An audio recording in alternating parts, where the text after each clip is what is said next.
economic, cultural, moral, religious, and other relations, which proceeds with whatever means are to hand, that is to say within the limits of these relations, and which gradually becomes inscribed in the same set. The beginning is reflective. I saw and touched the world, and so see and touch myself, this self who touches and sees the surrounding things. In this way I discover myself as a finite being, one that these same objects I touched and saw condition invisibly in my very sense of touch and sight. As against the constant and non-human beginnerig that Hegel postulated, Kierkegaard proposed a start that is in flux, that is conditioned and is conditioning, whose foundation approximates to what Merleau-Ponty called envelopment. We are enveloped, being is behind us and in front of us. He who sees is visible, and sees only by virtue of his visibility. My body, said Merleau-Ponty, is caught in the fabric of the world, but the world is made from the stuff of my body. Kierkegaard knew he was enveloped. He saw Christianity and in particular the Christian community in Denmark with the eyes that this community had given him. This is a new paradox. I see the being that fashioned me. I see it as it is or as it made me. Overview thought has an easy solution to this. Having no qualities, the understanding grasps the objective essence without its own nature imposing particular deviations. 155. On it. Idealist relativism has an equally simple solution. The object fades away, what I see, being the effect of causes modifying my vision, contains no more than what these latter determine me to be. In each case, being is reduced to knowledge.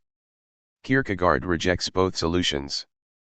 The paradox, for him, is the fact that we discover the absolute in the relative. Kierkegaard was a Dane, born at the beginning of the last century into a Danish family, and conditioned by Danish history and culture. He came across other Danes as his contemporaries, people who were formed by the same history and cultural traditions. And at the same time, moreover, he could think the historical traditions and circumstances that had produced them all and produced himself. Was there either deviation or appropriation?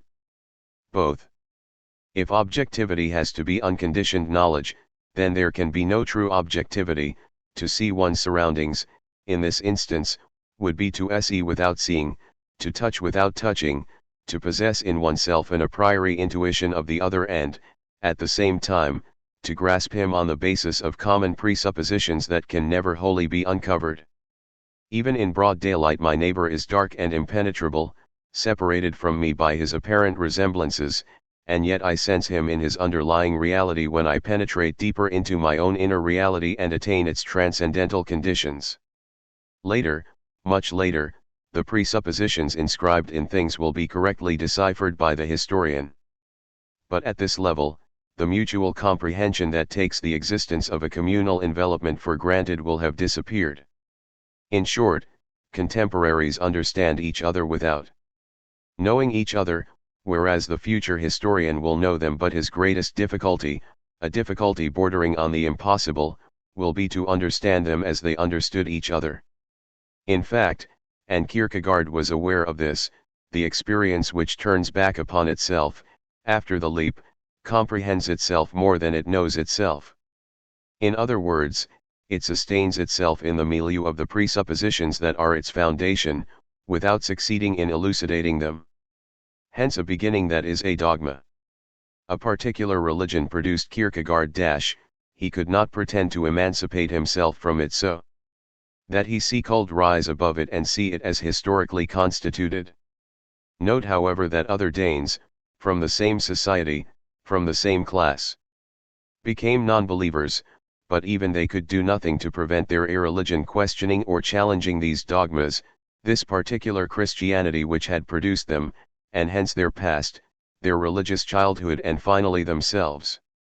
Thus whatever they did, they remained wedded to their faith and their dogmas while vainly attempting to negate them by using other words to express THIRD demand for an absolute. Their atheism was in fact a Christian pseudo-atheism. As it happens, one's envelopment determines the limits within which real modifications are possible. There are times when disbelief can only be verbal. Kierkegaard doubted as a youth, and hence was more consequential than these freethinkers. He recognized that his thought was not free and that whatever he might do or wherever he might go his religious determinations would follow him. If in spite of himself he saw Christian dogmas as irreducible, then it was perfectly legitimate for him to locate the beginning of his thought at the moment when it retraced its steps to them to get at its roots. Such a thought was doubly embedded in history, it grasped its envelopment as a conjuncture, and it defined itself as an identity between the beginning of thought and thought of the beginning. If such was the case, what then was to become of the universality of historical determinatioris? Must we deny in absolute terms that there is any social sphere, with structures, pressures, and developments of its own? Not at all. We shall see that Kierkegaard testified to a universality. The revolution consisted in the fact that historical man, by his anchorage, turned this universality into a particular situation and this common necessity into an irreducible contingency. In other words, far from this particular attitude being, as in Hegel, a dialectical incarnation of the universal moment, the anchorage of the individual made this universal into an irreducible singularity. Did not Sartre say to Levin one day, "How lucky you are to be a Jew, you escape Christianity. If I had been protected by your faith, I would have enjoyed a quite different life." This was an ambiguous remark, for he often reproached Jews with being inaccessible to religious experience. There could be no doubt that dogma was truth, and the Christian who was not religious remained. Translator's note, quoted from a letter concerning Kierkegaard from Pastor A.F. Spyock to H.P. Barfkrode, dated J2 September I-86 G. Inauthentic, outside himself, lost. But there was a sort of humble birthright which meant, in the case of a Jew, a Muslim, or a Buddhist, that the chance occurrence of their birth in one place rather than another was transformed into a statute. Conversely, Kierkegaard's deepest reality, the fabric of his being, his torment, and his law appeared to him in the very heart of their necessity as the accidental outcome of his facticity. Again, this contingency was common to all members of his society. He came across others which belonged only to him. In 1846 he wrote, "To believe is to lighten oneself by assuming a considerable weight, to be objective is to lighten oneself by casting off burdens. Lightness is an infinite weight, and its altitude the effect of an infinite weight." He was clearly alluding to what he called elsewhere the thorn in the flesh. Here we are confronted with pure contingency, the singularity of his conditionings. Sartre's unhappy consciousness was the product of random determinations which Hegelian rationalism did not take into account. A gloomy father, who was convinced that he would be struck by a divine curse on his children, the mornings that seemed to bear out these expectations and ended by persuading Sartre that he would die by the age of 34, the mother, mistress, and servant, whom he loved in so far as she was his mother and whom he reproved in so far as she was an intruder in the household of a widower and testified to the carnal lapses of his father, and so on. The origin of singularity is the random at its most radical. If I had had a different father, if my father had not blasphemed, etc. And this prenatal accident reappears in the individual himself and in his determinations. The thorn in the flesh was a complex disposition whose inner secret has not yet been unearthed. But all authors are agreed in seeing a sexual anomaly as its kernel. A singularizing accident, this anomaly was Kierkegaard, it made him, it could not be cured, and hence could not be surpassed, it produced his most intimate self as a pure historical contingency, which might not have been and in itself meant nothing. Hegelian necessity was not negated, but it could not be embodied without becoming a singular and opaque contingency. In an individual the rationality of history is experienced irreducibly as madness, as an inner accident, expressive of random encounters. To our questioning, Kierkegaard replies by revealing another aspect of the paradox: there can be no historical absolute T is not rooted in chance I. Because of the necessity of anchorage, there can be no incarnation of the universal other than in the irreducible opacity of the singular. Is it Sartre who says this? Yes and no. To tell the truth, he says nothing if To say means the same as to signify, but his work refers us back, without speaking, to his life. But here the paradox has a twist to it, for to experience original contingency means to surpass it. Man, irremediable singularity, is the being through whom the universal comes into the world. Once fundamental chance starts to be lived, it assumes the form of necessity. Lived experience, we discover in Kierkegaard, is made up of non-significant accidents of being insofar as they are surpassed towards a significance they did not possess at the beginning, and which I will call the singular universal. To gain more insight into this message, let us come back to the notion of sin which lies at the center of Kierkegaard's thought. As Jean Wall has noted correctly, Adam exists in a pre-Adamite state of innocence, i.e., of ignorance. Nevertheless, although \lgh the self does not yet exist, this being already envelopes a contradiction. AJ.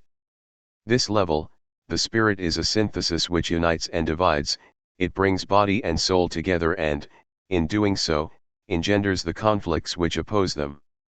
Dread makes its appearance as the interiorization of being, that is to say its contradiction. In other words, being has no interiority prior to the appearance of dread. But since the spirit can neither flee nor fulfill itself, since it is a dissonant unity of the finite and the infinite, the possibility of choosing one of the terms, the finite, the flesh, in other words the self which does not yet exist, makes its appearance in the form of dread, at the moment when God's "thou shalt not" resounds. But what is this prohibition?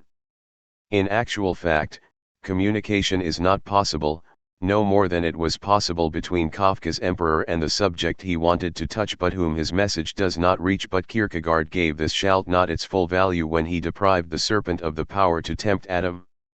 If the devil is eliminated and Adam is not yet Adam, who can pronounce the prohibition and at the same time suggest to the pre-Adamite that he turn himself into Adam? God alone. A curious passage from the journal explains why. Translator's note, FLL ins Kafka, en Irntrial MTSSLGT.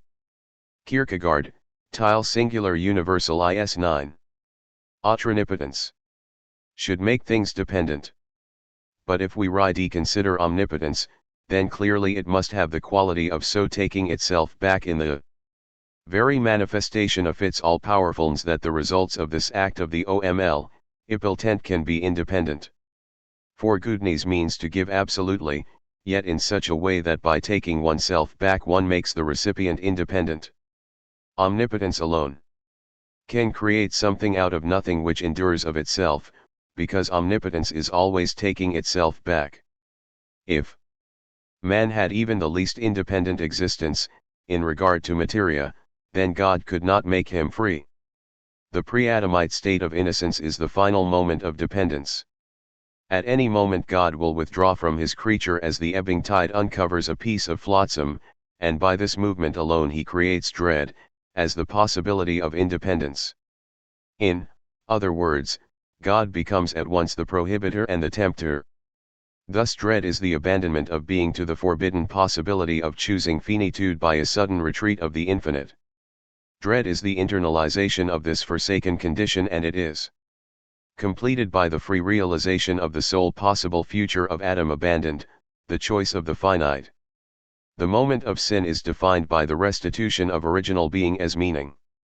Being was the contradictory unity between the finite and the impalpable infinite, but this unity remained in the indistinction of ignorance. Sin as re-exteriorization makes the constituent contradiction reappear. It is the determination of it, the self and God appear. God is infinite withdrawal but yet immediate presence, in so far as sin bars the way to any hope of return to Eden. The self is chose finitude, nothingness affirmed and delimited by an act, it is determination conquered by defiance, it is the sfugularity of extreme estrangement. Thus the terms of the contradiction are the same, and yet the state of ignorance and sin are not homogeneous. The finite is MW constituted as loss of the infinite, freedom as the necessary and irremediable foundation of the formation of the ego. Good and evil make their appearance as the meaning of TLUS exteriorization of the interiority. That is sinful freedom. Everything happens as though God ed sin in order that man might produce himself in front of him, as if he had solicited it in order to bring Adam out of his state of ignorance and give meaning to man. Translator's note, Kierkegaard's Papyrer, Vijayasi. 160. But WC are all Adam. Thus the pre-Adamite state is one with the contingency of our being. For Kierkegaard, what produces I use a disunited unity of accidents. In this sense, sin becomes the establishment of Kierkegaard as a surpassal of these scattered data towards a meaning. The contingency of our being is the beginning, our necessity only appears through the act which assumes this contingency in order to give it a human meaning, in other words to make of it a singular relationship to the whole, a singular embodiment of the ongoing totalization which envelopes and produces it. Kierkegaard was well aware of this. What he called sin is, as a whole, the supersession of the pre-Adamite state by the advent of freedom and the impossibility of retreat. Thus the web of subjective life, what he called passion, and Hegel caged pathos, is nothing other than the freedom that institutes the finite and is lived in finitude as inflexible necessity. If I wished to summarize what Kierkegaard's non-signifying testimony has to offer, to me, a 20th century atheist who does not believe in sin, I would say that the state of ignorance represents, for the individual, being in exteriority. These exterioridital, ions are interiorized in order to be re-exteriorized by a praxis which institutes them by objectifying them in the world. This is what Merleau-Ponty was saying when he wrote that history is the milieu in which a form burdened with contingency suddenly opens up a cycle of the future and commands it with the authority of the instituted. The cycle of the future is a meaning, in the case of Kierkegaard, it is the self. Meaning can be defined as the future relation of the instituted to the totality of the world or, if you like, as the synthetic totaization of scattered chasse occurrences by an objectifying negation, which inscribes them as necessity freely created in the very universe ideally which they were scattered, and as the presence of the totality, a totality of time and of the universe, in the determination which negates them, by posing itself for itself. In other words, man is that being who forms his being into meaning, and through whom meaning comes the world. The singular universal is this meaning. Through his self the assumption and supersession of being as it is, man restores to /Janiverse its enveloping unity, by insrevens it as a finite. Kierkegaard, the singular universal I and a mortgage on future history in the being which envelopes him. Adam temporalizes himself by sin, the Nasse's free choice and endical transformation of what he is, he brings human temporality into the universe. This clearly means that the foundation of history is freedom in each man.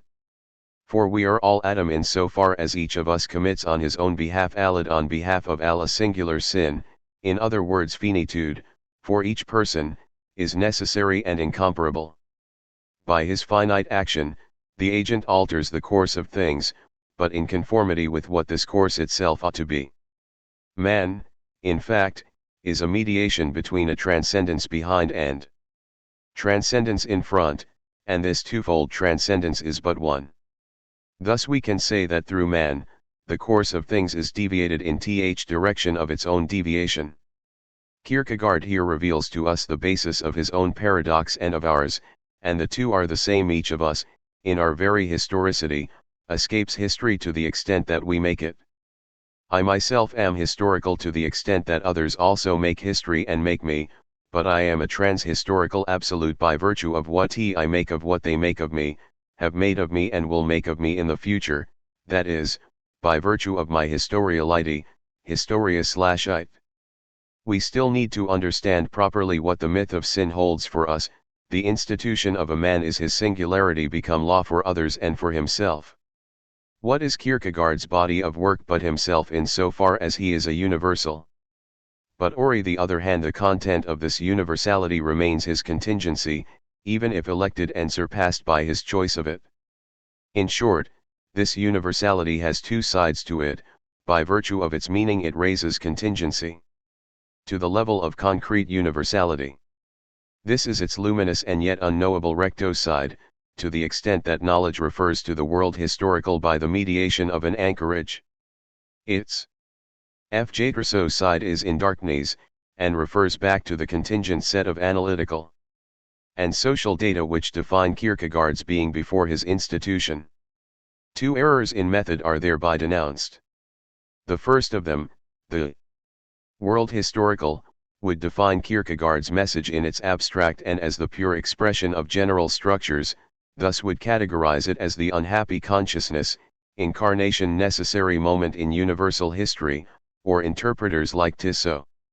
Translators note, Paul Henry Tissot, one of Kierkegaard's French translators, would view it as a radical definition of faith, an appeal by a true Christian addressed to all Christians. The other error would be to deem his work a simple effect or translation of original chance occurrences. This is what I would call psychoanalytical scepticism. Such a scepticism is founded on the fact that the 11-year-old of Kierkegaard's childhood is present in his work and forms the basis of its singularity, and that in a sense, there is nothing more in the books he wrote than the life he instituted. Søren's works are rich in Freudian symbols, it is true, and a psychoanalytical reading of his texts is quite possible. The same holds good for what I would call sceptical Marxism, that is to say bad Marxism. Although its truth here is mediate, there is no doubt that Kierkegaard was radically conditioned by his historical environment, his disdain for the masses, and aristocratic demeanor. His attitude to money, leave no trace of doubt as to his social origins or his political position, for example his liking for absolute monarchy, which, though well concealed, surface time after time and obviously form the basis of his ethical and religious opinions. But this is the point, Kierkegaard teaches us that the self, action, and creation, with their dark side and light side, are absolutely irreducible to the one or to the other. The shadow is wholly in the light because it is instituted. It is true that every act and every text expresses the whole of the self, but this is because the self as institution is homogeneous with action as legislator. It is impossible to make the general conditions the oasis of it. This would be to forget that they are general in a world historical sense, for example the relations of production in Denmark in 1830, but that they are lived as non-significant chance by each individual, who is inserted in them fortuitously. By virtue of the fact that the individual expresses the universal in singular terms, he singularizes the whole of history, which becomes at once necessity, through the very way in which objective situations take charge of themselves, and adventure, because history is forever the general experienced and instituted as a particularity which at first is non-signifying. In this way the individual becomes a singular universal by virtute of the presence within himself of agents defined as universalizing singularities. But conversely, the side in shadow is already in light because the same individual is the moment of interiorization of exterior contingency. Without this pre-instituting unity, the person could lapse into scattered disorder. Too frequently psychoanalysis reduces meaning to non-meaning because it refuses to acknowledge that dialectical stages are irreducible. But Kierkegaard was perhaps the first to show that the universal enters history as a singular, insofar as the singular institutes itself in it as a universal. In this novel form of historiality we encounter paradox. Once again, here it acquires the insurpassable appearance of ambiguity. But as we have seen, the theoretical aspect of his work, in the case of Kierkegaard, is pure illusion. When we encounter his words, they immediately invite us to another use of language, that is to say of our own words, since they are the same as his. Kierkegaard's terms refer to what are now called, in accordance with his precepts, the categories of existence. But these categories are neither principes nor concepts nor the elements of concepts. They appear as lived relationships to a totality, attainable by starting with the words and following their trajectory back from speech to speaker. This means that not a single one of these verbal alliances is intelligible, but that they constitute, by their very negation of any effort to know them, a reference back to the foundations of such an effort. Kierkegaard made use of irony, humor, myth, and non-signifying sentences in order to communicate indirectly with us. This means that if one adopts the traditional attitude of a reader to his books, their words engender a series of pseudo-concepts which are organized under our eyes into false knowledge. But this false knowledge denounces itself as false at the very moment of its formation. Or rather, it is constituted as knowledge of something which pretends to be an object but in fact cannot be other than a subject. Kierkegaard made regressive use of objective and objectifying ensembles in such a way that the self-destruction of the language necessarily unmasked he who employed it. In this way the surrealists were later to think that they could unmask being by lighting fires in language. But being was still, they believed, in front of their eyes.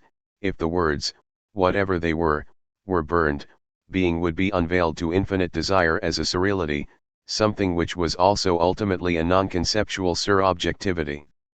Kierkegaard by contrast constructed his language in such a way as to reveal within his false knowledge certain lines of force which allowed the possibility of a return from the pseudo-object to the subject.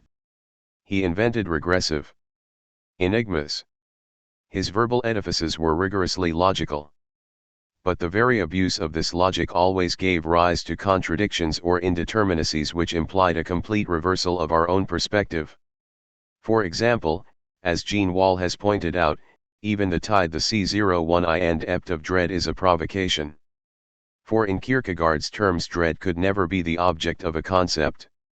To a certain extent, in so far as dread is the source of a free and temporalizing choice of finitude, it is the non-conceptual foundation of all concepts.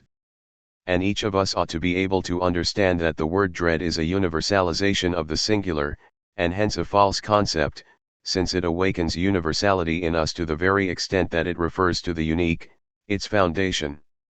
It is by turning his words upside down that one can understand Kierkegaard in his lived and now vanished singularity, that is to say in his instituted contingency.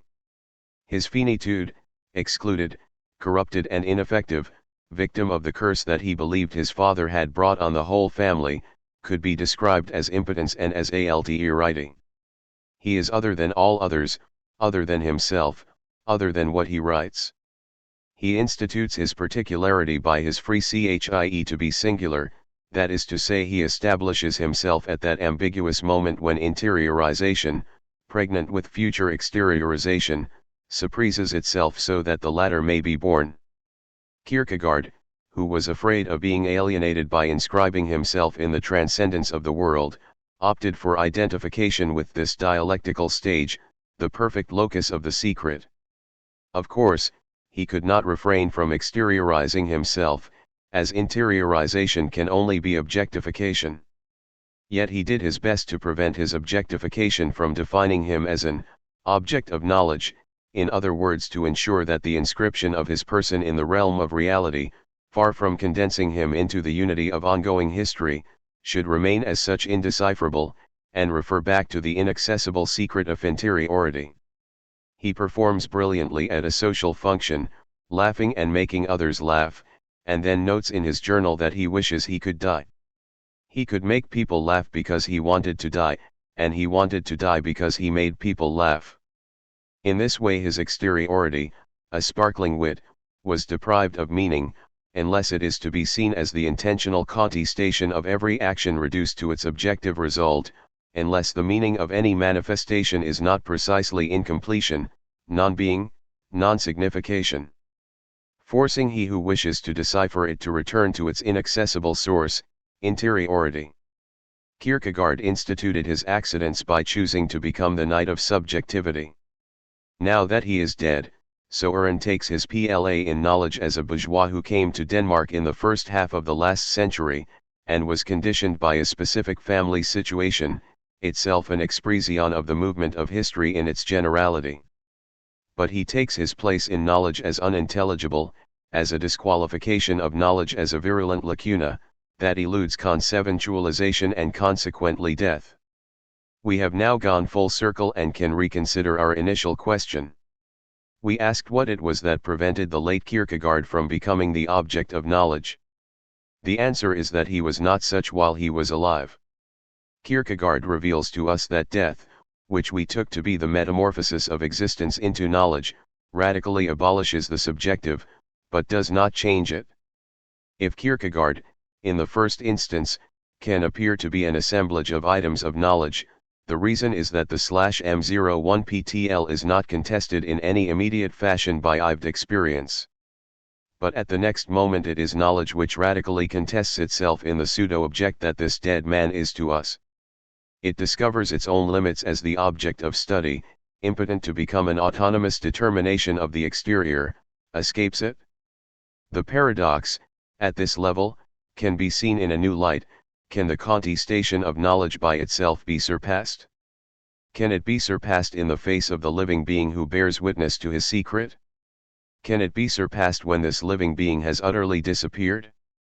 To these questions, Kierkegaard has but one reply, and it is always the same: the regression. From signified to signifier cannot be the object of any act of intellection. Nevertheless, we can grasp the signifier in its real presence through what Kierkegaard calls comprehension. But the night of subjectivity does not define comprehension, and does not conceive it as a new action. However, through his work, he offers his life to us to be comprehended.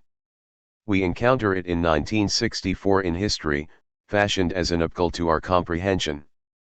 But is there anything left to be understood if death is utter abolition? Kierkegaard replied to this with his theory of contemporaneity. In relation to the dead man Søren, there remains one thing to be understood, and that is ourselves. Søren, alive in his death, is a paradox for R66. Us, but Søren had already himself encountered the same paradox in relating to Jesus, in starting from Adam. And his first solution was to say that one comprehends what one becomes. To comprehend Adam is to become Adam. And certainly if an individual cannot become Christ, at least he can comprehend his unintelligible message without any temporal mediation by becoming the man to whom this message was destined, by becoming a Christian. Thus Kierkegaard lives on if it is possible for us to become Kierkegaard, or if, conversely, this dead man is causally instituted by the living, borrowing their life, flowing into their life, and nourishing his singularity with our own. Or if, in other words, he appears at the heart of knowledge as the perpetual denouncer, in each of us, of non-knowledge, of the dialectical stage in which interiorization turns into exteriorization, in short, of existence. Yes, says Kierkegaard, you may become myself because I may become Adam. Subjective thought is the reflective grasp of my being an event, of the adventure that I am and which necessarily ends in my becoming Adam, that is, in recommencing original sin in the very movement of my temporalization. Sin in this case is choice. Every man is at once himself and Adam renewed, precisely to the extent that Kierkegaard was at once himself and his father, the blasphemer whose blasphemy he took upon himself through his own sin. Every sin is singular in so far as it institutes, in particular conditions, a unique individual and, at the same time, it is sin in general in so far as it is the choice of finitude and blasphemous defiance of God. In this way the universality of sin is contained in the singularity of ch. By virtue of it, every man always becomes all man. Each individual moves history forward by recommencing it, as well as by prefiguring within himself new beginnings yet to come. From this point of view, if Kierkegaard could become Adam, it was because Adam was already at the heart of his sinful existence, the premonition of a future Kierkegaard. If I can become Kierkegaard, it is because Kierkegaard was in his being already a premonition of us all. If we take up the question again in the initial terms in which we posed it, it comes to this: Kierkegaard's words are our words. To the extent that, within the framework of knowledge, they are changed into non-knowledge and are referred back via the paradox from the signified to the signifier, we are the signifier they regressively disclose reading. Kierkegaard, I reascend back to myself, I seek to grasp Kierkegaard and it is myself I hold. His non-conceptual work is an invitation to understand myself as the source of all concepts. Thus the knowledge of death, by discovering its own limits, does not issue into sheer absence, but comes back to Kierkegaard. I discover myself as an irreducible existent, that is to say as freedom has become my necessity. I understand that the object of knowledge, his being in the peaceful mode of perenity, and by the same token that I am a non-object because I have to be my being. In fact, my being is a temporalizing and hence suffered choice, but the nature of this sufferance is to be freely suffered, and thus to be sustained. As a choice. Kierkegaard is restored as my adventure not in his unique meaning but at the level of my being as adventurer, in so far as I have to be the event that happens to me from outside. In so far as history, universalized by things, the bearers of the seal of our action, becomes, through each new birth of man, a singular adventure within which it enfolds its universality, so Eton could continue to live after his death as my forerunner before birth, when I begin anew in different historical conditions. Curiously, this relationship of reciprocal interiority and immanence between Kierkegaard and each of us is established, not in the relativity of circumstances, but rather at the very level where each of us is an incomparable absolute. And what can demonstrate to us the reality that is common to all and yet in each case is singular, but words. Words are signs turned back on themselves, tools of indirect communication referring me to myself because they refer uniquely to him. Kierkegaard lives on because, by rejecting knowledge, he reveals the transhistorical contemporaneity of the dead and the living. In other words, he unmasks the fact that every man is all man as a singular universal, or, if you like, because he shows temporalization, in opposition to Hegel, to be a transhystotical dimension of history. Humanity loses its dead and begins them absolutely anew once more in its living. Kierkegaard is not myself, however, I am an atheist. Nor is he the Christian who will reproach him tomorrow for his negative theology. Let us say that he was, in his own time, a unique subject. Once dead, he can be revived only by becoming a multiple subject, that is to say an inner bond linking our singularities. Each of us, sovereign in our capacity as adventure. 168. And each of our interpretations, contesting the others, nevertheless subsumes them as its negative depth. Just as each of them, conversely, is contested but subsumed by the others to the extent that, refusing to see in it a complete reality or knowledge concerning reality, they conceive of its possibility by referring to the susceptibility of Kierkegaard to several different interpretations. In fact, divergence, contradiction, and ambiguity are precisely the determinate qualifications of existence. Thus it is today's other, my real contemporary, who is the foundation of Kierkegaard's profundity, his way of remaining other within myself, without ceasing to be mine. Conversely, he is, in each of us, the denunciation of ambiguity in himself and in others. Kierkegaard, comprehensible in the name of each ambiguity, is our link, a multiple and ambiguous existential relation between existent contemporaries, themselves lived ambivalences.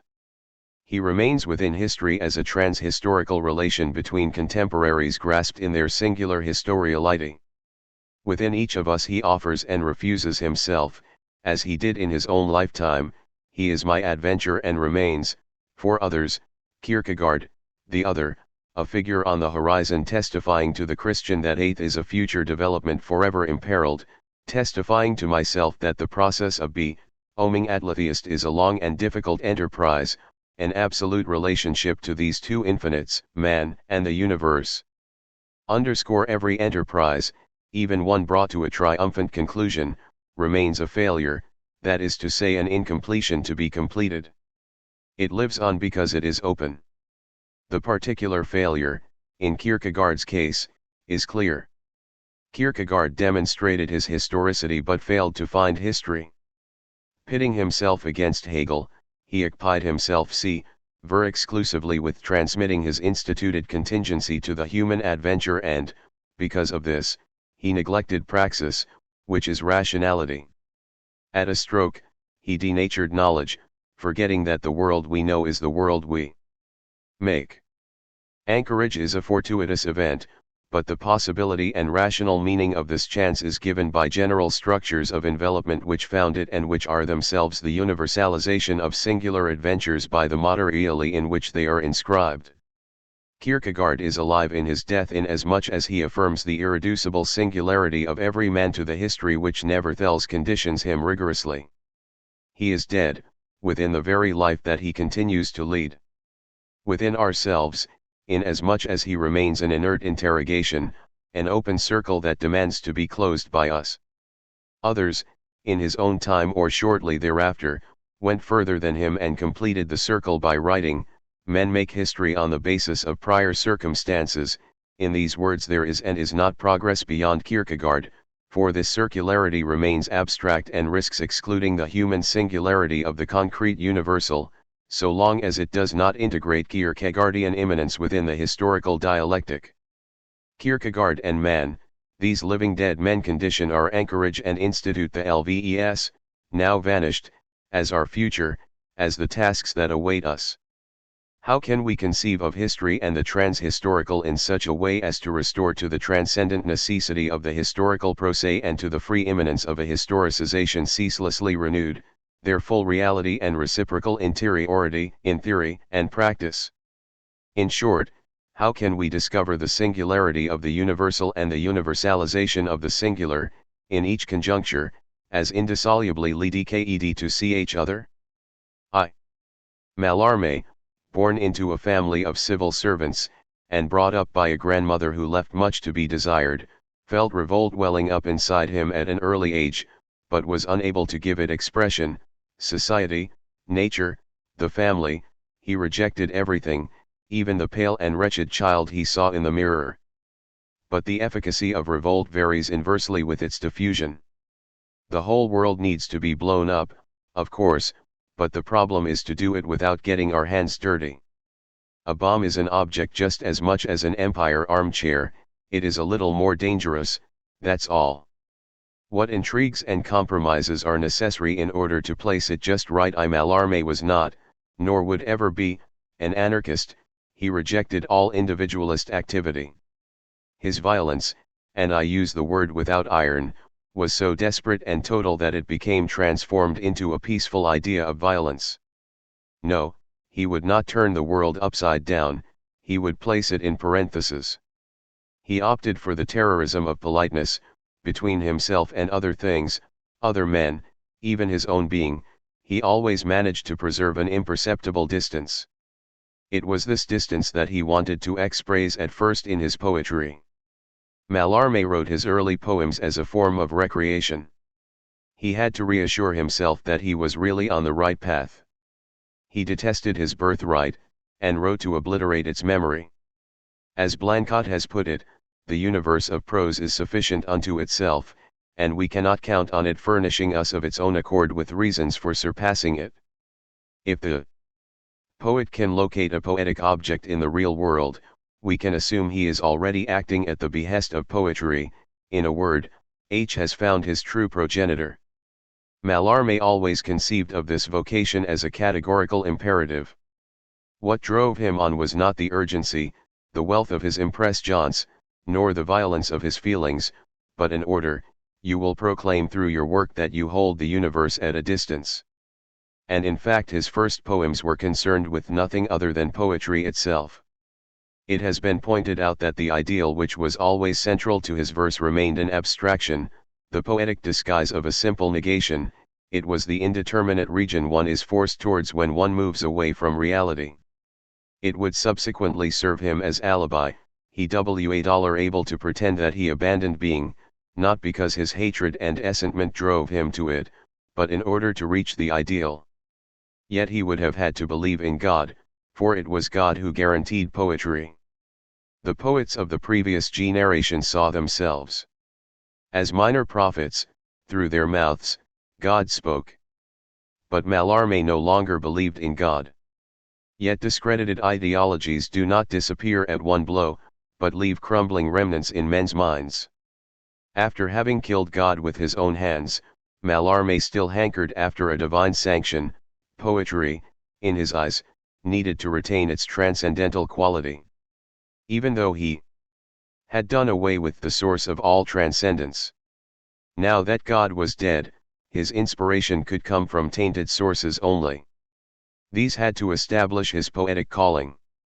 Mallarmé could still hear God's voice, but in it he discerned the vague chorus of sounds that belong to nature. In the evening, for example, someone might whisper into his room, and it would turn out to be the wind. The wind, or the voice of his ancestors.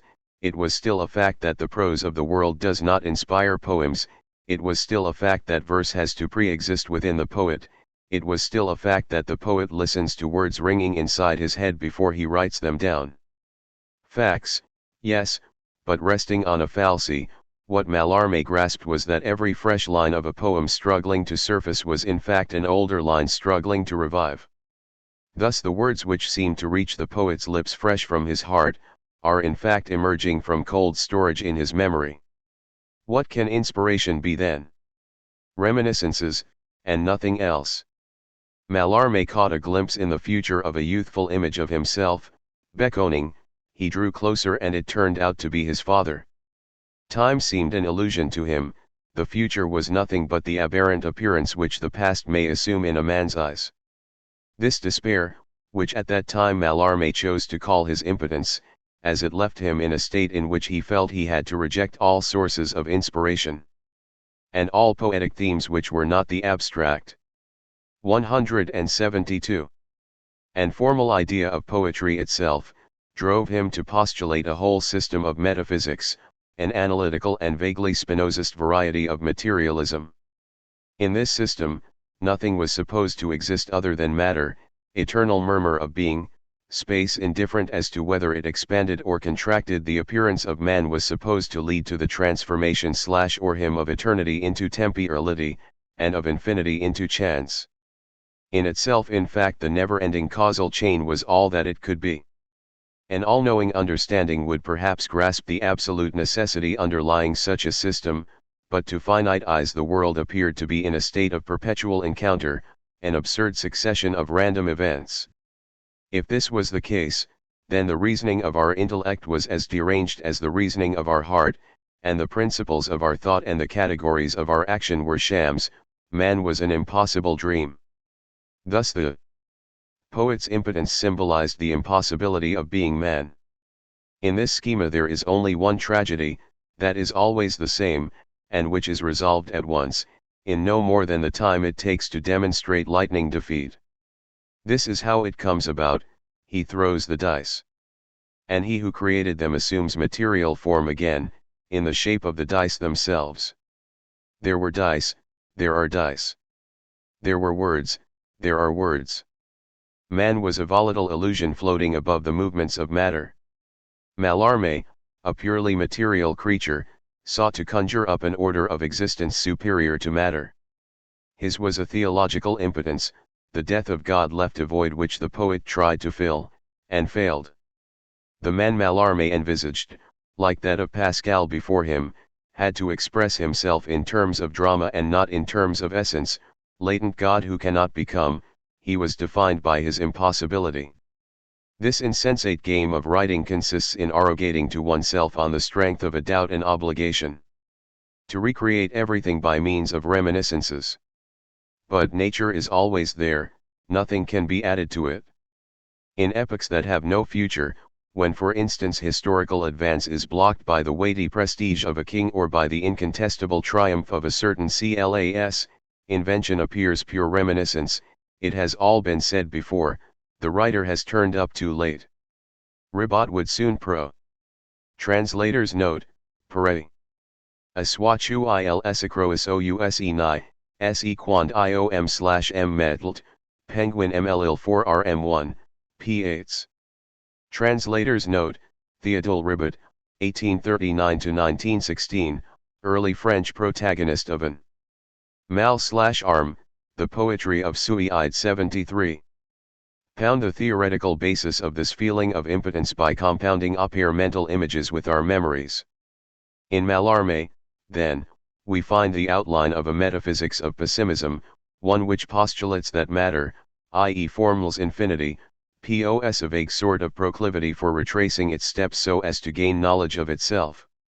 In order to illumine its obscure infinity, it produces these ribbons of thoughts, these tattered pemwits, we call men. But in the infinite dispersion of matter, the idea is lost. Man and chance come to be born at the same time, each begotten of the other. Man is a failure, a wolver among wolves. His nobility is to live out this flaw in his making right up until the time of the final explosion. And wasn't an explosion called for? Me one Larme, at Tournon, Vicinnon, and Avignon, very seriously envisaged suicide. What weighed on his mind at first was the argument that if man is impossible, then this impossibility must be made manifest by stretching it to the point where it destroys itself. For once the cause governing our action could not be considered material. Being, runs the argument, can only produce being, and if the poet opts for non-being as the logical consequence of his non-possibility, then his no becomes the cause of nothingness. A human order arises against being, through man's very disappearance. Before Mallarmé, Flaubert had already written a passage in which he caused Saint Anthony to be tempted in these words: kill yourself. Do something which will make you the equal of God. Just think of it, he created you, and by virtue of your courage, you are free to destroy his handiwork. Wasn't this what Mallarmé 6 always wanted? In his contemplated suicide there was an element of terrorist crime. And didn't he say once that suicide and crime were the only supernatural acts of which man was capable? Some few men have the capacity to confuse their own drama with that of humanity, and this is their salvation. Mal 6 never doubted for a minute that had he killed himself, the human species in its entirety would have died with him. His suicide would have been genocide. Being would regain its purity through his disappearance. Since chance was supposed to have arisen along with man, along with him it would expire, so infinity is to elude my family, after their Sufterings experimental psychology. In 18,6 he founded the RMW Ptilosopy. T.I.T.I.F. 174. From it. Ancient region. Devoid of chance. Which was to have arisen out of the combinations of the infinite. On the one hand, the necessary absolute, arid on the other, the idea. Slowly, through generations of poets, the poetic idea had been ruminating the contradiction which rendered it impossible. The death of God was the final blow. And Mallarmé, the last representative of the poetic race, enjoyed the privilege of living this contradiction in its pure form. And of dying from it. Thus he brought to a close the poetic phase of human history. His suicide, at once sacrifice and genocide, affirmation and negation of man would reproduce the throw of the dice, matter would be matter once again. If however this crisis did not result in his death, it was because supreme inspiration came knocking at his window. During this dummy run of his voluntary death, Mallarmé suddenly discovered his doctrine. The reason why suicide was efficacious was that it replaced the abstract, fruitless negation of the whole of being, with a negative mode of action. In Hegelian terms we could say that Mallarmé's contemplation of the absolute act, suicide, enabled Hegel to surpass Stoicism, as a purely formal affirmation of the mind in opposition to free being, towards scepticism which realizes that of which Stoicism was merely the concept. In scepticism, the mind becomes perfect thought, annihilating the being of the world in the multiple variety of its determinations, and the negativity of self-consciousness becomes real negativity. Mallarmé's first impulse had been to recoil in disgust and condemn the world in its entirety. Driven to the summit of his spiral flight, the dizzy air did not dare move, for fear of falling. But he now become aware that universal negation is equivalent to the absence of negation. To negate is an act, every act must be inserted in time, and exercised on a particular content. Suicide is an act because in effect it destroys a being and because it causes the world to be haunted by an absence. If being is dispersion, man by losing his being acquires an incorruptible unity.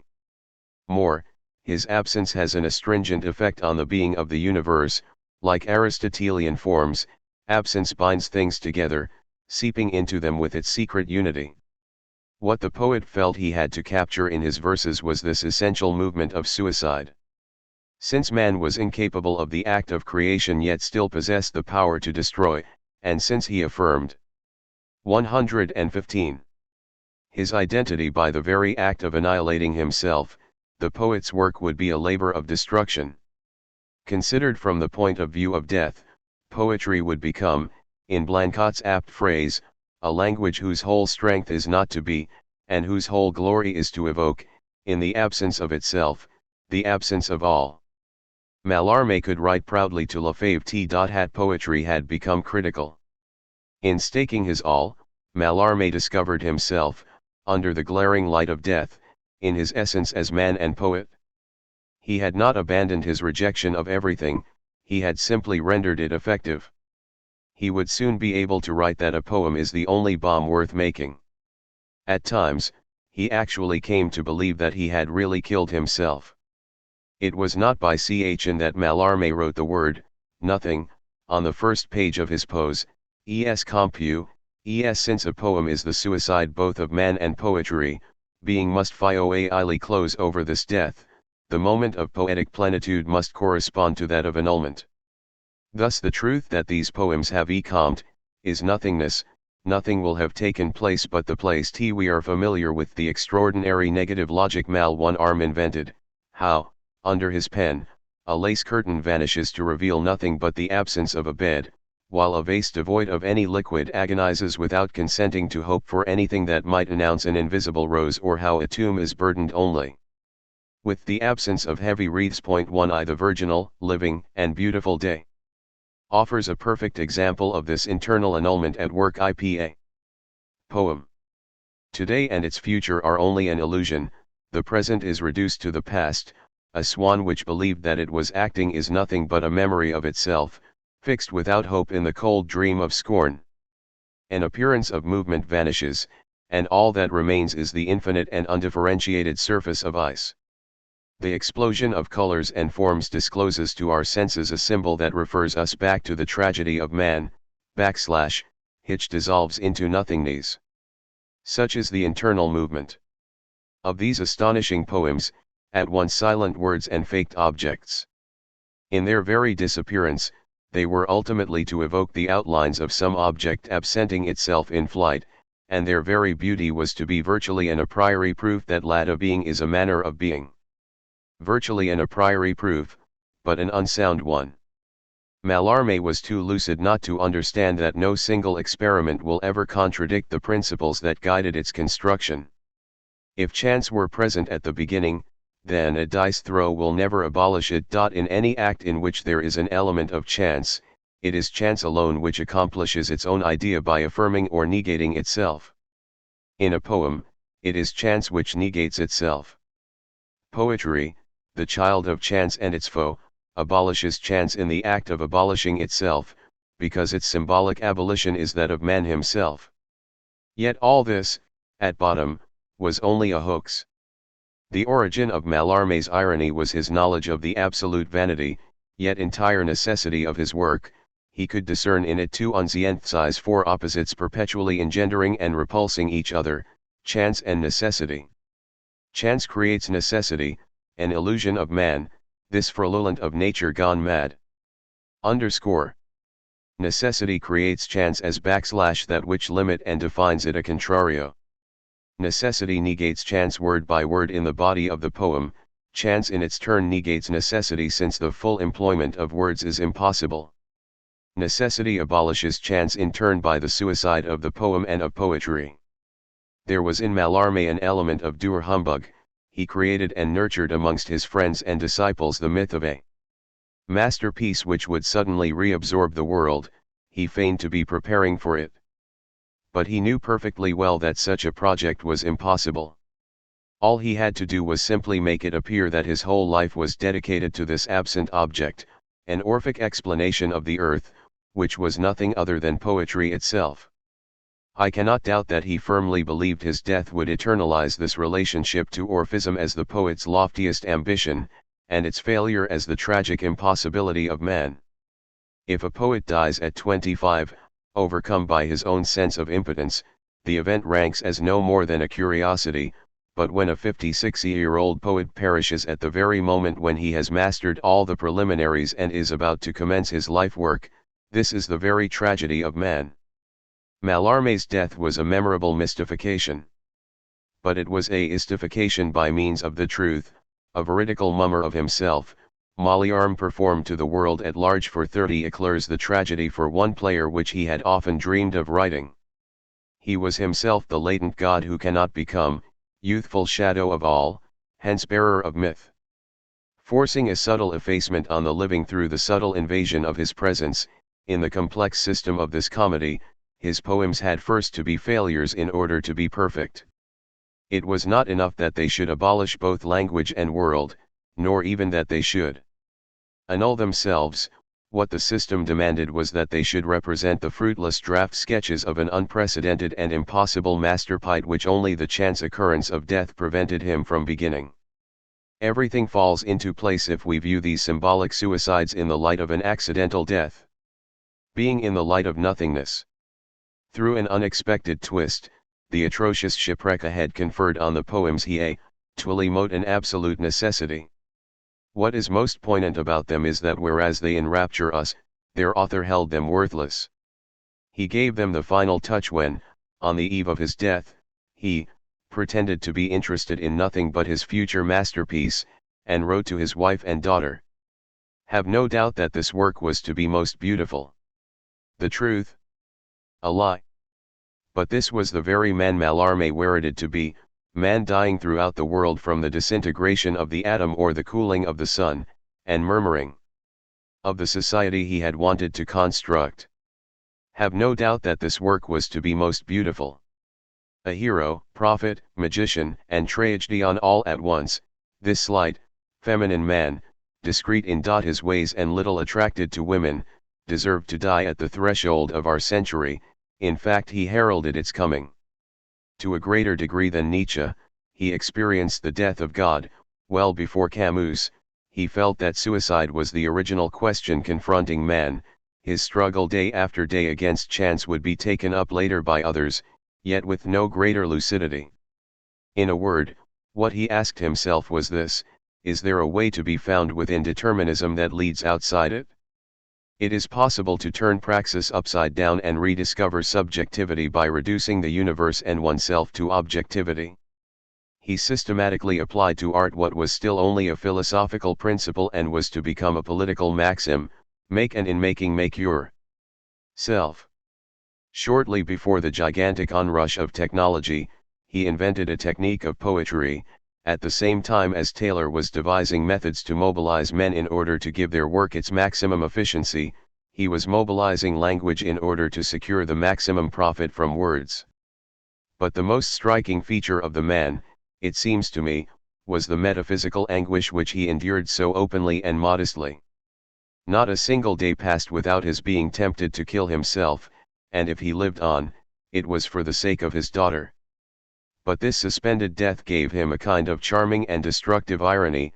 His native intelligence, which was above all the art of finding and establishing in his daily life, and even in his perception, a lethal duet to which he submitted all the objects of this world. He was wholly a poet, wholly dedicated to the critical destruction of poetry by itself. Yet at the same time, he remained aloof, a sylph belonging to cold ceilings he studied himself. If it was matter that produced poetry, perhaps the lucid thought of matter escaped from its determinism. So his poetry itself came to be placed in parentheses. One day someone sent him a few drawings, he liked them, but what particularly attracted him was the sketch of an old magician with a mournful smile. It comes from knowing, he commented, that his art is a fraud. But at the same time he seems to be saying, yet, it might have been the truth. Translator's note: SESLIG, de 14 Troop, Penguin M, 24, p. 98. Tintoretto, St. George and the Dragon. Tintoretto knew or anticipated everything that his predecessor was lucky enough to ignore. What account of himself did this painter of passions give when asked by his clients to commemorate an act? For an answer let us question the painting in the National Gallery. Jacopo begins by relegating the old ear and the animal to the half-light of the auditory ground. This is a favorite procedure of his, as a rule he makes use of it to rob us of our time. Not so in this case. After all, what believer would not ardently seek out a Christ or Virgin Mary in the depths of a crowd? Yet however great may have been St. George's contribution to the welfare of Venice, the most serene city has loftier protectors, among others, St. Mark. No one will take the trouble to peer into the half-light to discern the shabby and indistinct scuffle there. St. George isn't popular enough. If a painter wants to impose him, let him bring into close-up, out in the light. This is what Carpaccio did, and this is what Robusti refuses to do. Out of Solins, I believe. This George is the painter's personal enemy, the protagonist of every drama, the adventurer who is called in treatises on morality the agent. Tintoretto's brush will exile this captain, who disturbs the universe of pathos by the incongruity of an act. A double and contradictory distension expels him. Propels towards us the sumptuous sign of that blindest of passions, fear. On the right, in bright light, a woman throws herself against the glass frontier of the painting. A tilt shot from below accentuates her. This is where the canvas begins. It is impossible to ignore or pass beyond her. We first contemplate this range of every visible quality, light and form, color, modeling. We imagine the object endowed with the density and weight of this beautiful, fair flesh. And then diagonally we cross a rarefied wasteland to reach the site of the curious combat. Our itinerary for the moment goes from right to left, from foreground to background. The 180. Painter will not let go of us until he has first impressed this luxurious flight on us. A flight, a fall, a collapse, a swoon, it is all these at once. The girl is running straight like a mad thing ahead, but matter resists, sticks to her shoes, slips or crumbles, under her skirt, her shapely legs stumble, one knee is about to hit the ground. Tintoretto keeps us here a moment longer, floating behind this dread he has painted the proudly billowing waves of a cloak. In this remarkable but somber painting, the only bright plumage is that of fright. Fright alone is allowed to be pink. Why? Is an attempt being made to demoralize us? Yes, in a way. For just at this point the canvas opens up, it is time for us to go right into it. On the left of the painting, by the shore or a putrescent lagoon, we discover a sizable reptile with gnarled, mangled wings. Our look immediately connects this vermin with the fugitive girl. A slither, a flight or a leap would be enough, and beauty would be devoured by the beast. This fulgurating relationship flashes from right to left and from front to back, but it is not reciprocal. The animal has excellent reasons for temporary distraction.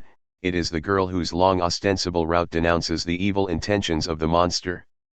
We no sooner glimpse the monster, however, than the time sequence of the painting is overthrown.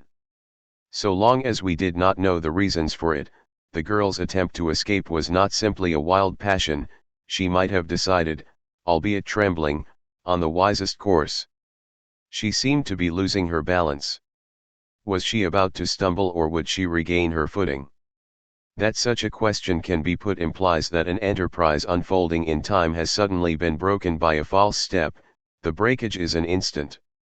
Shearer fissures exist, vertical or side-like, and Robusti knows how to summon the necessary angles of our bodies from them. But this time he has other intentions. He deftly compensates for the threat of a fall with the hint of a recovery. Our uncertainty tempers our expectancy. We are not disturbed either by the postponement sine die of a too-awaited disaster, or by the perpetual promise of a reprieve forever deferred. In short, our eye demands nothing. The moment of rupture fades into a flabby suspense. It even becomes the guarantee of the temporal dimension of the painting. For since the immediate future is indeterminate, we can guess that a durable enterprise is afoot. Freed from all physical impatience, we have 181. Been forewarned that an act will be accomplished or aborted, according to whether events take this course or that. This initial illusion lasts for less time than it takes to describe it. This is where our itinerary starts, that is all, although it is also where it always begins again. In short, This is a moment made to disappear. In effect, no sooner is the dragon noticed than the instant triumphs. Not. That girl definitely falls, Jacopo is too crafty for that. He merely puts her enterprise in parentheses, beauty will not escape from the beast without the intervention of Providence. What then does it matter to us whether she finally tumbles or recovers? We are shown the passive abandonment of a body disordered by fear. As for the fate of the young person, it is being decided 100 meters behind her. In short, the instant retains its delicate balance, but duration decamps from the scene. For the rest, on the left of the painting, in the middle ground, a corpse suggests a prophecy. The die is cast, if the finger of God does not crush the reptile, the maiden will die. In fact, she is already dead. The instantaneous violence of her flight and the eternal repose of death balance each other. It was not for nothing that Tintoretto placed this cadaver in our path. Between the fugitive and the animal, his canvases are covered with signs whose function is to foretell the future of the principal characters and to figure its imminence. Other men perform what they are about to do, suffering the fate that will overtake them, or which they will only just escape. Robusti had to depict the inevitable downfall of the girl for us, a natural inevitability, before the intervention of the supernatural. But he profits from it to suggest that the swift transience of the instant is identical to eternal rest. The dragon would only have to be on the lookout, would only have to deign to give his attention to the frightened scramblings of his future repast, to pull the whole of the canvas over towards him. It would disappear down his gullet and we would follow it. It would suffice for him to be steady, but ready to spring, and the dramatic action would revolve about him. We will feel the depth of the painting as a threat. But he is not on the lookout. God has rendered him so deaf that he cannot hear the charge of the holy lancer. Now it is too late, the pike has pierced him, he has been killed. No, it is still too soon, he has not yet had time to die, only to suffer. We are enclosed by the instant, his start of wild terror. His jaws wrenched apart with pain, between the visible shock and legible death, foretold, moreover, by the sacred legend itself. Yet another suspended death. Although baleful still, he no longer threatens anyone. His only concern is his own predicament. In short, this dragon disappoints us, as the maiden did before him. She was not really seeking safety from him, just as he is not a real threat to her. At a stroke, the armed intervention of the saint disqualifies the flight of the girl. She runs on, though now out of danger. Terror has driven her mad, she will career forward aimlessly, without stopping, until she faints. Her flight, provoked by an external cause whose disappearance forms the very subject of the painting, survives her. It will continue indefinitely, for want of any inner ability to halt itself. Is this not the definition of inertia? Scientists would soon establish the principles of it. Robusti knows nothing of science.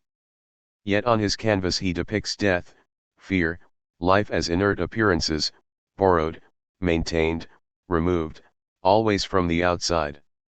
Robusti's itinerary conducts us through a complex play of deceptions, each presence points to the next, and is disqualified by it. The beast and the corpse condemn the princess to death, and the death of the beast transforms the deceased maiden into a mechanical system gone wrong. At the outset one presence, a splendid and massive terror, dominates from the foreground on our right. But we do not have to go very deeply into the picture to see this as the mere residue of an effect that has survived its cause. In fact, once we have discerned the agony of the beast, the true present is revealed while the other slips into the past. The painter's message is clear, everything on his canvas is taking place at once. He encloses everything in the unity of a single instant. But to conceal its too brutal cleavage, a phantom succession is pressed upon us. Not only is the course of events traced in advance, but each successive stage devalues its predecessor and denounces it as the inert memory of things. The repose of the corpse is memory, prolonged, repeated from one moment to the next, forever identical, useless. As for the dragon, his ugliness demonstrated his wickedness. He suffers, his agony distracts or suspends his faculties, and his wickedness passes. His ugliness loses its function, but lingers on, etched in his leather. The time trap works, and we are caught in it. A false present greets us at every step ere it unmasks its predecessor, which returns, behind our backs, to its original. 183. Condition as petrified memory. We believe that we are encountering the true present each time, and that it flows in living form behind us into the past. Just one thrust of a lance has to produce all these cracks in inertia at on. The painter's itinerary forces us then to go from the flight of the girl all the way back to the death blow of the saint. What do we find? Is the saint performing an act, or is he merely the passive vehicle of an event? Let us look closer, for this soldier of God can scarcely be seen. I notice that he is charging J.Lg from right to left, as in Carpaccio's painting, but this time he is more knowing, lay bold. Rather than confront the monster candidly, he stabs it by stealth from behind, to make victory more certain. The position of his lance head testifies to this, it has just struck the beast above the eye. The years have transformed the knight-errant into a condottiere. I see nothing wrong in this, the girl had to be saved, audacity would have been criminal in such circumstances. But something has been lost. Carpaccio's dragon was a sort of prodigy, the child of the devil and of paganism. The two supernatural beings, one the emissary of providence and the other the instrument of the devil, had to fight it out face to face. In this Manichean confrontation, the painter pitted heaven against hell, the beautiful prey in her robes was merely a pretext. Here, in this place, as everywhere, God had to triumph over idolatry. Such, moreover, was the meaning of the legend. Once the beast was dead, the whole city was converted to the Christian religion. Tintoretto believed in the powerful, in original sin, in God's abandonment of men. About the devil, we cannot be so sure. In any case, he conceived his dragon as a product of nature, a Loch Ness monster. While George, despite the phosphorescent wave that encircles his head, became the victim of a brush determined to naturalize the supernatural. Human, all too human, George grips his lance. It is not he that is the driving force behind the blow, but his horse, the soldier merely uses its momentum to the full. All he does is grip tight with his thighs and bend low over the neck of his mount to cushion the recoil. I am well aware that this was standard procedure in tournaments, but at least those just pitted combatants of the same species and the same arms against each other, while the same signal alerted both of them together. A trace of this age can be seen in Carpaccio's painting. He was known for his aristocratic tastes, and took pleasure in depicting a champion striking cleanly, in style. To show the champion's style, he had to show his act, and to show that he had to depict his hands. The saint's left profile is turned towards us, but he is holding up his right hand and all can see his iron fist, the symbol of every human endeavor, gripping his lance and thrusting it at the beast. Carpaccio was so intent on showing us that the saint's weapon was wholly articulated with his hand, that he forced the hand to point the lance obliquely, across the courser's neck. On reflection, it is evident that other modes of attack would have been faster or more certain in their outcome, but from Carpaccio's point of view they all suffered from the same drawback. The saint would have to drive his lance to the right of his horse, so that a few inches of its length would be blocked from view by the horse's head, enough, anyway, to break the durable unity of this lightning stroke. Carpaccio the aristocrat preferred to cheat a little, hardly at all, for the public to see force in the service of order. Tintoretto's tastes were plebeian. What he liked best, I think, was the sweat of artisans struggling with intractable matter. I have said that it was their troubles and the drama of their lot he depicted. Thus he made his soldier, without even thinking about it, into a good workman, laboring hard and perspiring profusely. In fact, the saint's enterprise changed radically from one canvas to the other, for Tintoretto, George is wholly occupied with charging, lance downwards, a piece of vermin off guard and stupefied by Providence, that offers no resistance apart from the thickness of its hide and the hardness of its bones. In a word, for Tintoretto, George is a workman driving in a nail. If only we were shown his hammer and his 5 fingers gripping it. But this is carefully avoided. Observe the position of the lance. Tintoretto could not prevent it being a foreshortened, rectilinear vector, but he promised himself that he would not let it dominate the painting. In the church of San Giorgio degli Schiavoni, he must, I imagine, have become much more aware of the problem, and may even have glimpsed its solution. 2 opposed ends could be achieved by the use of opposing means. In his painting, therefore, everything had to be the contrary of what Carpaccio had done. Robusti would conceal the lance, and he would hide George's right hand, because he guessed that his predecessor had. 1 Loretto, St. George and the Dragon ibs. Gone out of his way to show both of them.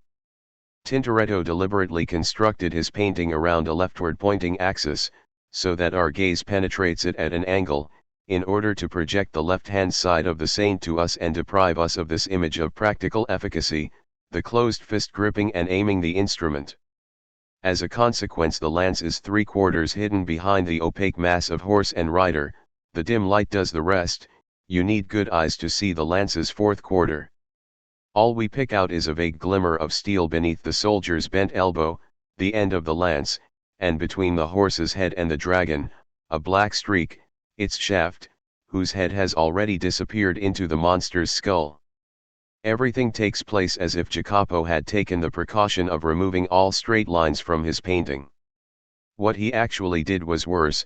While scrubbing out these foreshortened lines, these pins that fix people and things to the canvas like multicolored butterflies onto cork, he contrived by a stroke of ingenious malice to leave an insubstantial trace of them, optical phantoms of what they had once been. The axis of the action thus disappeared, but in its place he painted, in the far distance, 2 privileged spectres, horizontal and perpendicular, in order to figure, in the form of mirages, our absolute impotence. Before coming back to St. George, we must concentrate for a moment on the background of the painting. Let us consider this distant town, pale with fear, less substantial than a puff of smoke. The verticality of its tall ramparts proclaims the abandonment of the princes. Here we may recall the story of this unfortunate maid. The cowardly citizens of the town have been paying the beast a tax in the form of virgins, a diet, it appears, particularly delectable to dragons. One day fate picked on the king's daughter, and this interesting sovereign, instead of beating drums and issuing calls to arms, decided that it would be more honorable to bow to the common destiny. A Democrat from Funk, the enlightened despot had his own child led to the water's edge and there abandoned. Abandoned? That's putting it mildly. Her fellow citizens delivered her to the dragon. With tears in their eyes, according to the legend. Indeed, they were still crying, I don't doubt, when an hour later they had raised all the drawbridges and gone home to sleep behind bolted doors. Then St. George happened to pass by. Outraged by these events, he decided to stay. On Tintoretto's canvas, everything is 186. Finished. It is for God to make the next move. The community has shut itself up, it is distant, inaccessible. The terrorized maid flees from the dragon, but each step also takes her further away from the capital that rejected her.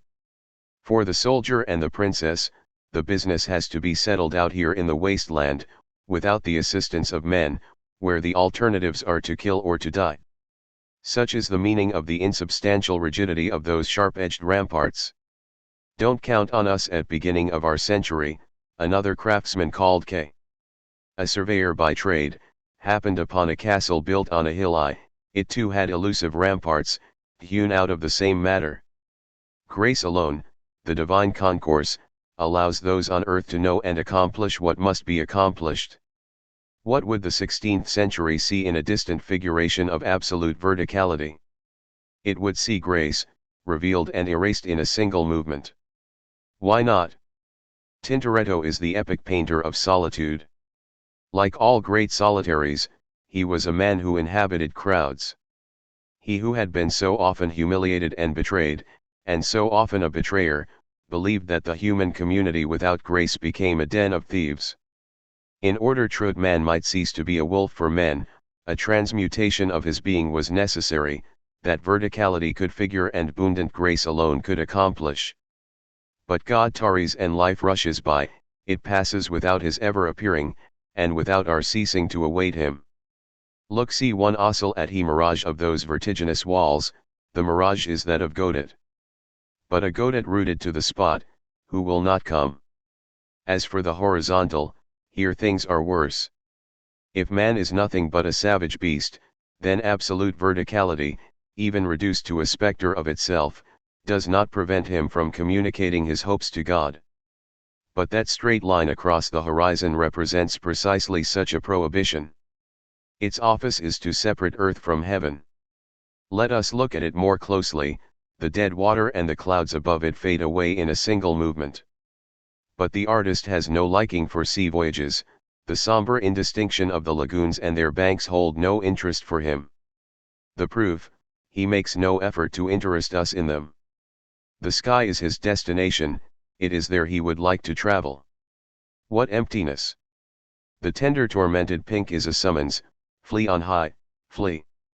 I sense that the angels are drunk. Fine. But why does he have to go so far? One need only live a few weeks in Venice to find this nostalgia suspicious. If the artist 187 was fond of the rarefaction of being, all he had to do was to take a walk around the Fondamenta Nuove at dusk or dawn, to encounter it everywhere, virtually tangible. It is a Venetian speciality. In Venice, the sky shimmers around the pale fingers of the city, crackles dryly at eye level. While up there above the stratosphere it appears as a series of loose, grey silken folds receding out of sight. Between this delicate silken scarf and the rooftops there is a void, a wasteland crisscrossed with scintilla of light. Even when the heat is intense, the sun remains cool, yet nowhere in the world does it erode so much. It can make an island vanish, disintegrate a district, fall into a canal and evaporate its water, turn the gentle lapping of the waves into a sparkling stammer. This was Tintoretto's one great love, all his work testifies to it. The lagoons of air above the lagoon he was born in, these precipitates of inert azure, tumbling into the dead water out of pure space, he loved them so much he wanted to paint them everywhere. Critics have grumbled that Tintoretto never breathed a word of his native city in his paintings. Not a word? But he spoke of nothing else. Not of the gondolas certainly, you will find none in his canvases. Nor of the old wooden bridge of the Ria Ito. But no matter how you approach it, Venice must give itself to you wholly or not at all. That is its character, and what differentiates it from, say, Rome or Palermo. Jacopo collected up his city and diluted it into a cone of translucidity. He preserved the mottled impenetrability of its palaces in such a dazzling transparency that they hurt your eyes. It was Venice once more that he depicted in his St. George, a lagoon of air wafting its pink folds above a lagoon of water. Later paintings, the majority, would depict the pearl of the Adriatic for us as an attack of the sky against the earth. In these, a deadened blueness, tinged with grey and salmon pink, is blasted through the interminable purity of space, against a stagnant expanse of water. Why? Doubtless to destroy all germs of life in it, utterly to mineralize the gelatinous morass quivering between the walls of the canals. There is no suggestion of this yet in the St. George. The next phase of Venetian painting would witness a sumptuous return to the vows of poverty. The full-blown colors would be faded or, still more frequently, eroded by exploding lights. Such was the evolution dictated by local history and the inner logic of the art, and in this period they designated their reformer, Tintoretto. This hallucinated weightlifter, 188, was accorded a mandate to give plastic representation to the decompression of matter into luminosity. To confer a mandate is not difficult. All that is necessary is to plant in the depths of the mandated a few insurmountable contradictions, he will always manage to contrive a mandate out of them. Thus it was, we may be sure, in the case of Jacopo. To transmute weight into grace was natural to him, but to show how the latter was no more than an attenuated guise of the former was his mission. One which had, clearly, only very indirect links with man's surroundings, his environment of things and material products of his labor. Critics long ago ceased to look for the secret of Sienese painting in the strange relief of the Epenirdes. Everything was floating, everything now has weight, everything will flow away, the painter must dive into the Adriatic and flow with it to discover its luminous energy. This is the order of the questions with which we are confronted. Nevertheless, the negation of a negation does not of itself, whatever may have been said, change it into an affirmation. A no is never surpassed towards a yes save under the impulse of a premonition.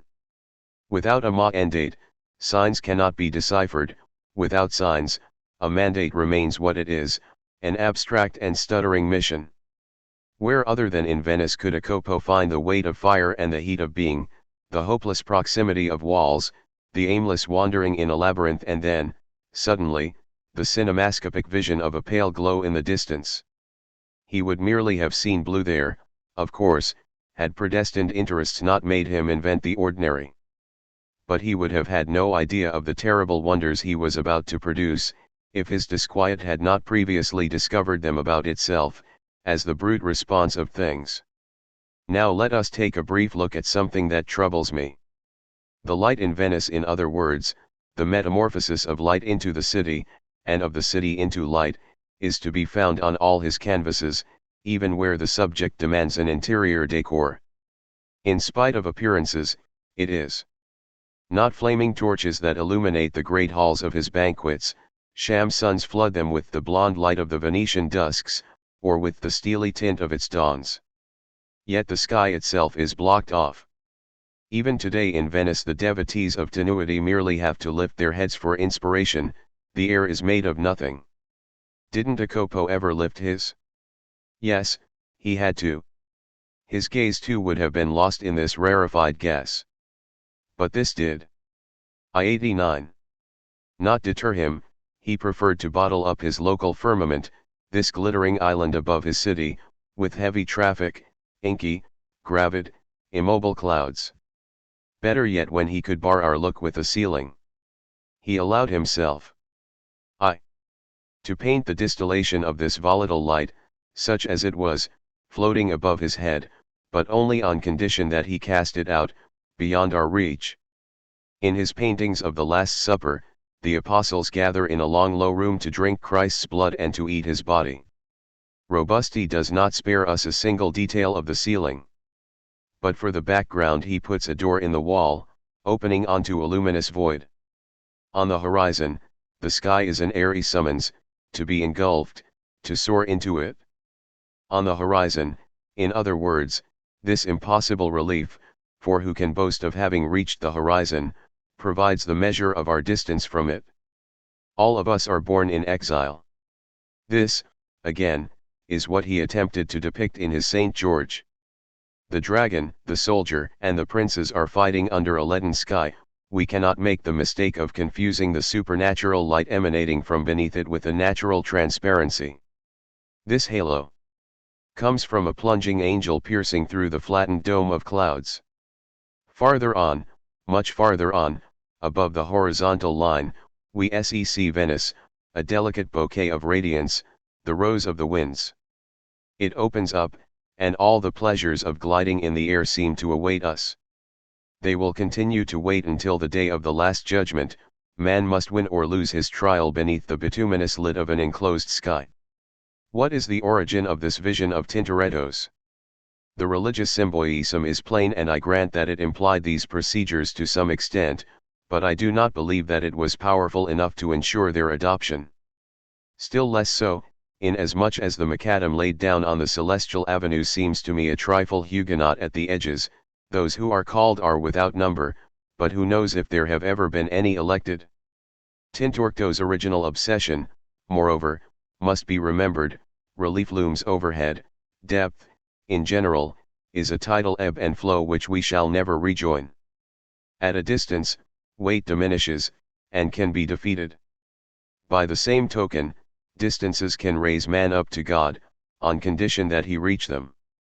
A condition Tintoretto pitilessly refused his clients. Obsessio and prejudice are the driving forces behind his composition. But they cannot explain everything. If an object or a character become heavier close up, and lighter in the distance, well and good, there is a perfect concordance with our experience of Venice. But Robusti must have been oddly made to catch handfuls of ancestral sky and then cast them into the background of his canvas, till they nearly disappear. Or having swept his canvas off light, subtle spirit of his homeland, as if it were unclean, it is stranger still that he should have filled the hole it left on high with tar. Did the subject demand this sort of treatment? One could hardly believe so. Horror, after all, can be solar too. The proof is that, in the case of Carpaccio, small clouds, scattered, moreover, along the horizon, are merely employed as extras. The saint transfixes the beast under an avalanche of gold. The sinister aspect of the painting lies elsewhere, in the corpses, for example, and the patient and sadistic care with which Carpaccio painted them. No, one can certainly be eviscerated in the sun. One man alone demanded that the sky should be leaden, so that the clouds form a ceiling above our heads, and that man was Tintoretto. I cannot help seeing this systematic betrayal of his city of light as the effect of a secret bitterness, of a nameless resentment. Did he love Venice? Passionately. He lived there, and he hoped to die there, in the midst of those he knew. He found the wide world frightening and sequestration suited him.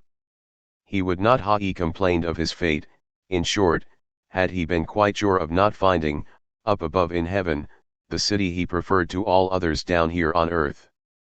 Unfortunately this would hardly be likely. When one enjoys the conspicuous glory of belonging to the Serenissima, it is for all time, death does not count.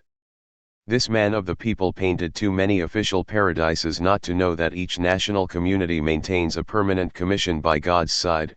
New recruits, after a brief session at the reception and sorting center, are ushered in the direction of their reconstituted homeland. The Venetian dead, in particular, were attached officially to the celestial Serenissima, which resembled its terrestrial counterpart in every detail, save that deceased doges formed a college in paradise, and the number of senators was multiplied by the succession of generations. Against the anarchism of the apostles, celestial Venice saved moral order by preserving its social hierarchy. It provided new arrivals with jobs equivalent to those they had left behind, and conferred the same honors they had received on earth. For Tintoretto there were no honors, Titian had taken them al. Title/Florel, L. St. Jurg L&D the Dragon I9 Tintoretto had T9 endure snubs, he felt disgust, he fawned on people without pleasing them, and displeasing himself. A dog's life. This was how he dreamed, if he had to keep company forever with the old man who poisoned him and if Cagliari the forger, the usurper, was coming to join them, what could distinguish heaven from hell? Of course he would enter the will of souls, and revolve around the all-powerful, but his neighbor would be Veronese, predictably managing to steal God's smiles from Tintoretto. And then, in any case, his neck would have to bear the weight of a patrician bearing the weight of a doge. In reality, the still medieval servility of the artisan masked an uneasy liberalism whose origins lay in economic competition, and a morose egalitarianism born of his social intercourse with the bourgeoisie. He painted Elysian fields for high bureaucrats and this was repugnant to him. To die in Venice, of course, would be a fine dream. But in the end he dreamt of something finer, the angels would receive his soul and, at the end of a long oblique ascension, introduce him clandestinely into heaven via other heavens. He would live through a few centuries as a tourist, without settling down in any one place, comparing institutions and regimes, then, if he came across a homeland he liked he would have himself naturalized discreetly before even the College of Doges was notified of his arrival. This was not what he thought. Agreed, it is what he painted. with the result that in his St. George he figured the impossible universe of verticality in the distance, and everywhere else erased all straight lines from space, as if they were so many whalebones corseting it. Space, without axes or tutors, collapses into a rounded huddle. It buckles. Any being or movement introduced into it, a lump, a puffiness, an inflammation, is bent by irresistible forces. The curved line became the shortest distance between 2 points. Let us return to the one-way itinerary the artist prescribes. We discover a series of arcs. In the first place, the princess, it is possible to trace a semicircle from the tip of one hand, via her hair, to the other hand. On her left, we come across a series of characteristic domes, that formed by the upper edge of the spreading corolla of her cloak, that of the corpse, that of the shadowy lines running along the belly and mane of the horse, and that of the back of the saint. I mention only the essential. Observe. Translator's note, Piolo Cagliari was the original name of the painter Veronese. Moreover, on the extreme left, the beginnings of an arch, simply a tree trunk, and up above, on the screen of the sky, those pink ellipses about an angel. There can be no doubt about it, Tintoretto has taken an old tale whose events occurred within our daily physical compass and, with the tip of his brush, projected it into curved space. At a stroke, the instant dilates and overflows. On both Carpaccio's and Tintoretto's canvases our eyes are forced to follow one-way paths, but the roads have changed. In Carpaccio's painting, our gaze slides promptly and immediately to the rigidity of a lance. In Tintoretto's, it wanders, through valleys, pivots round a bulge, swings between rotundities in search of an exit, envelopes the hindquarters of a horse and ascends to its neck by the only acceptable route, that of the least deviation. The painting admits no difference between a short-cut and the longest way round. This thickening of duration has at least one advantage, since the speed of time on the canvas is much faster than the real time of our ordinary experience, yet it is this real time that rules the behavior of the princess and the saint. The instant evoked for us on the canvas, soft, stuffed with itself like prunes from Tours, no longer disturbs us. Tea is a molecule, of course, but a giant molecule, which exceeds and envelopes our fitful and #on. Here Baroque time was born, that heavy time which the following century would try to slow down even further, and eventually die of the attempt. In short, Robusti painted the instantaneous, but a cavjd instantaneity which we identify as a duration. To come back to our soldier, I concede that his heroism suffers somewhat from this metamorphosis. It is not very often that curved space is apparent to inhabitants of rectilinear space. But, as we can see from this example, in every case the confrontation is scandalous. The spectator is indignant, his time is confiscated, and to what purpose? To be wasted heedlessly, to be poured away. The duel between man and the beast would have finished long ago if the painter had not rounded each movement, replaced all straight lines by twirls and forced his creatures to telegraph their blows, to suspend them, or delay them indefinitely. Is this action? Is this soldier performing an act? He is killing, I agree. But a fall of rock can kill as well, by chance. What is St. George doing? What can he do in this hemispherical world in which he is assigned residence? He weighs. But because Tintoretto has suppressed the practical axis of the lance, the knight merely weighs on the horse rather than on the monster. This is only appearance, no doubt, but it is extremely legible. Nothing seems to me more difficult for an artist than to banish false illusions from the illusory. In any case, the secret balance of the painting's forms evokes a dull heaviness, and reduces the saint to his weight. When one looks at a painting of this period, one starts, as we said, by perceiving an Apollonian range of fantasies. We recognize the characters in the painting, the locations, the events portrayed. Knowledge is our guide, in words, those of the title, for instance. In this way anecdotal meaning becomes a part of the process of seeing. However, a duller and darker world exists below, the same forms participate in its composition, but they lose their sense in it and become part of a subterranean and non-figurative order which filters through the brilliant ceremonies of the eye and ends by conditioning our perception. From this point of view, the killer on his mount never ceases for a moment to be the secret dome which crowns, yet crushes, the superimposed arcades of the painting. In other words, this providential savior, rather than pillaging space at a gallop, is himself borne along by all the voussoirs of the canvas.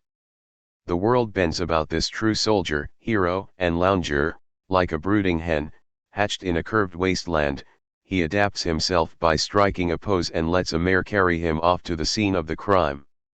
However, Tintoretto was not so foolish as systematically to deny a saint the chance of being one of the subjects of history. He left suggestions and clues in the painting, which show virtually nothing, yet let us decide whether an act is actually occurring or not. The suggestions first: the saint's lance and hand have not abandoned the canvas, their presence is masked. You will understand that your eyes do not demand that they be visible, they can accommodate themselves to not finding any trace of them. But experience tells us that they exist, that the saint has not had his right hand amputated, and invites us to a casual quest for the signs of combat. At a lower level, our knowledge and feelings come together, the former enlightens the latter condition the former. Our blind sensibility receives the information that the saint is not an inanimate mass, that he is a man and is 16 his weight on the dragon more than on his mount. By the same token, the center of gravity shifts, and the delicate balance we thought we have. 194. Surprise turns out never to have existed. Our muscular sensations demand that a new distribution of weight be established, they seek a prop. But the painter has done his job well. We accord him complete freedom of action, neither our eyes, nor our muscles, demand that the support be visible, we will be satisfied if it is visibly signified. Tintoretto provides every possible afjpsm. We know the lance is there. We can see a snatch of it. If the honorable onlooker insists on seeing all of it, together with the hand holding it, he is welcome to turn round and back into the painting. When he has got to the other side of the combatants, in the far depths of the painting, he can contemplate the limpid mystery of the captain's right flank. What will he see there? Whatever he wishes. Since this journey through the canvas can only be accomplished in the imagination, it is the latter, in the last analysis, which will be the final arbiter in each case. Conversely, each of us will be reflected wholly in this final option. It will be a projective test, in short. Tintoretto is no more responsible for what we imagine to be on his canvas than Rorschach for what we perceive in his ink blots. It is true, from without and from the left side of the writer we only know the saint by his mass. But only a curmudgeon could claim without proof that the view would be the same from within and from the right side. The paintbrush has not prejudged the issue in any way, who says that weight, approached from the opposite direction, might not appear as the best helpmeet of men and saints, as their servant and mistress? Perhaps we might have the good fortune to surprise George in his true miraculous self. Suddenly he would teach us, perhaps, what we really are, unstable miracles, submitting the universe to our domination by intelligent control of the servitudes it imposes on us. Nothing should be excluded, so much is clear, not even the wild supposition that the painting is uninhabited, that all that can be discerned in it is the clash of inhuman forces, that man is a haunted mineral. But, as the work was commissioned by a devout clientele, the most pious conclusion will no doubt be the closest to the truth. In short, Robusti was paid to paint a sacred action, he took pains to ensure that it did not appear on the canvas, knowing that frantic bigotry and conformity would suffice to ensure that every spectator saw action where there was none. The tailor who banked on courtiers admiring on trust a. 195. Fine essay of royal clothes on a naked monarch was hardly more wily. He himself knew, of course, that His Majesty was opening the ball or presiding over his council in his birthday suit. But was Robusti, the trickster, any less cunning? If we looked at the saint from the other side, the painter's opinion is that we would see the same mass, borne along by the same momentum, neither lance nor hand could change matters in any way. So then, you will say, why wasn't he franker? He had nothing to fear, from one side or from the other, with or without a lance, the impotence of man is denounced. Ah! Quite so. If he were to denounce this impotence, he would lose his client. He was irksome to his clientele, without wanting to be, he knew it and was scared of that. Do you think he would want to make matters worse by a premeditated scandal? Stay out of trouble ::. That was his motto. If he had to paint an act that savored of heresy, it was just as well not to paint it at all. And, rather than refuse the commission, the whole scene would be painted leaving out the act, a hierarchy of characters and events would usher us, from right to left and from foreground to background, to the left-hand side of a patently right-handed soldier. At the same time, Robusti showed his guile by choosing a powerful protector.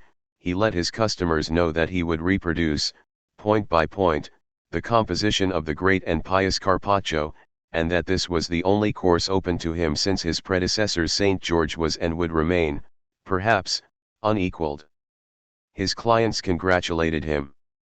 The contrivance appeared triply guaranteed to them: it was 50 years old, it was the work of a dead man, another parish had tried it out and declared itself satisfied. Running in expenses would be saved. As it happened, Jacopo did not lie. The new master was to draw his inspiration from the old, taking over from him the general features of his composition. What he neglected to say, however, was that he would push this composition to the limit, until it would rock and overturn.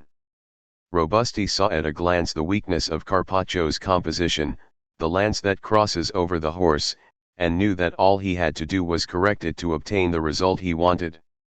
His aim, as we now know, was to leave, in the midst of the most rigorous causal chain, a calculated intermination: he would not paint the actual battle, he would depict an eclipse of the action by obscuring it with the very bodies which were supposed to be producing it. He would make a secret of the act, the secret of the canvas. He would exile this absence as far away as possible, to the ranks of all the other exiles, on the pallid ramparts, in the fleeing sky. He would decide nothing, but would leave the client with the task of assigning a name, an essence to the invisible event, the bewitching of a mass by a void, wink of God to his soldier, or a drama, a conflict arising from man and engendering him. What a fuss, you're going to say. And it's true, Robusti did make a lot of fuss, an enormous amount, like all painters, though less than writers. But I can't help that, it's all there on the canvas. You can easily verify if you like. Of course, I have had to spell out what came to him in a flash. I have taken friends to see the painting, each time I've been in London, and all of them react in the same way. What astonishes them is Tintoretto's transparent desire to paint a dazzling action by starting with a rout and then proceeding to relegate the thrust of the lance off stage. But if we restore the painting to its time, the last years of the painter's maturity, we will understand that this was a familiar disposition of Tintoretto's. In a way, he used it everywhere, and one could say that in the St. George he did not invent it so much as comprehend it. It recurred in his work for quite other reasons, but he understood the advantage, in this particular case, he could take from it. 4. Psychoanalysis. The 4 texts in this section were published as a single feature in LTS Temps Moderns, April 1969. J.P. Pontalis, a psychoanalyst, and B. Pingod, a literary critic, were members of the editorial board of LTS Temps Moderns who disagreed with the journal's decision to publish the tape-recorded document in question. The footnote appended by Sartre on p. 199 refers to the subsequent resignation of Pontalis and Pingod from LTS Temps Moderns a year later, over an article called for the destruction of the present system of higher education in France. A.'s text divided us deeply. Eventually we made a compromise piece which I hope will last. I will set down here why I fight from the moment I saw the text that we should publish it. Pontes and Pingod, who were of the contrary opinion, will state the reasons for their opposition to the decision. Here then is the document, sandwiched between our articles. A few words at the outset, to avoid a probable misunderstanding. I am not a false friend of psychoanalysis, but a critical fellow traveler, and I have neither the desire, nor the wherewithal, to ridicule it. Some people will find the dialogue below funny. It's always good to see Punch give the officer a hiding. Personally I don't find anything funny in it, neither from the point of view of the analyst, nor from that of the patient. Obviously A has the upper hand, and I will say presently why I find him exceptional, but the analyst, after all, came out of the affair, if without glory, who, apart from a judoka, could have done better, also without defeat, he did not speak. In addition, I am more than willing to admit that the interview occurs within the context of the analytic relationship itself. The dispute hinges, it would seem at FRST site, on a particular interpretation, that according to A. Dr. X has given of his patient's symptoms for many years, and then suddenly retracted. It goes without saying that we will not take sides over the issue of the interpretation or its retraction, since the tape recorder did not pick up the first part of the conversation. Besides, A. is the first to concede this. He gives the déculement the title Psychoanalytical Dialogue. There is irony in this title. It reminds us of Merlin's remark that a man thinks he is analyzing someone else, whereas frequently he is analyzing himself. Dr. X is supposed to have projected his own childhood problems onto A. This is only a side of the story, and anyway it is not the most important aspect from our point of view. If stress it, it is only I. It did not last, October 1, 1970. 200. Because it illustrates the problematic aspect of the dialogue. A. refers to Freud on two occasions with sincere respect. He cannot make up his mind whether it is psychoanalysis as such that has failed, or whether he would have been cured by a better analyst. In any case, for T4S this is not the point. If mistakes had been committed, we can quite understand that A. as the victim of them, should be angry, but in our eyes an isolated case cannot call the whole of psychoanalysis into question, any more than an ecclesiastical crime could imperil the Church in the eyes of believers. Psychoanalysis is a discipline which aims towards rigor and whose goal is to cure. For that matter it is not a single discipline, but several. If objections to it are raised, objections to certain aspects of psychoanalytic practice, rather than to its principles, discussion of them should be conducted with as much rigor as is invested by practitioners in their clinical and therapeutic procedures. Why then did I find this dialogue so fascinating? Because it spotlights, with dazzling clarity, the eruption of the subject into the consulting room, or rather the overthrow of the univocal relationship linking the subject to the object. And by subject here I do not mean the self or the ego, a quasi-object that is a product of reflexion, but the agent. In this brief encounter, A. is the subject in the sense in which Marx called the proletariat the subject of history.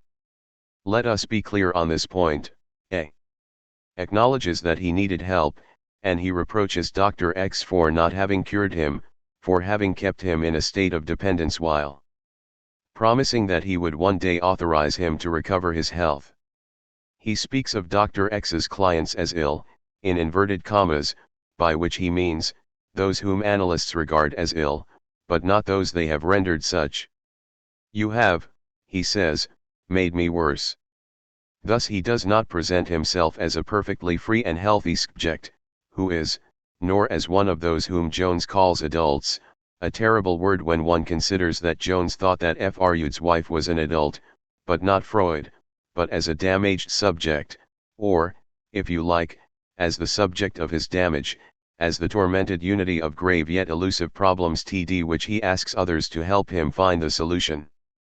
Having said this, what does he attack Dr. X for? Let him say why in his own words, one can't get better lying on that thing, pointing his finger at the psychoanalyst's couch. You're scared of looking people in the face. A moment ago you told me to face tip to my fantasies. I could never have faced up to anything when you made me turn my back on you. You can't cure people like that. It would never work because living with other people means knowing how to look them in the face. Is he challenging the method, the couch, the studied mutism of the great professional listeners? Yes and no. For several years he has poured himself out, exposed himself, well aware that his apparently random and free-spoken remarks corresponded to a dark and hidden text that he had to construe rather than discover, a text contained in the spoken word, in the sense in which, as Elyard said, there is another world, and it is inside this one.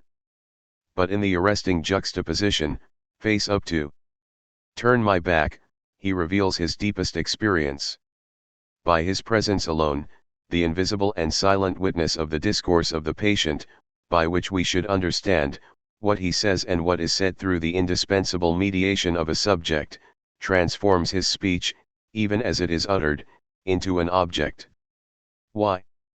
For the simple reason that there could never be any reciprocity between these two figures, the one lying on the couch, his back to another sitting down, invisible and intangible. I am well aware that the patient has to emancipate himself, his task is one of gradual self-discovery. The trouble, tells us, is that it is understood at the outset that he will embark on this voyage of discovery passively, through a gaze that he cannot see and that judges him. The man with the tape recorder is convinced that the road to independence, facing up to one's fantasies, and to other people, cannot pass via a situation of absolute dependence, transference and a frustration, an at least tacit promise, I will cure you, waiting for authorization. He is disappointed, it is true, he takes it out on his doctor and some will say that he thus merely demonstrates an incomplete transference, gone awry. But how are we to answer him when he tells us that a patient's cure has to begin with a face-to-face encounter and should subsequently develop into a joint undertaking in which each person takes his chances and assumes his responsibilities? He has been castrated? So be it. He certainly wants to be told this unpleasant fact, but by someone looking him in the face. The interpretation should be proposed to him in the course of a long common adventure in interiority and not come to him anonymously, like stone tablets. This particular subject hopes to gain some comprehension of himself as a damaged, derailed subject. For lack of any 202 intersubjective collaboration, he acts it out, as the analysts say, which means he turns praxis, and the situation, upside down. In the psychoanalytical dialogue, the roles are reversed, and the analyst become the object. For the second time, a rendezvous of man with man is missed. This episode, which some people will find funny, represents a tragedy of impossible reciprocity. Violence has occurred, says Dr. X, and it certainly had. But was it not more a sort of counter-violence? Poses the question admirably. Is not the interminable psychoanalytical relationship, the dependence, the anticipated and induced transference, the feudal bond, the long refinement of a man lying prostrate on a couch, reduced to the babblings of childhood, utterly drained, is not all this original violence? I know what Dr. X would reply, or what he would have replied had the tape recorder not been there. We never use coercion. Everyone comes and goes as he pleases. When a patient wishes to leave us, we may try to dissuade him for his own good, but if he insists, we don't stand in his way. The proof is that 3 years ago I regretfully let you go. This is quite true, and in my view, the analysts themselves are not in question. But would refuse to be quelled. He tells us, if the men are set aside, and the situation itself is considered on its own, then the weekly or bi-weekly abdication of responsibility of the analysand to the analyst becomes an increasingly imperious need. For the condition of an object has certain advantages, violence becomes at least latent and insinuating, and then to be a subject is so exhausting. On the couch, everything solicits one to substitute the agonizing responsibility of being an individual, for abandonment to the incorporated company of basic drives. This inversion of praxis is a clear demonstration that the psychoanalytical relationship is, by its very nature, a violent one, whatever may be the particular doctor-patient duo we have in mind. In fact, when violence turns the situation upside down, the analyst becomes at once analysand, or rather analyzable. The use of force against his helplessness places him artificially in the situation of a neurotic. A. Certainly counted on this. He had been pondering his course of action for 3 years. Listen to him. Until this moment you were accustomed to total control over the situation, and then suddenly a new element is introduced, and upsets things. And the analyst's reply shows that he has been abruptly transformed. 203. Into a patient. His discourse, at this stage, now in turn needs to be deciphered. I'm not used to physical violence. What a strange turn of phrase.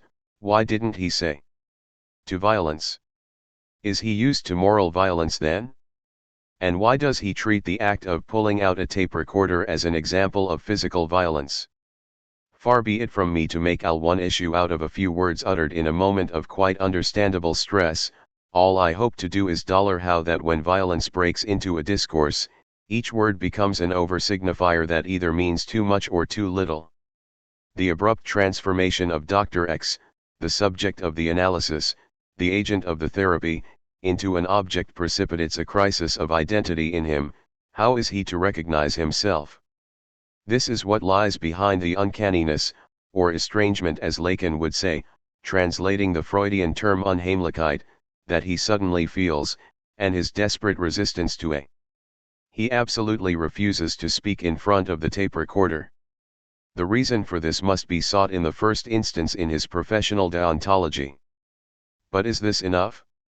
Does it adequately account for his feeling of horror when confronted with the tape recorder? Was he not in fact making the discovery, like the object of an analysis, that his words, which he guarded so jealously and which floated away so lightly in the silence of his office, a patient is not a witness, were about to be registered and preserved for evermore? They had been nothing but the gay murmur of his sovereign thought, and now they threatened to become the petrification of it. Once inert, they would testify against him. A tape recorder can enrage even the mildest person because it evokes the warning of English justice to the accused. From this moment, everything you say may be taken down and used in evidence against you. Dr. X makes one last effort to intimidate A. To treat him like an object in order to recall him to his dependence. You're dangerous because you don't have a grasp on reality.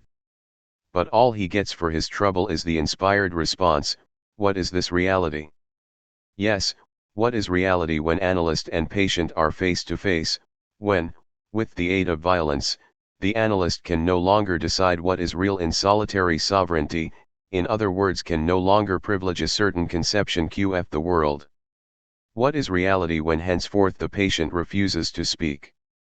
Or when in the course of a farcical exchange of mutual antagonism, each man psychoanalyses the other, or rather when the two of them apply the same schema to each other, you're imitating your father. No, I'm not, you're imitating yours. You're acting the child. No, you are. What is reality then, when the language of psychoanalysis, reduplicated, echoic, seems to have gone mad? Such a limiting situation, I should add that other analysts have found themselves in similar situations, and that is one of the risks of their profession, allows us to pose the real question, must we choose between the subject being of the patient and psychoanalysis? Consider the man with the tape recorder. Consider how he has turned the whole problem over in his mind for 3 years, whether he erred in his conclusions or not is of little importance. Consider how his plan matured, how he decided on his attack, how he implemented it. Listen to him speaking, hear the irony and anguish in his voice. I'd have to have a nerve to let myself in for such a thing. and listen to the confidence in his voice as he juggles with concepts that for so long were applied to him. One asks you, at this moment, who is he? Who is this man A? Speaking?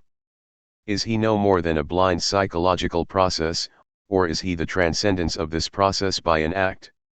One have no doubt that his airy word and actlon could be given a psychoanalytical interpretation, provided he were reduced once more to his status as the object of analysis.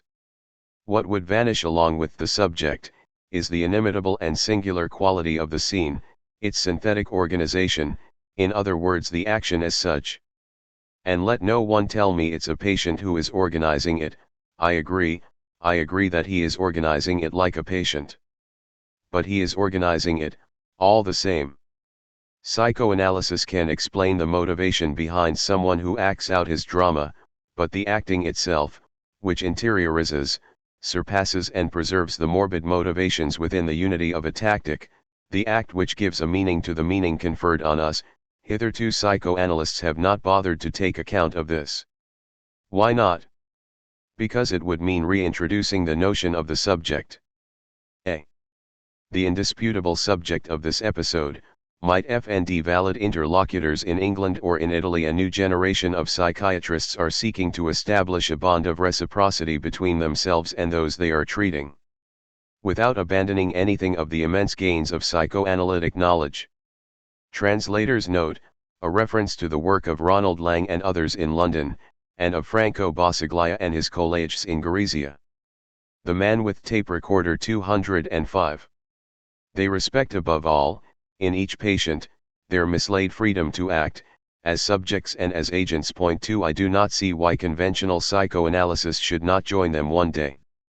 In the meantime, I offer this dialogue as a beneficent and benign scandal. 2. I am not unaware of the difficulties they face. Depth psychology, as Lagache notes, presupposes a general loosening or self-abandon on the part of the patient, and thus makes the couch mandatory.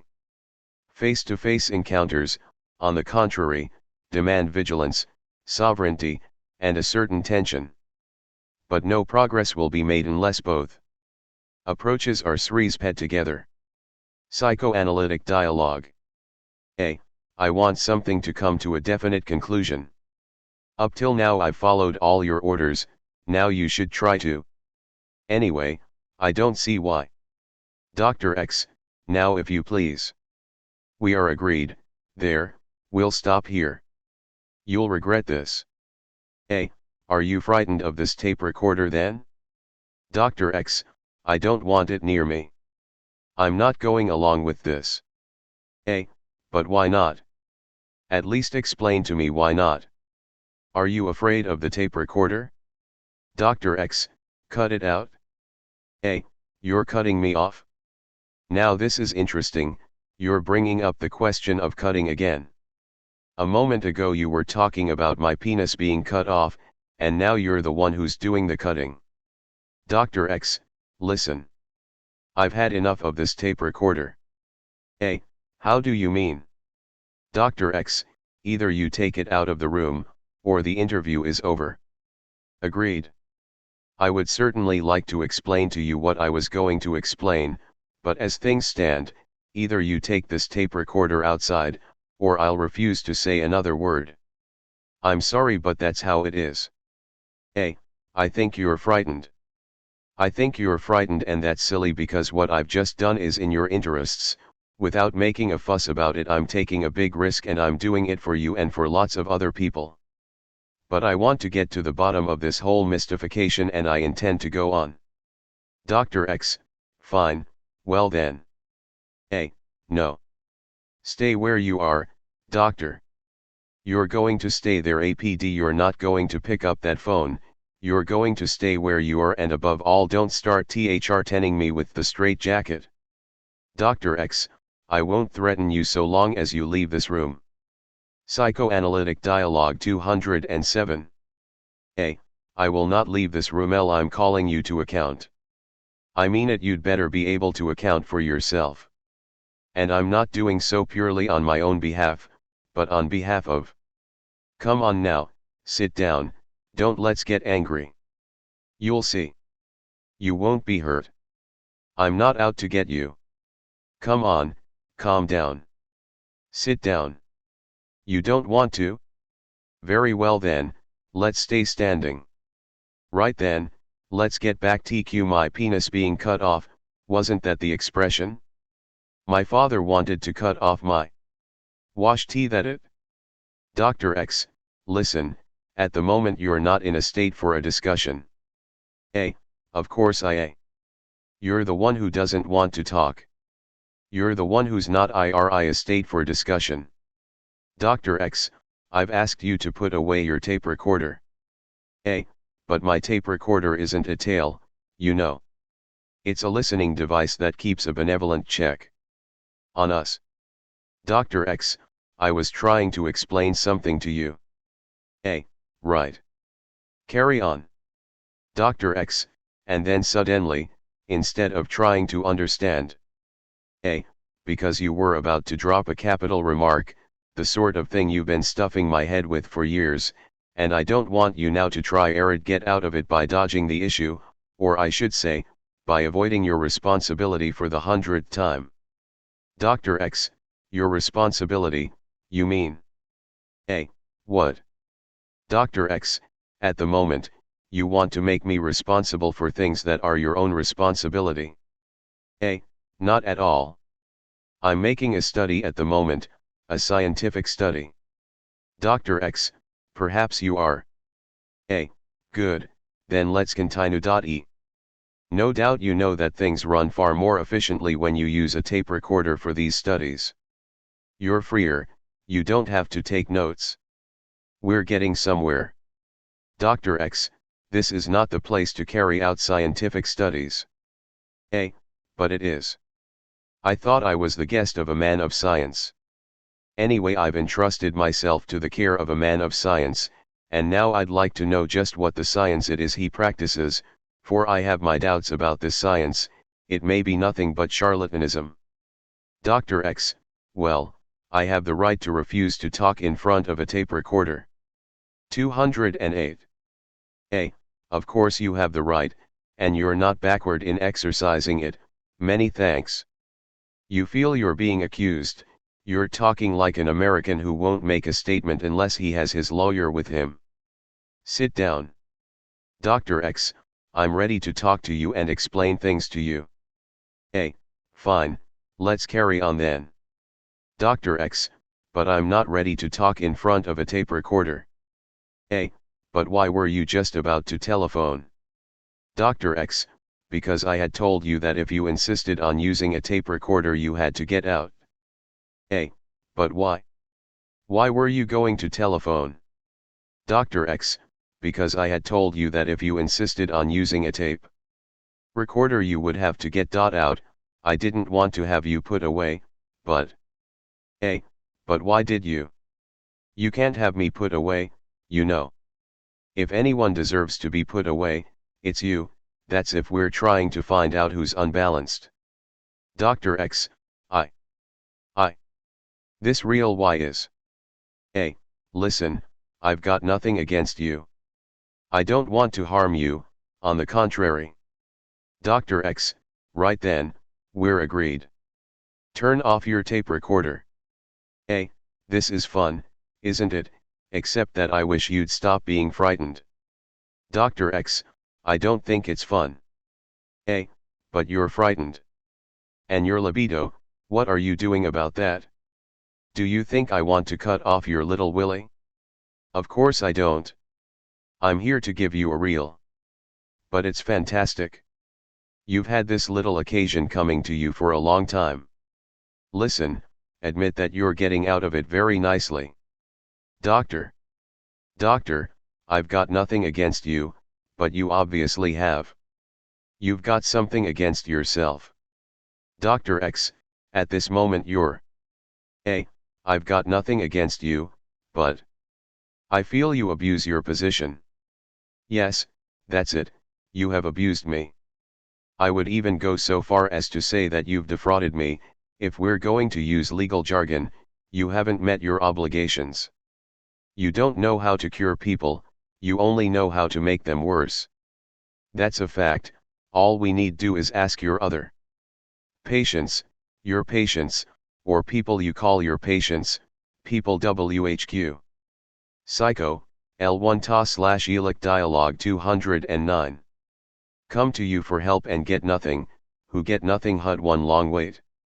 Come on, sit down. Let's be reasonable. Let's he reasonable. There.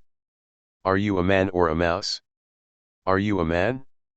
Dr. X, for the last time, you've got a tape recorder there and I won't put up with it. I'm sorry. I have to repeat that I pulled this tape recorder out, to use your words, because I didn't like the way you suddenly demanded that we drop the question of castration. Dr. X, well, certainly be willing to discuss the question of castration, if that is in fact your real problem, but I won't say anything in front of a tape recorder. Fine, well we won't talk about it, we'll wait until you change your mind. You're trapped. Dr. X, what do you hope to get out of trapping me? I've got nothing to lose. Dr. X, maybe. You're frightened. Come on now, Johnny. Buck up, You don't want to?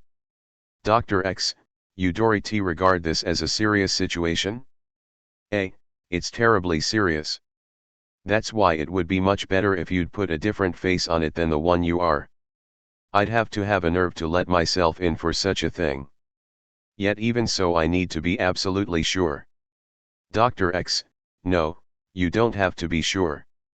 If you were sure you wouldn't be acting like that. Now let me go, this is a highly dangerous situation. Dangerous. Dr. X, yes, you're dangerous. I'm not dangerous at all, you're only saying that. You never stop trying to make me believe I'm dangerous, but I'm not in the least bit dangerous. Dr. X, you're dangerous because you don't have a grasp on reality. That's not true. Dr. X, you don't have a grasp on reality. I'm a little I am. I always been as gentle as I am. IFRX, you don't have a grasp on reality. 4. YOIL the one who's dangerous. It's he who says it. Who is it? 210. DJX, you don't have a grasp on reality. What is this reality? Dr. X, at the moment you're dangerous because you don't have a grasp on reality. But what is reality? WT, have to agree on our definitions first. I know one thing, from the point of view of your reality, and that is that you're very angry, you're having difficulty controlling yourself, you're going to explode any minute. You're going to snap, you're under pressure, you're getting yourself into a state and that helps no one. I've got nothing against you, you've got no reason to be angry. I'm not your father. Dr. X, you've got your tape recorder there. So. DRX, switch it off. Come on, it's not so bad as all that. Does it frighten you? It's not a gun. / Dr. X, switch it off. Are you frightened? Dr. X, switch it off. What do you mean, switch it off? DFX, I don't like this sort of interview. Now listen, do you want a spanking? Dr. X, there, you see, you're dangerous. Do you want a spanking? Dr. X, you see, you're dangerous. No, I'm not, I'm simply asking you this question, would you stop acting like a child dash? Dr. X, I tell you you're dangerous. And I am telling you you're acting like a child. DRX, and you're going to show me what for, I can see. No, I'm not going not to show you what for. Dr. X, switch it off. But what do you mean, switch it off? Dr. X, I've got nothing more to say to you, you're dangerous. What do you mean, you've got nothing more to say? You've got to square accounts with me.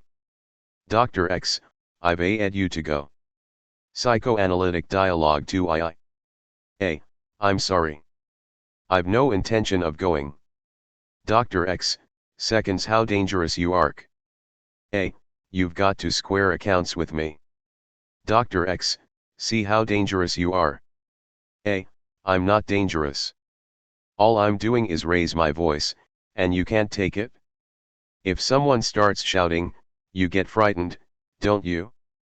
When you hear shouting you lose your cool. You're terrified, it's your daddy shouting at you. The two men are now standing within inches of each other, but all I'm doing here, Johnny, is shouting to show you that it's not serious this time. Now, you see, you've got over your fear already. There. You've overcome your fear. That's better, isn't it?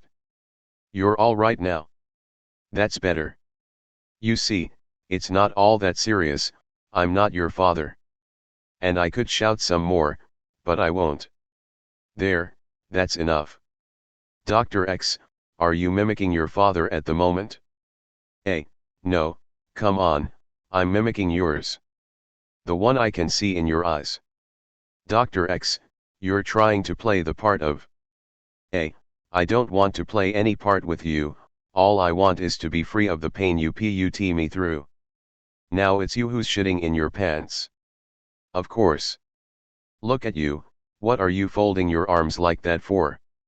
You're protecting yourself. Do you really think I want to hit you? Where did you get that idea from? I'm far too reasonable for that. I've got myself under control, I don't want to do what you'd like me to do. Things would be much simpler then, wouldn't they? I'd hit you, I'd be in the wrong, I'd have started it, I'd have done something which would give you tile power to. Who knows? To play the doctor, yes, to play the psychiatrist. If I'm threatening anyone, it's not little Johnny, but the sadistic doctor. Not little Johnny. He's suffered enough already.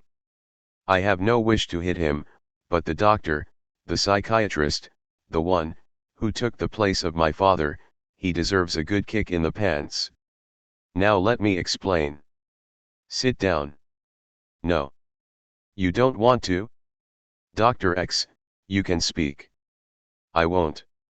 I've told you that all right then, I'll speak. So, there you are. I wanted to say this the moment I pulled out the tape recorder, I only pulled it out to speak, because I had something to say. Obviously you can record it too, if Ro like, I'll send Ro a transcription. You should find it very interesting. 212. Well you will, anyway. Well, here we GQ. You can't get better lying on that thing. 20 iris finger, /t the p, lci/o, ma, sts, 01 lch, it's impossible. You can't get better yourself, because you've spent toq many years euro in it. Why churi scared euro if iqing p equal in the face? A empment ago you started tqte, one I me hqw I had tq face up tq my fantasies. I see cold never have faced up tq anything. You made me turn my back euro in you. You can't cure p equal like that. It w cold never wqrk, because in fact living with ther p equal means kn quing hqwtq them in the face. W1 at did you think I'd learn euro in that c cooka? The way things are, chu verqbbed me even euro if my wish tq live with thers qrtq face up tq anything, and that's why ker p arcblum. That's why you make p equal lie dqwn like that. Because you can't iqq them in the face. You can't t cure them, all you can dq is pom qffl, and them ker qwn father figure p arc blams, the knees chu ve never been able tq seek me to terms with.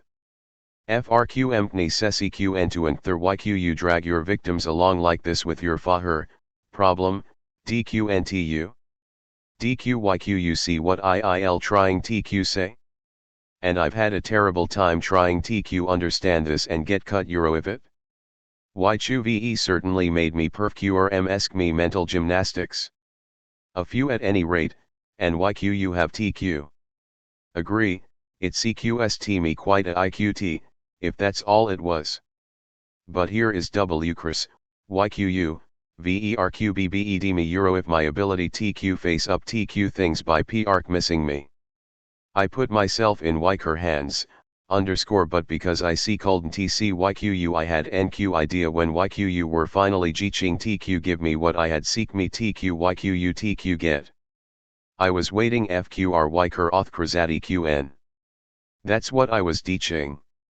YQ W cold have been stupid TQ give it TQ me, W cold TU, TQ get me cut fit, since I was keeping YQU, YQU lived QFF me, YQU sucked me dry, I was the patient, and YQU were the DQC TQR, and in the end it turned Wyker on child QQDP arc blumk ver TQ me, I was the child and YQU were the father. YQU had all the rights, didn't YQ? YQU had the right TQ have me put away at esc me time, well NQT perhaps me, but thir P equal anyway. Dr. X, I was dialing 999 TQ have YQU taken cut here, 999, the P clice, TQ get rid euro if YQU. A, the P clice. Daddy. SQ that's it? Wyker daddy was a P cliceman. And YQU were ringing daddy TQ come and get me. Dr. X, because in il Wyk Binny QN. A, but listen, this is interesting. Why did YQU want TQ ring for the police? YQUW cult have missed all this. YQU have to admit. Psychoanalytic Dialogue 213.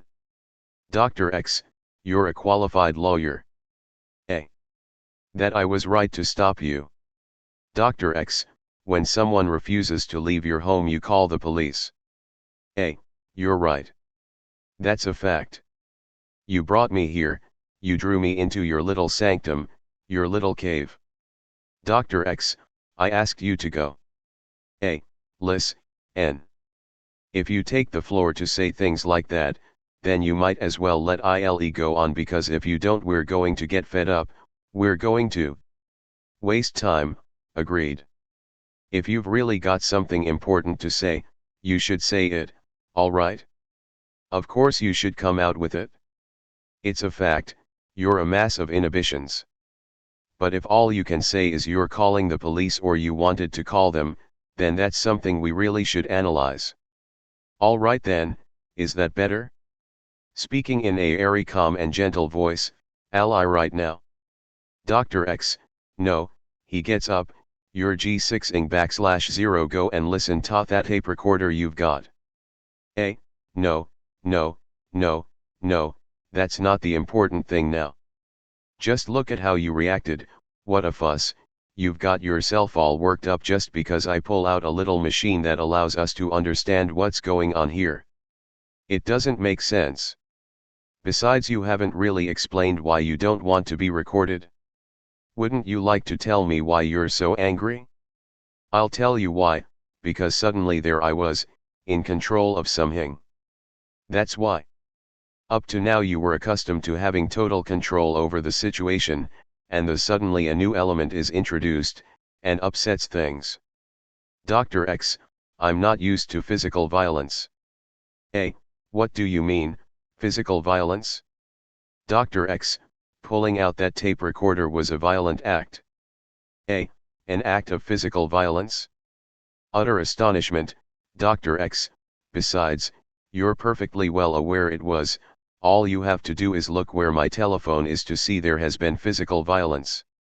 The telephone ended up on the floor after the previous episode, you're not going to pick up that phone. A, now listen, are you serious? Did you enjoy saying what you just said? Are you happy now? I want to be sure you're alright. Are you? 214. Feeling okay? Everything working? Oh. Using baby language, doctor. Speaking very softly and d gently, coo. Come on, you've got to say something dash, don't you want to tell me? Well, just look at this situation. It's ridiculous.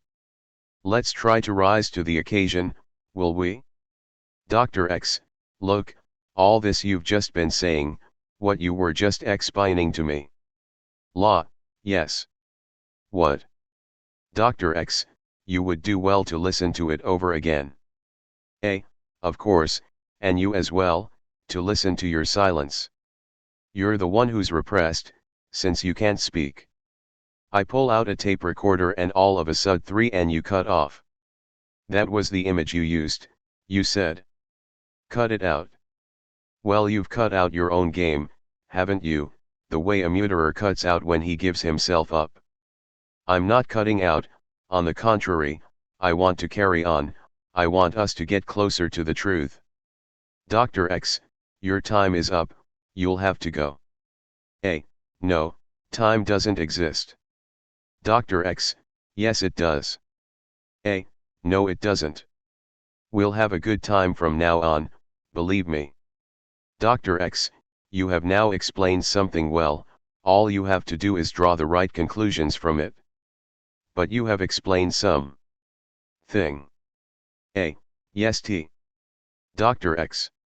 That you should have understood a long time ago. What? Dr. X, your attitude. What do you mean, my attitude? Dr. X, your attitude, what you've just explained. My attitude. What about yours dash, buzz at the door, you think you can just cut me off. Dr. X, what you have just explained is your attitude. Did you hear that? Someone else is waiting to see me. What do I care? The next victim's in no hurry. Dr. X, well I do care. Speaking stiffly and authoritatively, we will not leave this room until matters have been cleared up concerning what has taken place and the problem of your responsibilities and your failure to meet them. Psychoanalytic Dialogue 215. Don't talk to me of physical violence, it was you who began the physical violence by forcing me to lie down on that couch, it was you who twisted me, who turned my head upside down. It was you who distorted things, don't you realize that? Don't you realize that all of a sudden you look ridiculous? There's something beyond this moment here now. There's something shameful about your present, infantile behavior. Dr. X, you see how dangerous you are, I told you that you were dangerous. Dr. X, you're a clown. And an ominous clown at that. You're dodging the issue. I've come 2 or 3 times a week to you for don't know how many years, and what have you given me? If I'm mad and dangerous as you say I am at the moment, all you're doing is reaping what you've sown, what you've invested with your erroneous theory. Take note of that. /D. After all, this little scare should do you a lot of good, all I'm asking you to do is think a bit about what you're doing, it's sort BF a little assignment I'm setting you, it's not all that serious. It's riot going to who you. Come on, what about a smile? Don't look so sullen. It's a very important thing, you know, to be concerned. If curing people, to be a doctor, and psychoanalysis is very important. People are always writing books about it, it's worth thinking about, it's worth talking frankly to each other and trying to understand just what has gone on between us, because maybe we can learn something and pass it on to others. I'm not dangerous, so don't keep saying I am, all you're trying to 40 is get us off the subject. You've profited from a ready-made situation, you're very privileged, you came after Freud, you were put through a course, and you ended up with a little brass nameplate on your door. And now give yourself the right to muck about with people's lives, and you hope to get out of it like that. You're a failure, you'll never do anything with your life but burden other people with your own problems. Well, it's all over now, you understand. No more. You should be very pleased with what I've just made you put up with, because in fact it was nothing, nothing at all. Dr. X, it was, you're making me put up with your presence. I'm not making you put up with my presence. I'd like you to stay sitting down. 216. Dr. X, physical violence. A. Don't be silly. In a paternal and reassuring voice. PRX, physical violence. A. Don't be silly, it's theater. Dr. X, you're inflicting physical violence on me. A. Not at all, I'm not inflicting any physical violence on you. Dr. X, I gave you the opportunity to explain yourself. A. Well, now I'd like to hear you explain yourself. BRX, I gave you the opportunity to explain yourself, and I suggested that. A. Rubbish, you cut me off, you interrupted the explanation I wanted to give you to begin with. Dr. X, only insofar as I did not wish to speak in front of a tape recorder. A. But to begin with, I didn't ask you to speak, I just asked you to let me speak.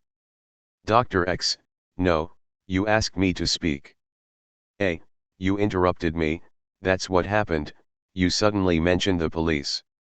Dr. X, the interview is now over. A. No kidding. Rats? I say it isn't. When? Who's going to take the first step towards physical violence? Dr. X, you're the one who's moving in that direction. A. Not at all, I'm fine here, I'm like a Southern senator who won't leave his seat. Dr. X, you're very dangerous, yes, you're really extremely. The doctor goes across to his window, the office is on a first floor, loud noise of shutters opening. A. Are you going to jump out the window? How amazing. Are you really going to? Clatter of shutters again as A closes them, laughing. You see, this really is theater. Dr. X, this is going to get nasty. A. It's going to get theatrical. A blood-curdling drama. There will be blood. Dr. X, right, there will be blood. A. Whose blood? Psychoanalytic Dialogue 217. Dr. X, there will be blood. A. No, there won't be, it won't turn out like that. It's going to end very nicely. We're having a great time. Dr. X, this is going to end with violence. A. No, it's not. Dr. X, let me open the door and go. A. Are you frightened? Are you back at the beginning? Who? Dr. X, see you're dangerous. A. No, I need to relax. Dr. X, strange way you have of relaxing, you're frightened. A. You want to frighten me. Dr. X, you're dangerous because you're fright-irried. A. Dangerous. What do you mean, dangerous? Dr. X, you're being physical nuisance by staying here. A. Is that how I'm being dangerous? Dr. X, that's right. A. And what about moral torture? What do you make of that? Dr. X, you're acting in a physical manner. A. Listen, WN slaves revolt, there's obviously a little blood spilled, and yet you can see that no one here is bleeding yet. Dr. X, you're acting in a physical manner. It should be pointed out that A. is occupying a strategic position, leaning against IHE01L1Y door in the room. A. You're shining in your pants. Dr. X, would you like me to? A. Not at all, but I can see you are. Dr. X, you Thyric, you've got the upper hand. You think you're dropping me in it? A. I'm not dropping you in it, I've got no intention of dropping you in it. I want is for you to start talking seriously. Dr. X, well, I am talking seriously, your time is up. A. What? Dr. X, it's time, I have other people to see. A. It's time? How? It's the time of reckoning. It certainly is, the time has come. Dr. X, I'm very sorry.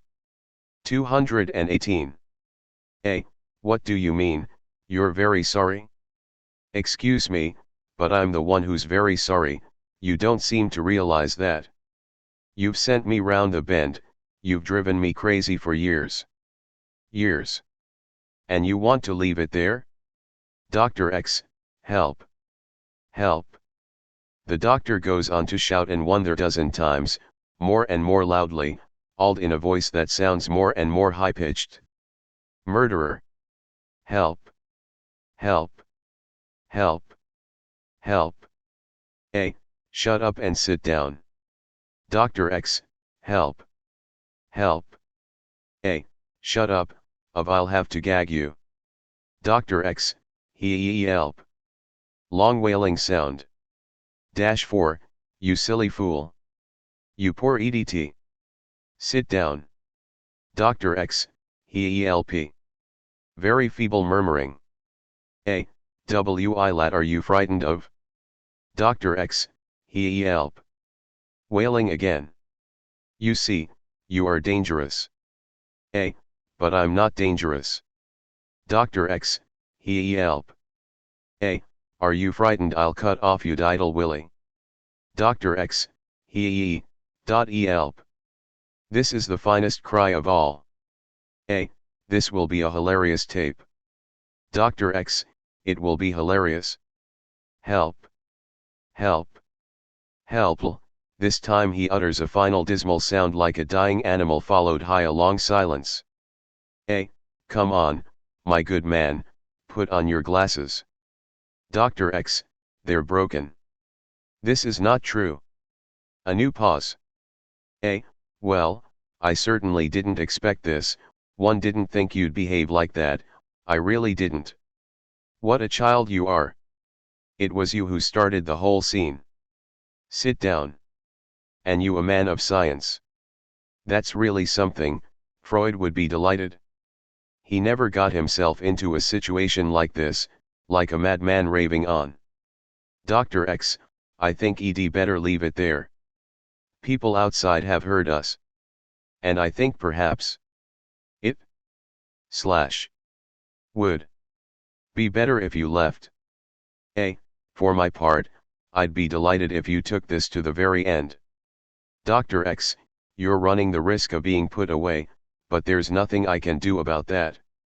Psychoanalytic Dialogue 219.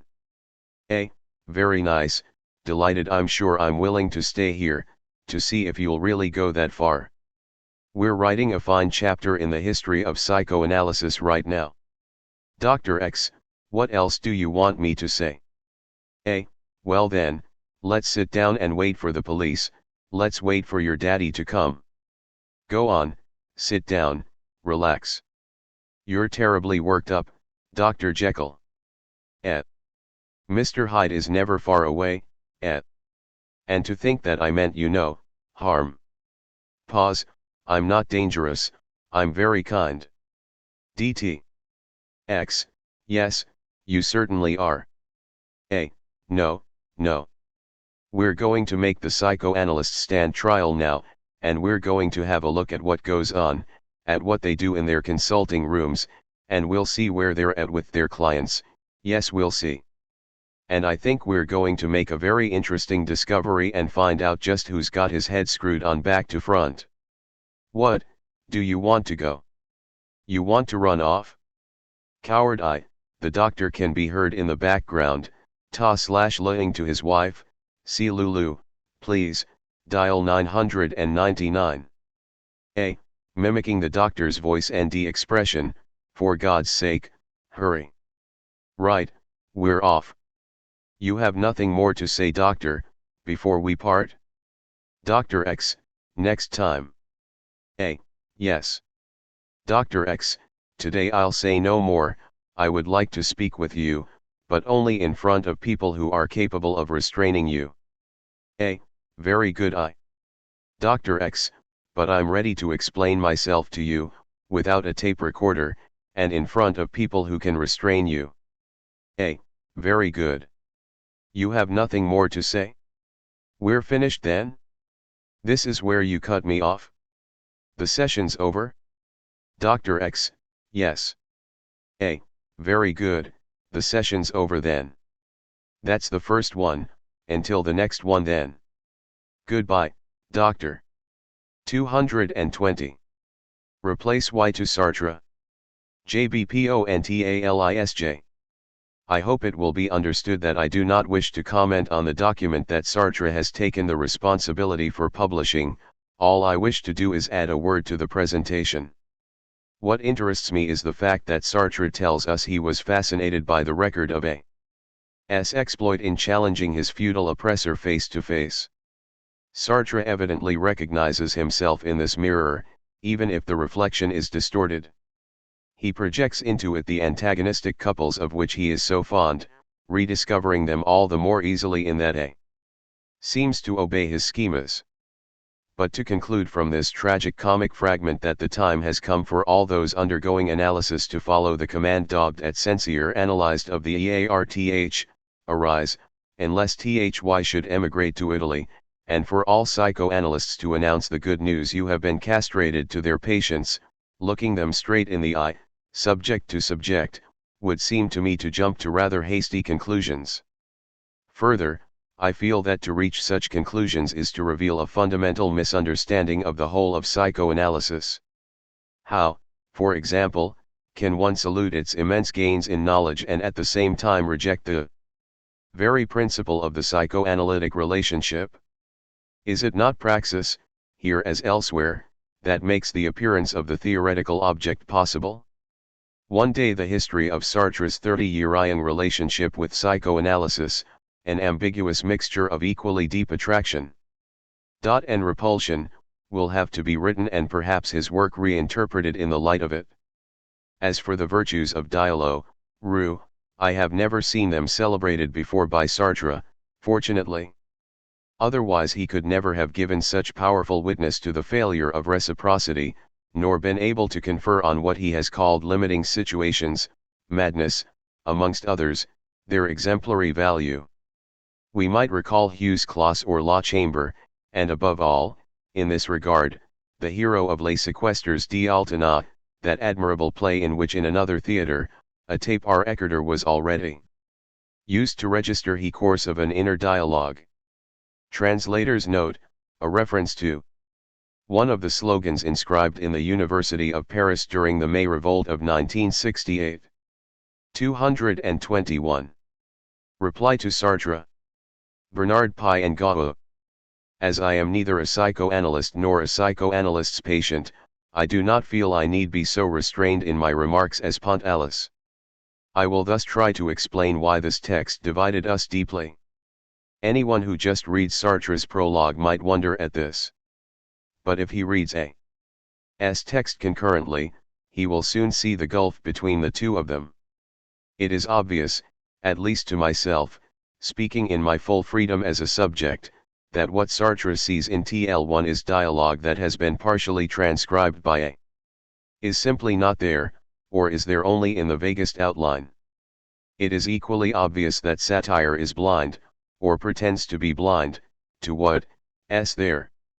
For this certainly is an interview that takes place in the framework of the psychoanalytic relationship, and one moreover that we have to judge only from its ending, since the tape recorder did not pick up the beginning of the conversation. There is no need to be very expert in psychoanalysis to understand that this acting out is part of the very cure it is supposed to be challenging so radically, and that in publishing it like this we are making an irresponsible intervention in a patient-doctor relationship about which we know nothing, or next to nothing. Thus the first question we had to ask ourselves was, what is the purpose of publishing this interview, whom will it help? I cannot say that the answer to this question is in any way clear. Now let us look at the background.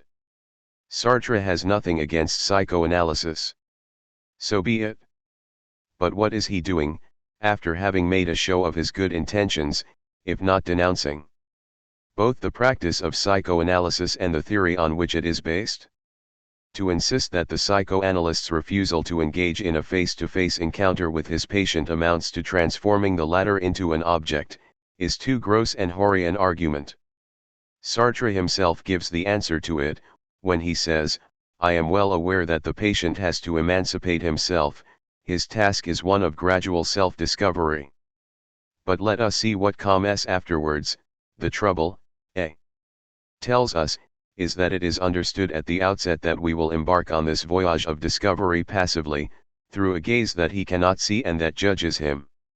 I like this A tells us and wonder if it should be understood in the sense Sartre tells us. For we have two options here, which exclude each other.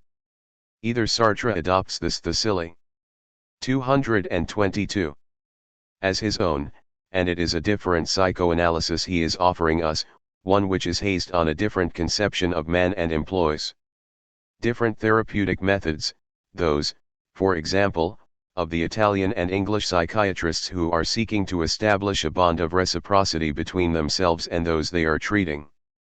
But we would still have to know whether the two situations are comparable, and why psychoanalysts, apparently, reject this reciprocity. Or alternatively Sartre leaves A with the responsibility for his interpretation, and the problem then is to ascertain the meaning of such an interpretation within an analysis, why it arises, whether it was because the therapeutic treatment was wrong, or badly handled, or whether a reversal of the analytic relationship is not ways apart, at some stage or other, of the cure itself. I am speaking as an outsider here, and will refrain from any summary conclusions. But when I read Sartre's text, and see the way in which he uses phrases like weekly or bi-weekly abdication to suggest an assimilation of psychoanalysis to narcotics, I cannot help thinking that it is the whole of psychoanalysis that he is calling into question, in the name of his perso-AAL conception of the subject. It is quite normal, besides, that debate should focus on this question, since Freud's essential discovery was not, as some have over-hastily claimed, to deny the existence of the subject, but to displace it, to decenter it by demonstrating the non-subject on one basis of which it is constituted and from which it always derives. The question is then simply this: is the interview transcribed by a suitable text with which to launch such a debate? I should say not. Even if we were to assume that one can elicit the lesson from the dialogue that is drawn by Sartre, i.e. assume we were really dealing with a challenge to psychoanalysis as such, rather than to a particular analyst, it would still be a misleading oversimplification to decree that, in the therapeutic situation, the patient is reduced to total passivity and the analyst can decide what is real in solitary sovereignty. For it would not be difficult to assemble many witnesses to the contrary, who could testify that it was precisely an initial alienation that helped them to become freer subjects.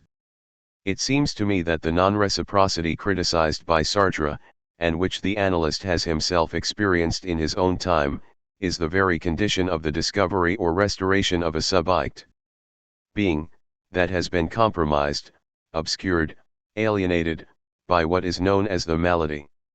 The psychoanalytic relationship can never be equal, or reciprocal, except at the point where it is terminated, the ideal point that is called a cure.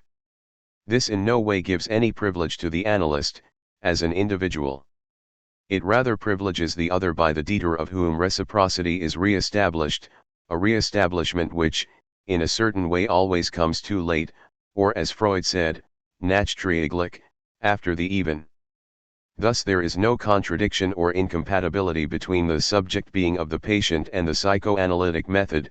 In one sense, his subject, being is always present, and in another sense, it always remains to be achieved. The most afflicted patient, it is true, organizes his illness. Psychoanalysis does not therefore give him the means to organize himself. But neither does it take it away from him. All it can do, when it is successful, is to help him to modify an organization in which he is alienated.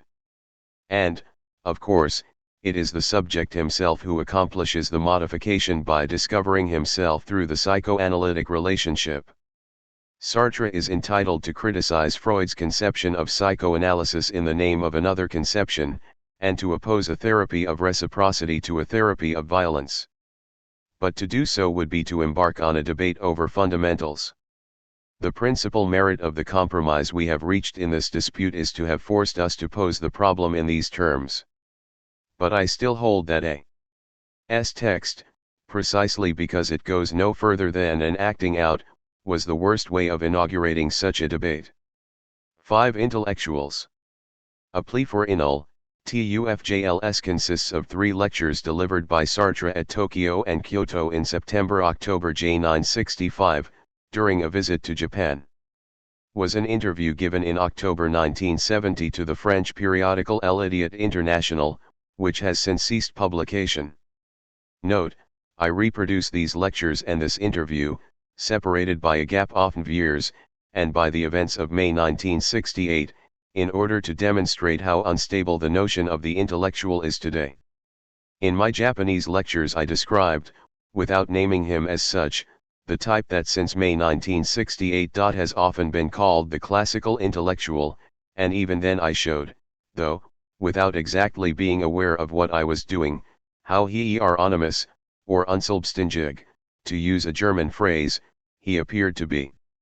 In fact, the moment of unhappy consciousness, that is to say the intellectual proper, in no way represents a stasis but rather a provisional halt in the steady transformation of a technician of practical knowledge into a radicalized companion of the masses, on condition, and that is had I failed to say at the time, that he takes a new distance from his profession, in other words fornigh his social being, and understands that no political denunciation can compensate the fact that in this social being he remains objectively an enemy of the people. 1.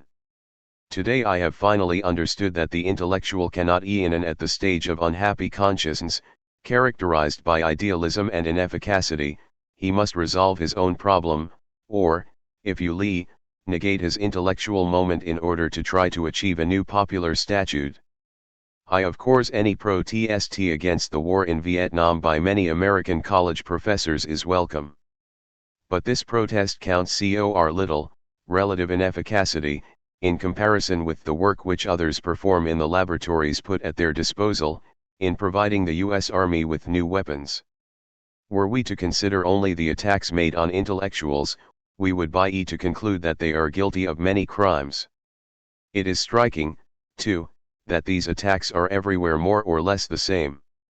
In Japan, for example, reading several newspaper and magazine articles, translated into English for the Western world, I gained the impression that after the Meiji era, the intellectuals were divorced from political power.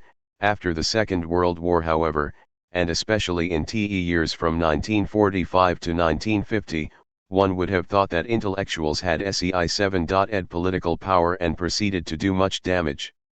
Over the same period, if you read the French press, it might have looked as if intellectuals had reigned supreme in France too and been responsible for various disasters.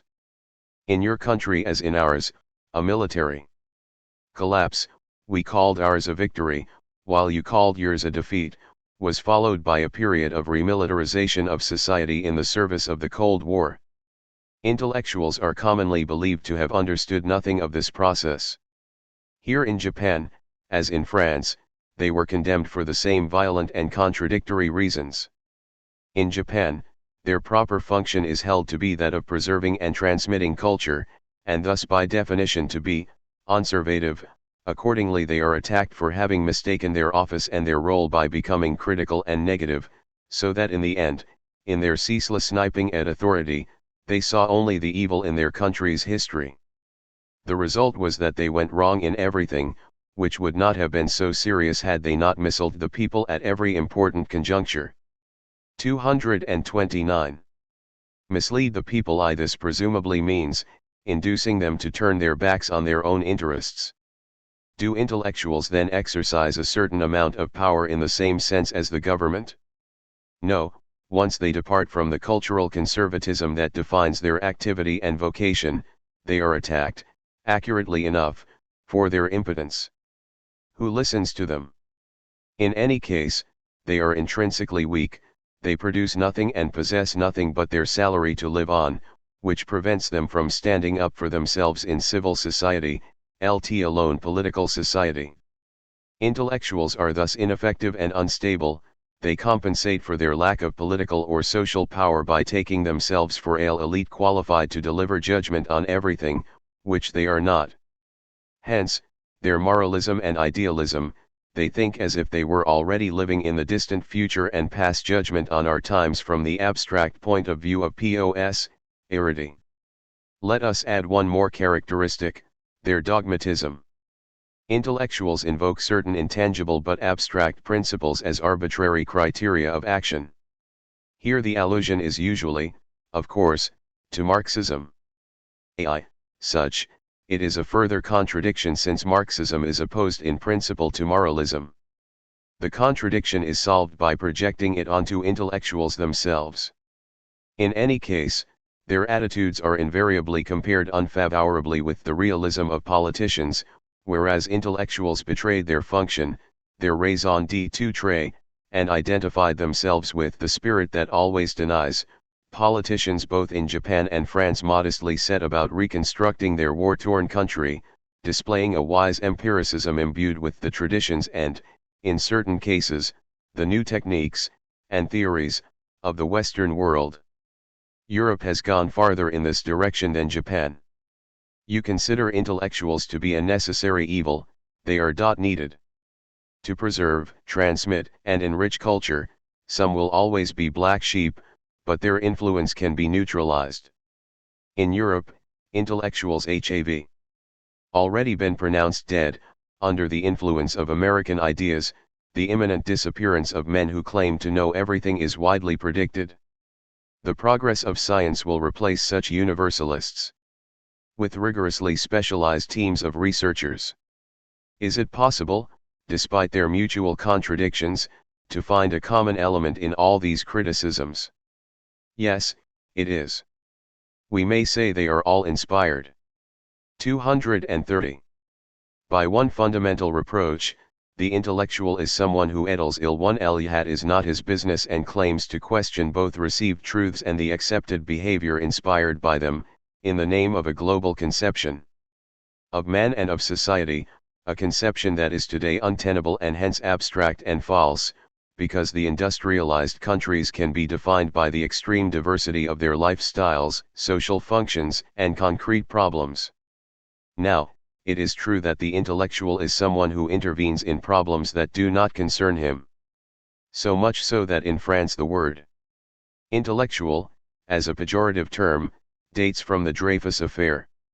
In the opinion of the anti-Drey/wards, the acquittal or condemnation of Captain Dreyfus was a matter for the military tribunals and, in the final analysis, for the General Staff. The Dreyfusards, by insisting on the innocence of the accused, were interfering in a domain that 11 jas outside their team. Originally, then, the category of intellectuals was seen as a heterogeneous collection of individuals who had acquired a certain fame by exercising their intelligence, in the exact sciences, the applied sciences, medicine, literature, etc., and who subsequently abused this fame by straying outside their proper province and criticizing society and established authority in the name of a global and dogmatic conception, vague or precise, moralist or Marxist, of man. If we want an example of this common conception of the intellectual, I would suggest that the scientists working on atomic fission in order to perfect the techniques of atomic warfare should not be called intellectuals. They are scientists, and nothing more. But if these same scientists, terrified by the destructive power of the devices they have helped to create, join forces and sign a manifesto alerting public opinion to the dangers of the atomic bomb, they become intellectuals. This is the sequence of events. They stray outside their field of competence. Constructing bombs is one thing, but evaluating their use is another. 2. They abuse their celebrity or their authority to do violence to public opinion, by concealing the unbridgeable gulf that separates their scientific knowledge from their political appreciation, deriving from very different principles, of the devices on which they are working. 3. They do not protest against the use of the bomb on the grounds of any technical 2g. defects it may have, but in the name of a highly controversial system of values that sees human life as its supreme standard. How important are these basic complaints? Do they correspond to anything in the real world? We cannot answer this before we know what an intellectual is. B. What is an intellectual? Sin the intellectual is criticized for straying outside the field of his own competence, he is seen as a particular case of a wider set of persons who are defined by various socially recognized functions. Let us see what this means. All praxis has several moments to it. Action partially negates that which is, the practical field represents a situation to be anged, T9 the profit of that which, s not, the end in view, a redistribution of the initial elements of the situation in order, ultimately, to reproduce life. But this negation is a disclosure and is accompanied by an affirmation, since T at W, C, S not is realized by T at W, C is, the act of disclosure of that which is, on the basis of that which is not, should be as exact as possible since this act has to find in what is given the means of achieving that which does not yet exist. The resistance to be expected from a material is revealed as a function of the pressure that must be applied to it. Thus all praxis contains a moment of practical knowledge that reveals, surpasses, preserves, and already modifies reality. This is the level of research and practical truth, defined as a grasp of being in as much as it encloses the possibility of its own directed change. Truth comes into being out of non-being, into the present out of the practical future.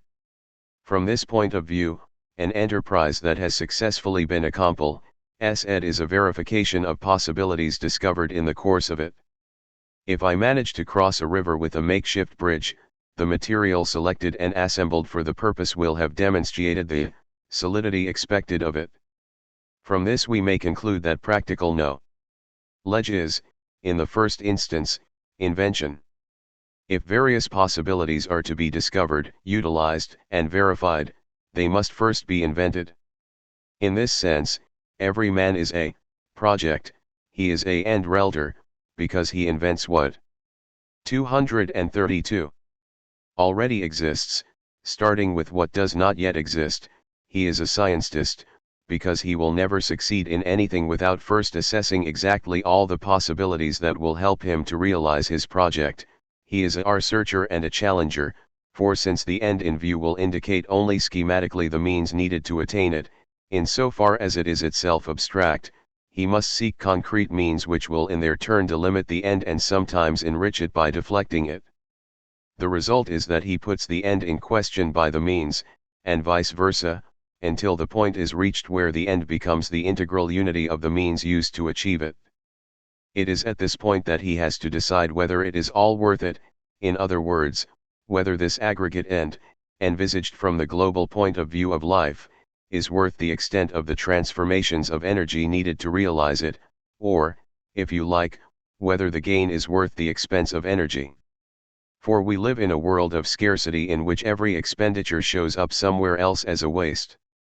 Within modern societies, the division of labor ensures that different groups are allocated different tasks which, taken together, constitute praxis. For our purposes, this division of labor engenders specialists of practical knowledge. In other words, in and through this particular group, disclosure is isolated as a moment of action and posed for itself.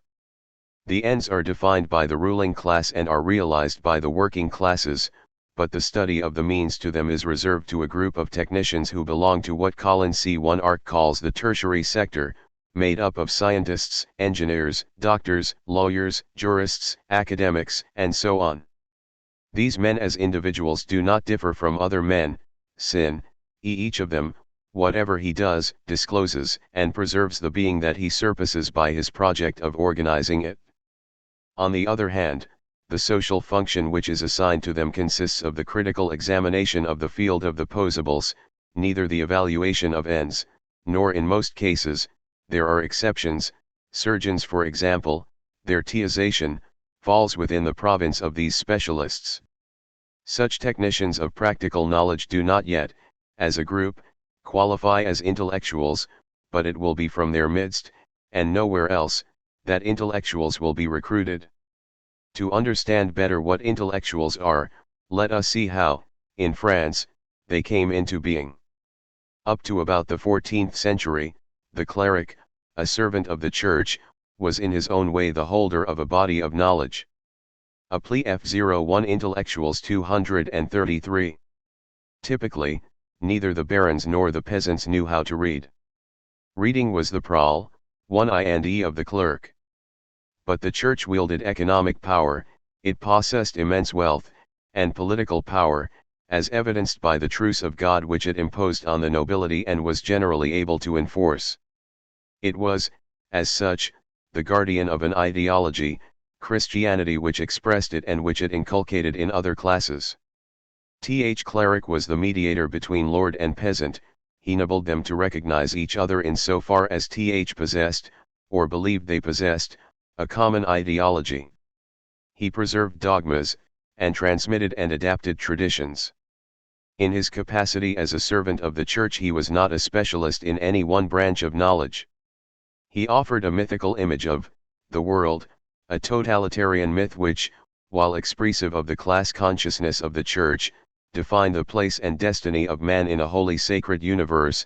It reinforced, of course, the existing social hierarchy. The specialist in the field of practical knowledge appeared with the development of the bourgeoisie. The merchant class, as it crystallized, entered into conflict with the Church, whose principles, the just price, condemnation of usury, fettered the development of commercial capitalism. However, it adopted and preserved the ideology of the clerics without troubling unduly to define its own ideology. But from amongst its own sons it chose its technical auxiliaries and advocates. Merchant navies presupposed the existence of scientists and engineers, double-entry bookkeeping needed calculators who would develop into mathematicians, unconditional property and contracts multiplied the demand for lawyers, medicine evolved and anatomy provided an inspiration for bourgeois realism in the arts. An stratum of experts in means thus arose from within the ranks of the bourgeoisie. They constituted neither a class nor an elite, but were wholly integrated in the vast enterprise that was mercantile capitalism, and provided it with the means to self-reproduction and expansion. These scientists and experts were not the guardians of any ideology, and their function was certainly not to provide the bourgeoisie with were to tack little part in the Translator's note, annihilating by the Church dating from the 10th century, forbidding any act of violence or hostilities between armies from Friday evening to Monday morning. 234. Conflict that ranged the bourgeoisie against the ideology of the Church. The formulation of ideological problems was left to the clerics, who split into opposing camps in the name of synthetic universality, at the time when the development of commerce had turned the bourgeoisie into a force to be reckoned with. There sprang from their efforts to adapt a sacred ideology to the demands of a rising class. Simultaneously, the Reformation, Protestantism was the ideology of mercantile capitalism, and the Counter-Reformation, the Jesuits contended with the Reformed Church for the bourgeoisie. Thanks to them, the notion of usury gave way to that of credit. The men of knowledge lived through these conflicts, interiorized them, were deeply affected by the contradictions of the epoch, but were not their principal agents. As it happened, no adaptation of sacred ideology could ultimately satisfy the bourgeoisie, whose interests now demanded a desacralization of every sphere of practical activity.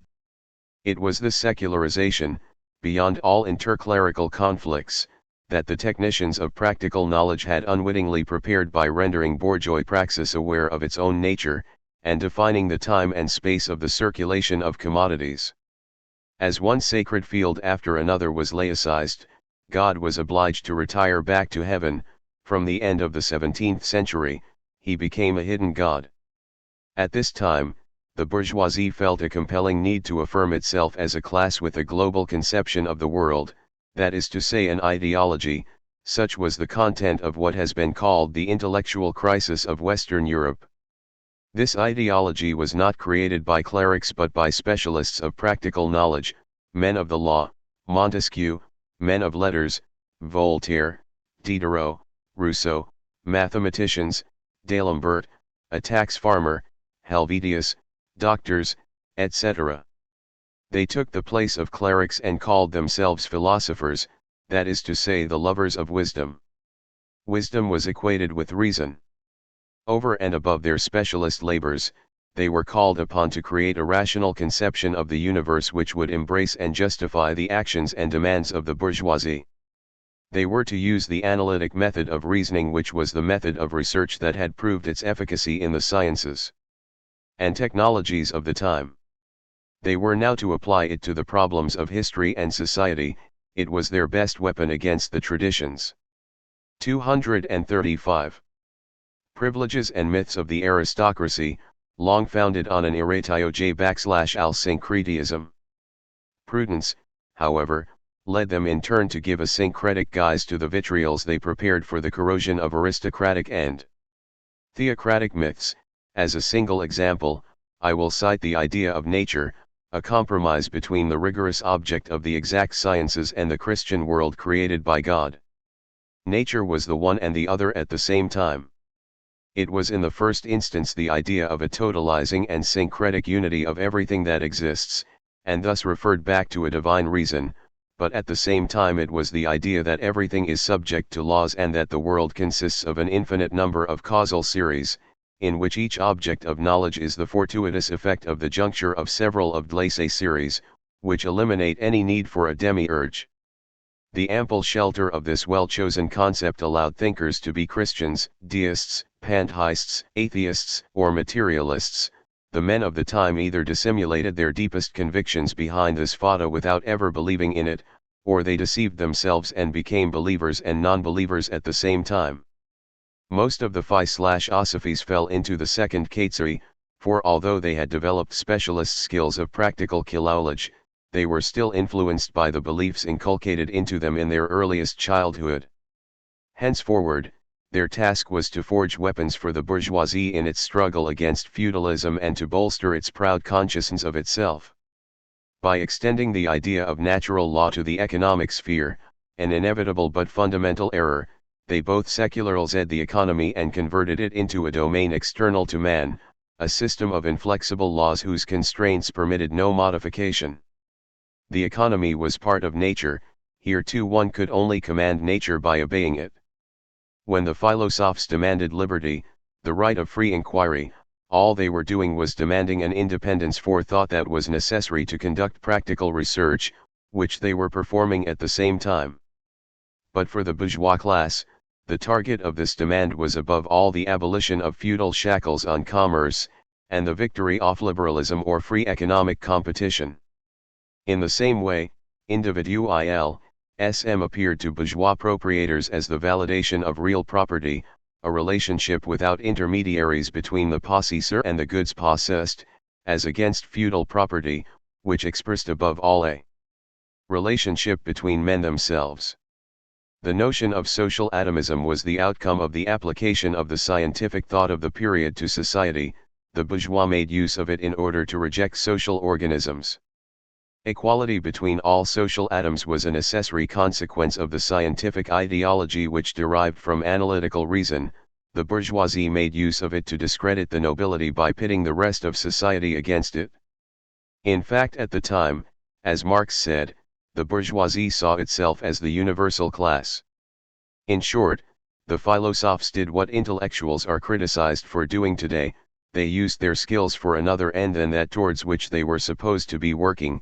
They developed a bourgeois ideology based on a mechanistic and analytical scientism.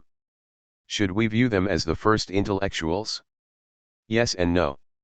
It is true that aristocrats attacked them, at the time, for meddling in affairs that had nothing to do with them. The nobles and the prelates reproached them for doing this, but not the bourgeoisie. For the fact was that their ideology did not arise out of thin air. The bourgeois class produced it in a raw and diffuse state in and through its commercial practice. This class was becoming aware that it needed such an ideology to achieve full consciousness of itself through a system of signs and symbols, and to dissolve and destroy the ideologies of the other classes in society. The philosophers can thus be seen as organic intellectuals, in the sense that Gramsci gave to the word. They were born into the bourgeois class, and they took upon themselves the task of expressing the objective spirit of this class. Where did this organic accord come from? Firstly, from the fact that they were engendered by this class, borne along by its successes and saturated by its customs and attitudes. Secondly, and above all, from the fact that the advance of scientific and practical research, and the progression of the rising class, moved forward together. The ensemble of ideas and values composed of a spirit of contestation, a rejection of the principles of authority and the fetters on free commerce, a conviction of the universality of scientific laws and a belief in the universality of man by contrast with feudal particularism, culminated in the twin formulas: every man is a bourgeois, every bourgeois is a man. This ideological complex has a name: bourgeois humanism. This was its golden age. The philosophes, born, educated and molded. 237. Within the bourgeoisie, fought in consonance with it to bring its ideal to light. That age is now distant. Today the bourgeois class is in power, but no one any longer believes it to be a universal class. This alone would suffice to make its humanism obsolete, all the more so since this ideology was adapted to a capitalism of family enterprises, and bears no relation to the era of monopolies. Yet it lingers on, the bourgeoisie persists in calling itself humanist, the WT has baptized itself the free world, and so on. However, in the last third of the 19th century and, particularly from the Dreyfus affair onwards, the grandsons of the Phi/Osophies became intellectuals. What does this mean? Intellectuals are still recruited from the ranks of the technicians of practical knowledge. But in order to define them we must enumerate the modern characteristics of this social category. 1. The technician of practical knowledge is recruited from above. In general he is no longer a member of the ruling class, but it is the class that defines his being by its allocation of jobs, an allocation that is a function of the exact nature of its priorities, for example, according to the level of industrialization, and of the social needs determined by its particular options and interests. A society in part chooses the number of its deaths, according to the fraction of surplus value it assigns to medical research. The job, as a position to be filled and a role to be played, defines a priori the future of an abstract but awaited man. Such and such a number of places for doctors, teachers, etc., in 1975 means for a whole category of adolescents at once a specific structuration of the field of their possibilities, of studies to be undertaken, and at the same time a destiny. In fact, it sometimes happens that the job awaits them even before their birth, as their social being. This being is nothing other, in effect, than the unity of the functions they will have to fulfill day in, day out. In this way the ruling C1 determines the number of technicians of practical knowledge in accordance with the dictates of profit, which is its supreme end. It decide at the same time what fraction of surplus value it will devote to their salaries, in keeping with the level of industrial development, the state of the business cycle, and the appearance of new needs. Mass production, for example, involves a considerable expansion of the advertising industry, and thus calls into being a growing army of applied psychologists, statisticians, copywriters, and designers, while the adoption of human engineering involves the direct participation of applied psychologists and of sociologists. Today the situation is clear enough: industry is trying to extend its control over the university to force it to abandon the old obsolete humanism and replace it with specialized disciplines, destined to supply firms with testers, supervisors, public relations officers, and so forth. 2. The ideological and technical formation of the specialist in practical knowledge is also defined by a system that is instituted from above, primary, secondary, and higher education, and hence is entirely selective. The ruling class regulates education in such a way as to give its technicians, a.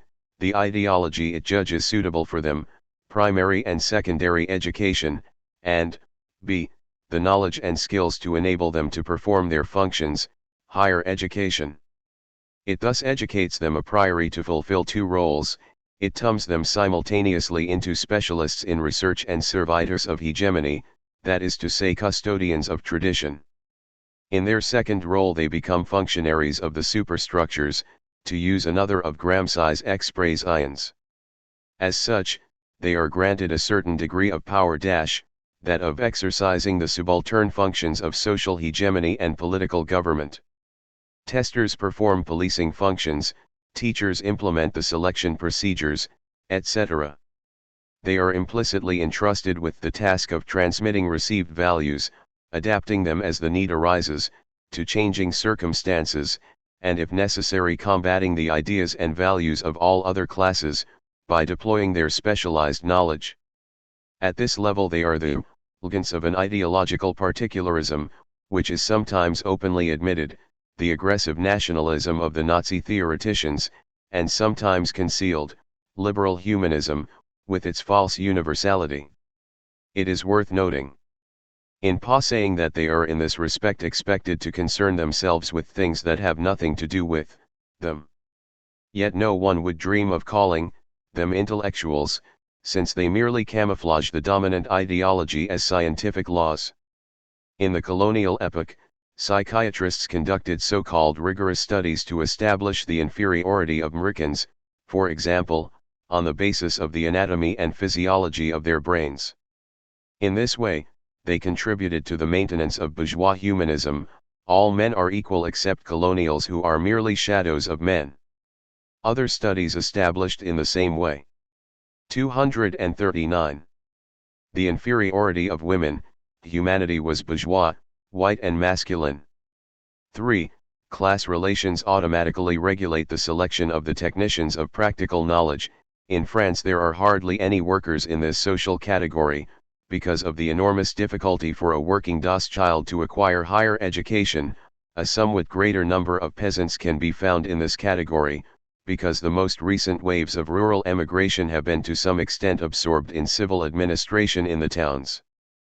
But above all, this category consists of sons of the petty bourgeoisie. A system of scholarships: education is free, but one needs money to live. All QWS the state to adopt this or that recruitment policy according to the circumstances.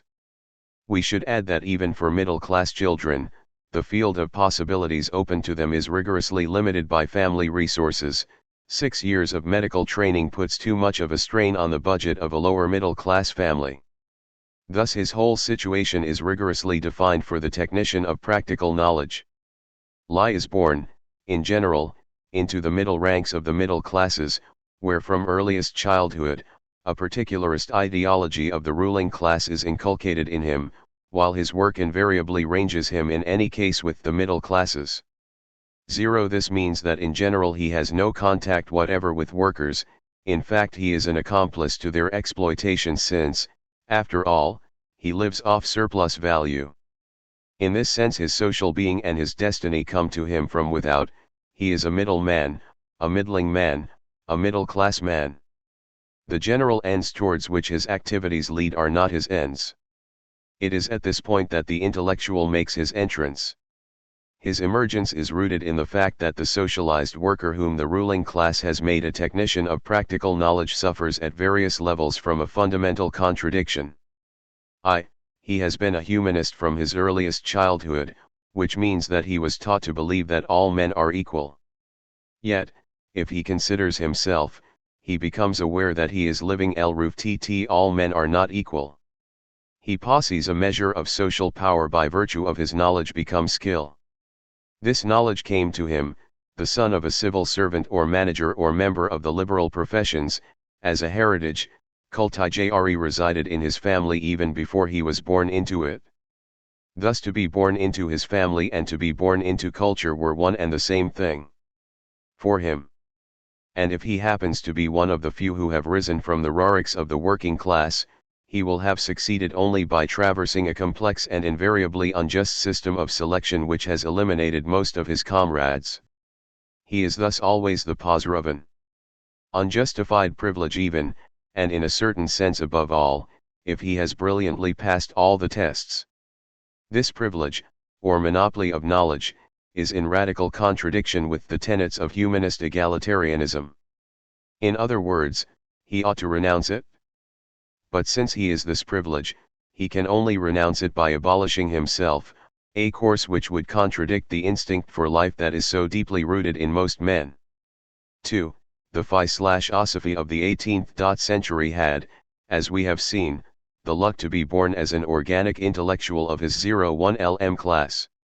This meant that the ideology of the bourgeoisie, which contested the obsolete forms of feudal power, seemed to arise spontaneously out of the general principles of scientific research, an illusion which derived from the universalism of the bourgeoisie, in opposition to the aristocracy, which deemed itself particularized by virtue of descent and race.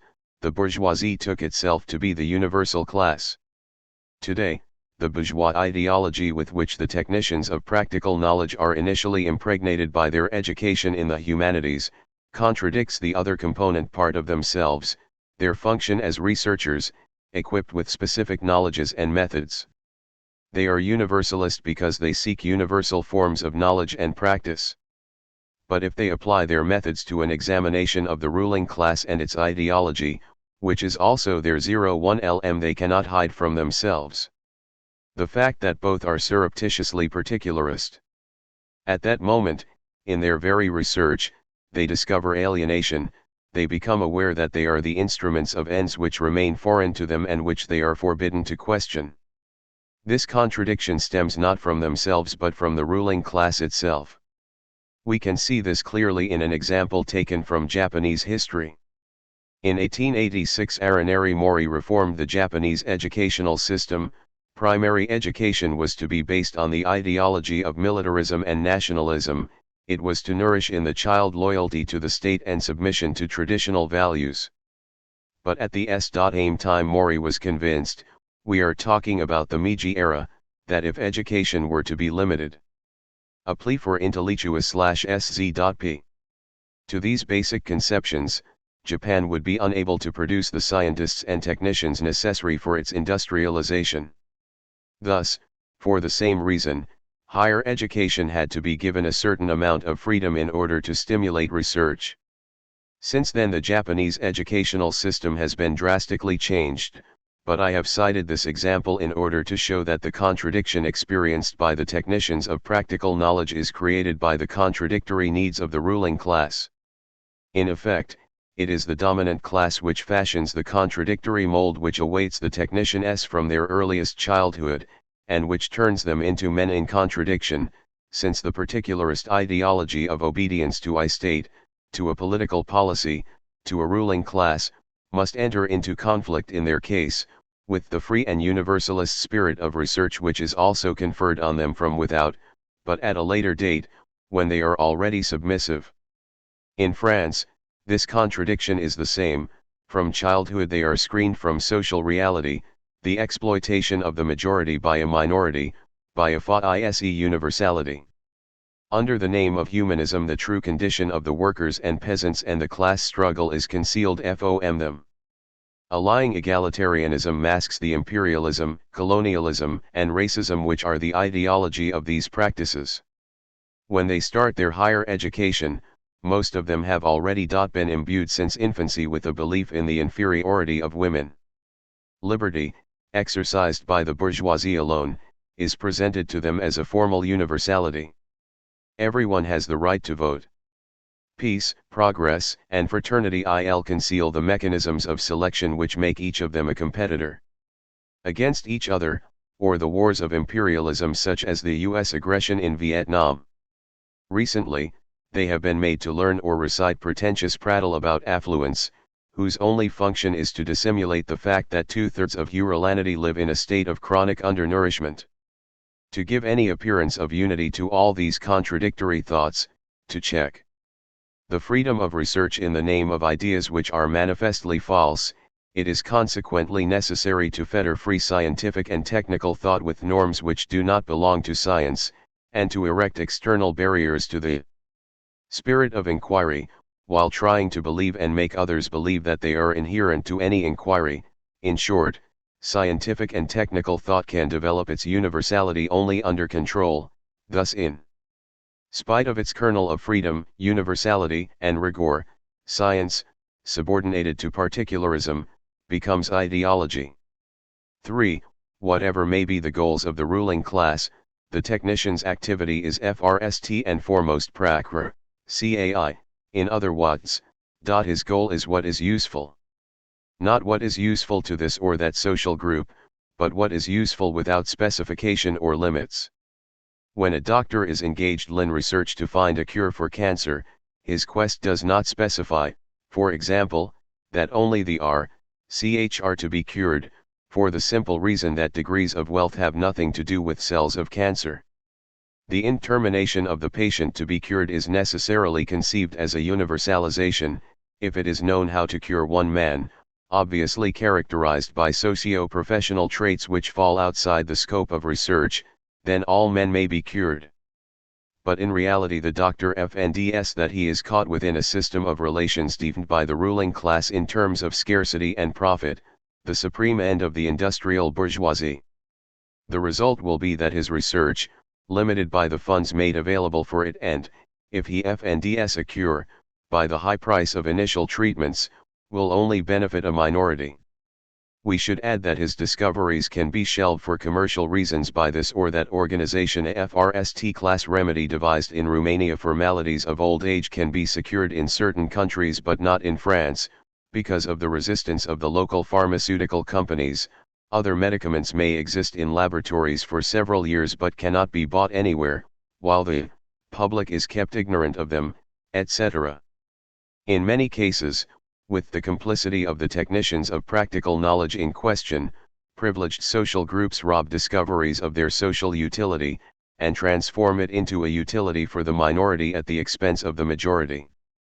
For this reason new inventions frequently remain for a long time instruments of frustration for the majority, such is one of the meanings of relative impoverishment. Thus the technician who creates inventions for all men may become, at least for a time whose length can rarely be predicted, simply an agent of the pauperization of the working class. This process is particularly obvious in the case of major improvements in industrial products, which are promptly utilized by the bourgeoisie to increase its profits. Thus the technicians of knowledge engendered by the ruling class are always torn by an inner contradiction.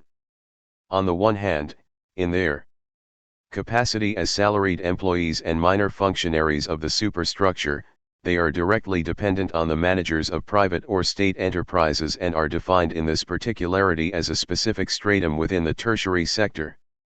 On the other hand, inasmuch as their speciality is always the universal, these specialists embody a contestation of the very particularisms with which they have been injected and which they cannot contest without contesting themselves.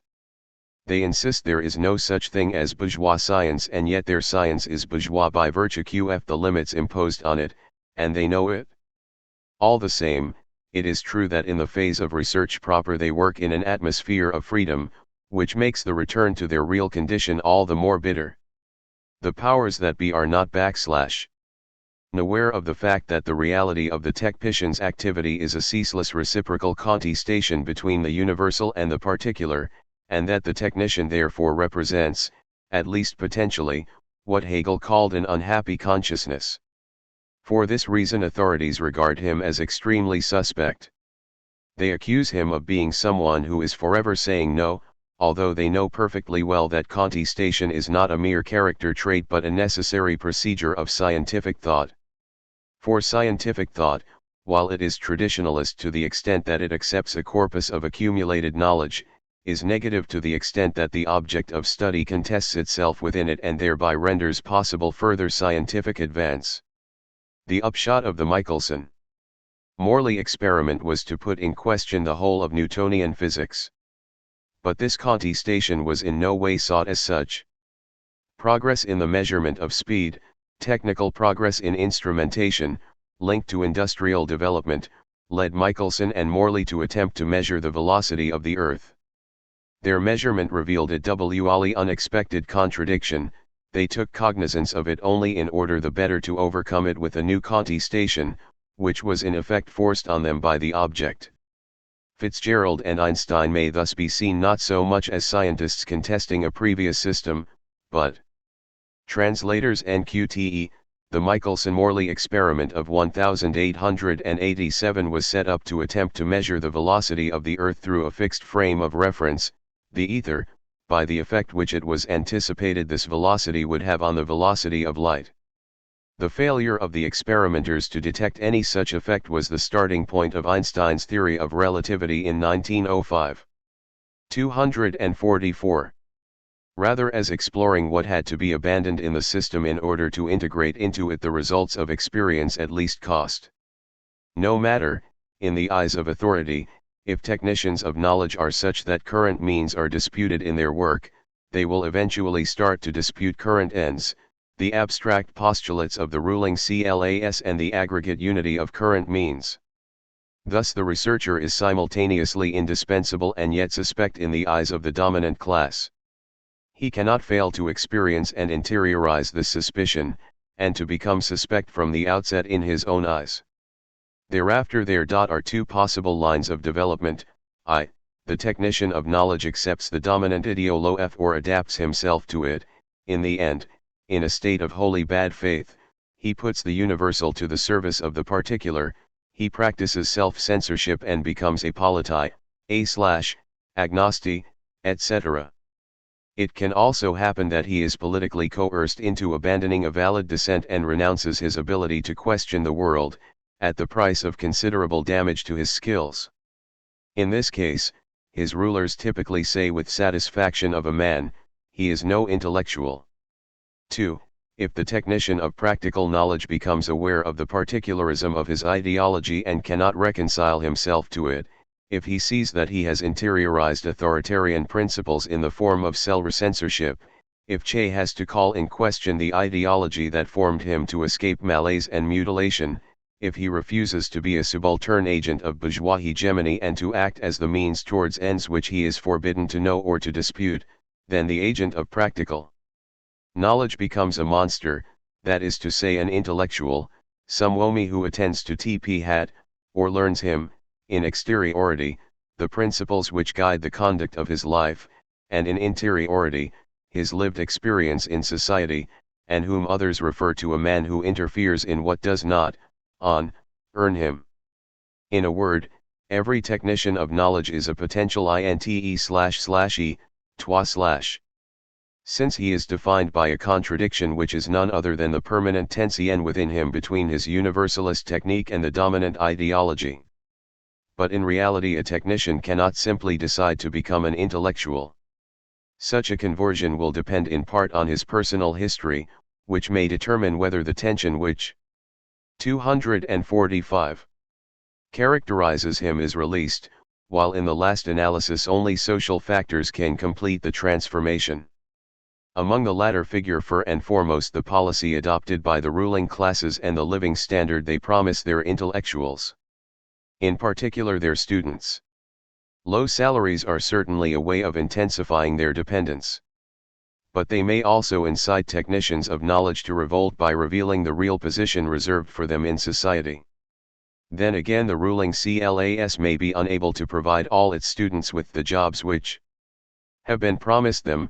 Those who fail to find employment will fall below the standard of living, no matter how low, typical of technians, and will tend to develop solidarity with the less favored social classes. Unemployment of this kind, or demotion to lay well-paid and less honorific employment, is often the outcome of a process of selection within the educational system, but the negative product of such selection, the eliminated student, cannot contest the filtering mechanisms of which he is a victim without contesting the whole of society. There are also certain historical conjunctures in which the traditional values and dominant ideology of a society are violently opposed by the working class, inducing profound transformations within the ruling class itself. At such times, numerous specialists in knowledge are transformed into intellectuals because the contradictions which have erupted in society bring home to them their own contradiction.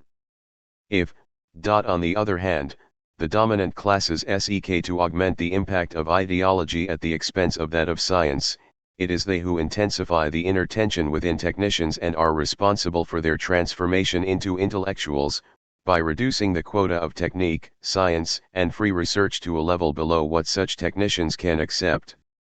In Japan, in recent years, the capitalist state has set teachers of history to deform historical truth, even where the latter had till then been solely concerned with teaching or establishing facts, they were thereby impelled to oppose, in the name of their own professional conscience and scientific standards, a ruling ideology which they had otherwise hitherto passively accepted. Usually all these diverse determinants operate at the same time, for their totality, however contradictory it may be, reflects the general attitude of a society towards its specialists. But these pressures can ultimately do no more than bring the specialist to consciousness qf. His own constitutional C01 radiction. The intellectual is thus someone who becomes aware of the opposition, both within himself and within society, between a search for practical truth, with all the norms it implies, and a ruling ideology, with its system of traditional values. Although this new awareness must, in order to be real, operate in the case of the intellectual first and foremost at the level of his professional activities and functions, it is nothing other than an unmasking of the fundamental contradictions of the society, that is to say, the struggle between class and within the dominant class itself, the organic conflict between the truth the latter needs for its own purposes and the myths, values, and traditions with which it seeks to infect other classes in order to ensure its hegemony. The intellectual, the product of a class-divided society, testifies to these conflicts because he has interiorized them. He is thus a product of history. In this sense no society can complain of its intellectuals without accusing itself, for it has the intellectuals it makes. 2. The function of the intellectual. A. Contradictiones. We have defined the intellectual in his existence. We must now discuss his junction. But does he have one? It is clear, in effect, that no one has given him a mandate to exercise a function. The dominant class attaches no importance to him, all it is willing to acknowledge is the technician of knowledge and the minor functionary of the superstructure.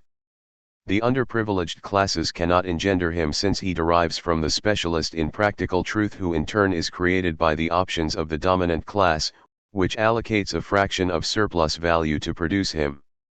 As for the middle classes, to whom he belongs, although they originally suffer from the same inner divisions, reproducing within themselves the discord between the bourgeoisie and the proletariat, their contradictions are not experienced at the level of myth versus scientific knowledge, or particularism versus universalism, thus the intellectual cannot knowingly be mandated to express them. Let us say that the intellectual is characterized as having a mandate. 247. From no one, and as receiving his statute from no authority. He is, as such, not the product of a particular decision, as are doctors, teachers, etc., inasmuch as they are agents of authority, but the monstrous product of a monstrous society.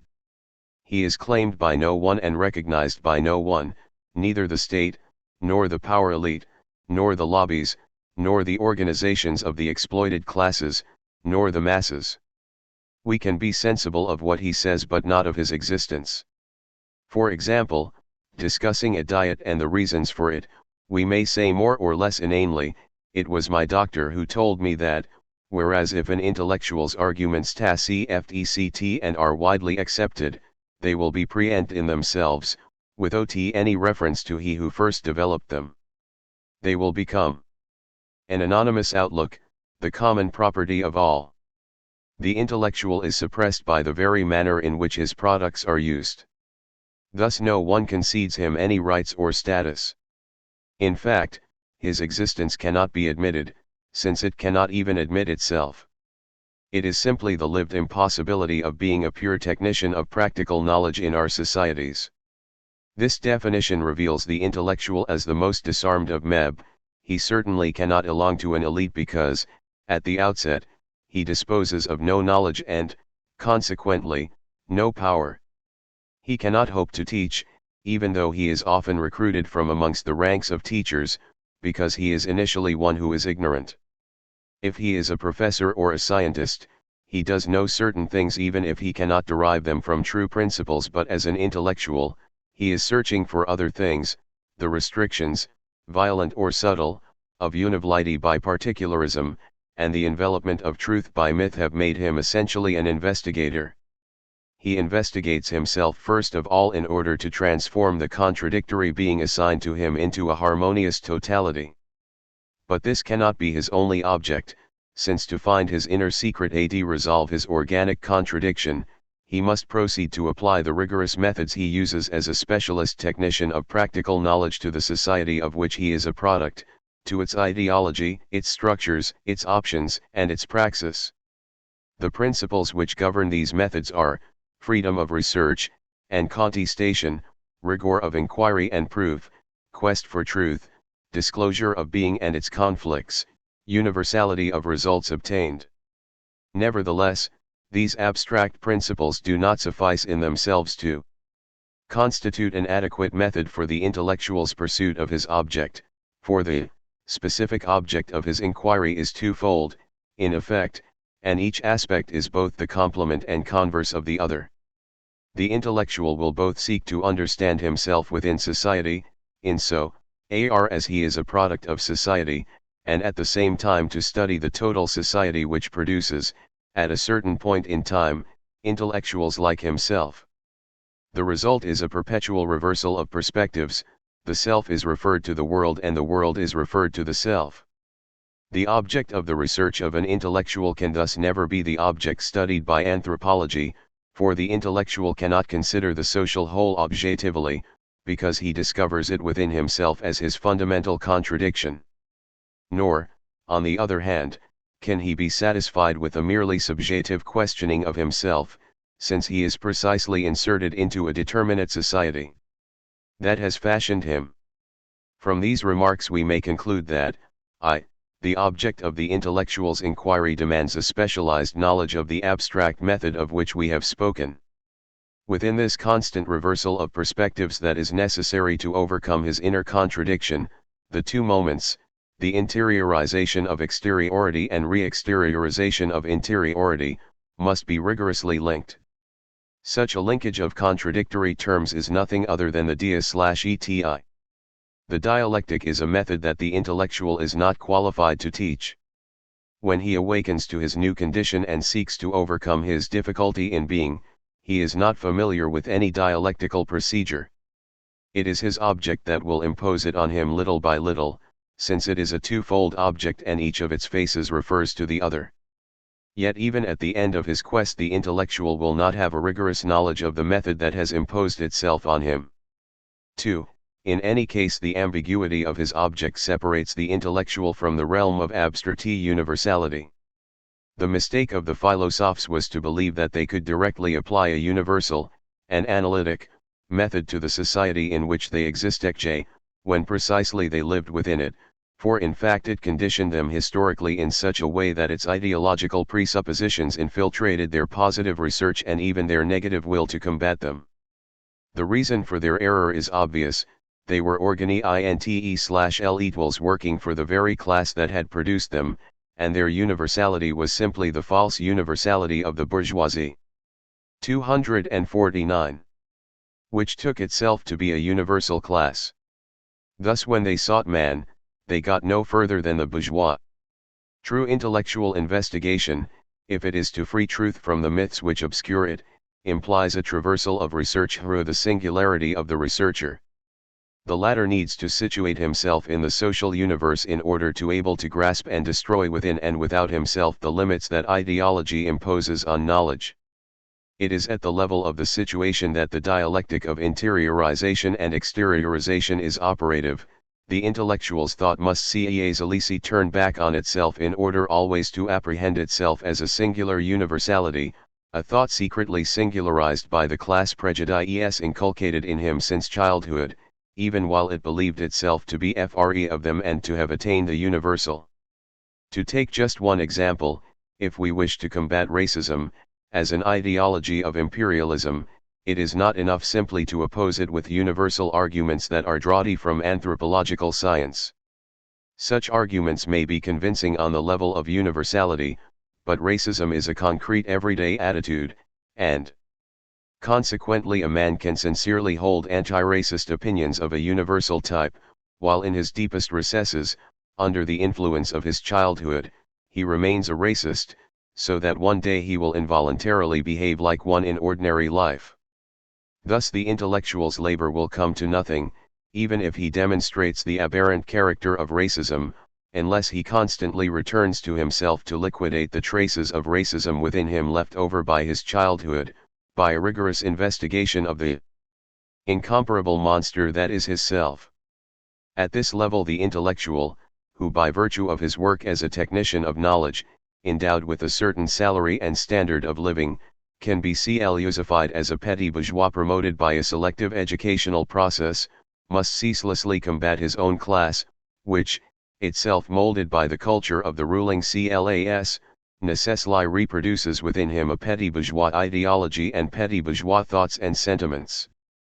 The intellectual is thus a technician of the universal who realizes, that in his own field, universality does not exist ready-made, but perpetually remains to be achieved. One of the principal traps an intellectual must avoid in this enterprise is to universally too fast.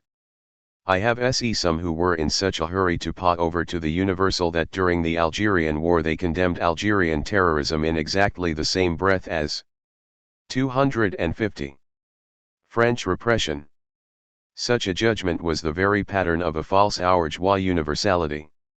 What these intellectuals failed to understand was that the Algerian rebellion, an insurrection of the poor, disarmed and hunted by a police regime, could not but choose guerrilla warfare and the use of bombs.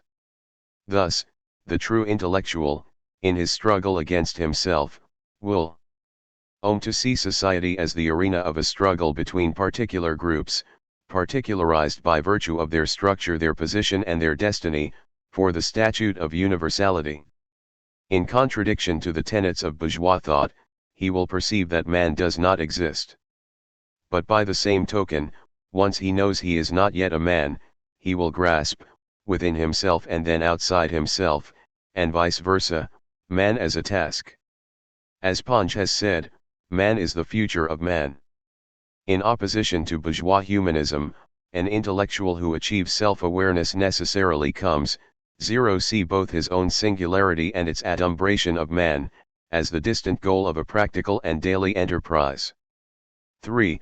For this reason, a criticism often made of intellectuals is senseless. The general prejudice that an intellectual is an abstract being who lives in a world of pure universality, who is familiar only with intellectual and purely negative values, whose cerebral reasoning is impervious to the appeals of sensibility.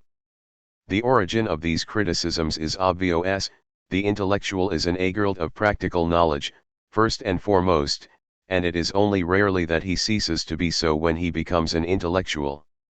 It is true that he claims to apply methods of the exact sciences outside their familiar domain, in particular to dissolve the dominant ideology both outside and within himself, an ideology that is presented to him in the form of confused and elusive thoughts and affective or vital values, so called to magnify their fundamentally irrational character.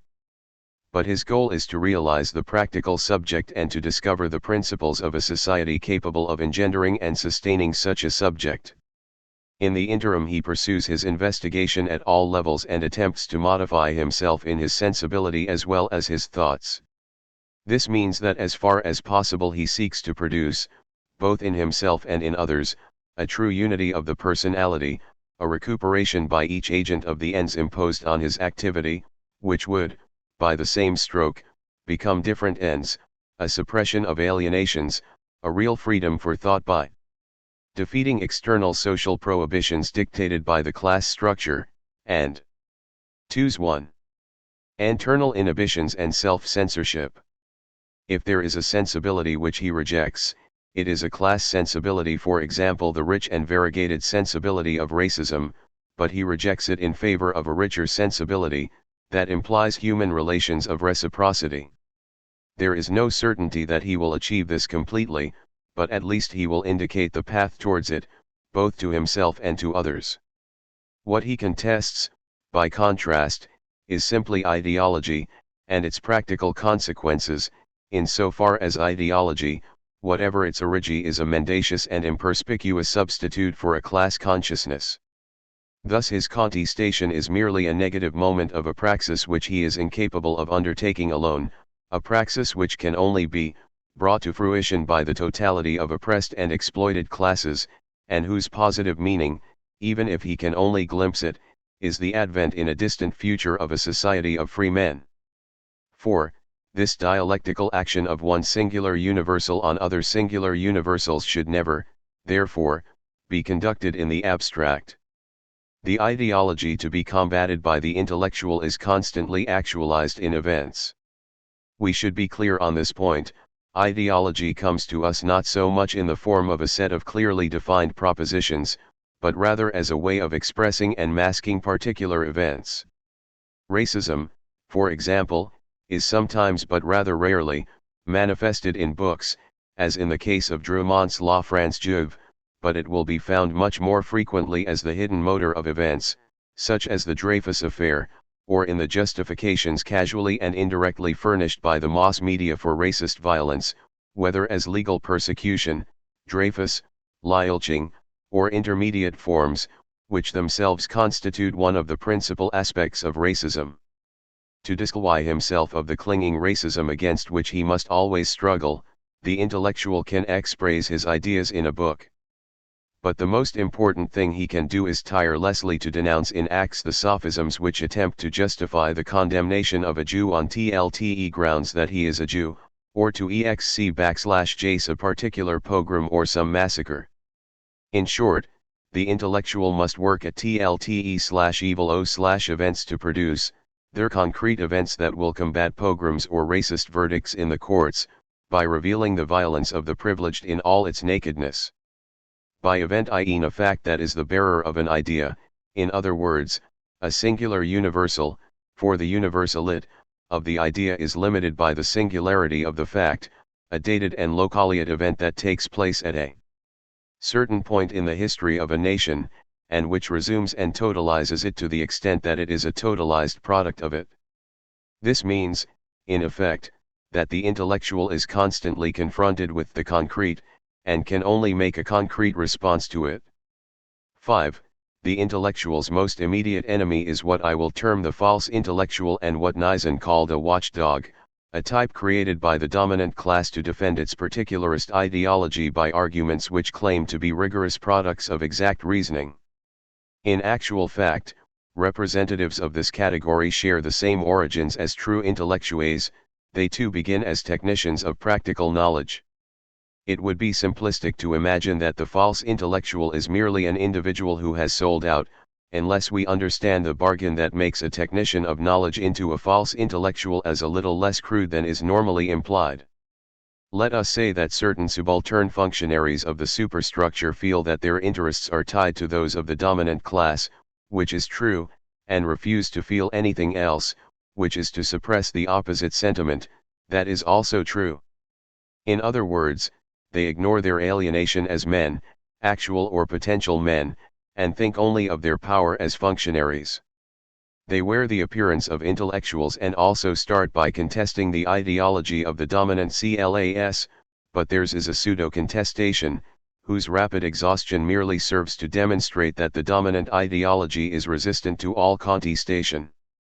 In other words, the false intellectual, unlike the true, does not say no, but rather cultivates the no, but, or the I know, but still attitude. These arguments are capable of seducing the true intellectual, who typically is only too inclined, in his capacity as a functionary, to entertain such attitudes himself, and to use them to revert again from monster to pure technician. But he is also necessarily impelled to refute such arguments, precisely because he is already the monster that they cannot convince. He will thus reject reformist propositions, and in doing so will tend to become more and more radical. In actual fact, radicalism and intellectual commitment are one and the same. It is the moderate arguments of reformists which logically radicalize the intellectual, by showing him that he must either reject the basic principles of the ruling class or serve it by merely appearing to reject them. For example, many false intellectuals in France declared during the French War in Indochina 253, or the Algerian War, Our colonial policy is not all it should be, there is too much inequality in our overseas territories. But I am against all violence, whatever its origin. I wish to be neither executioner nor victim, and for this reason I am opposed to the revolt of the natives against the settlers. 2. Lilly radicalized thinker, it is clear that such a pseudo-universalist position amounts to the following: I am in favor of the chronic violence that the settlers inflict on the colonial peoples, superexploitation, unemployment, undernourishment, police terror, which is in any case a minor evil that will be righted in the long run, but I am against the violence that the colonial people seek to exercise in order to liberate themselves from their oppressors. It is then obvious enough that once the use of counter-violence against the oppressors is vetoed, mild reproaches to them count for very little, such as, grant equal pay, or, at least make a gesture towards it, a little more justice, for goodness sake. Such reproaches are patently a fada, since the false intellectual seeks to prevent the real strength of the oppressed from transforming them into demands backed by arms.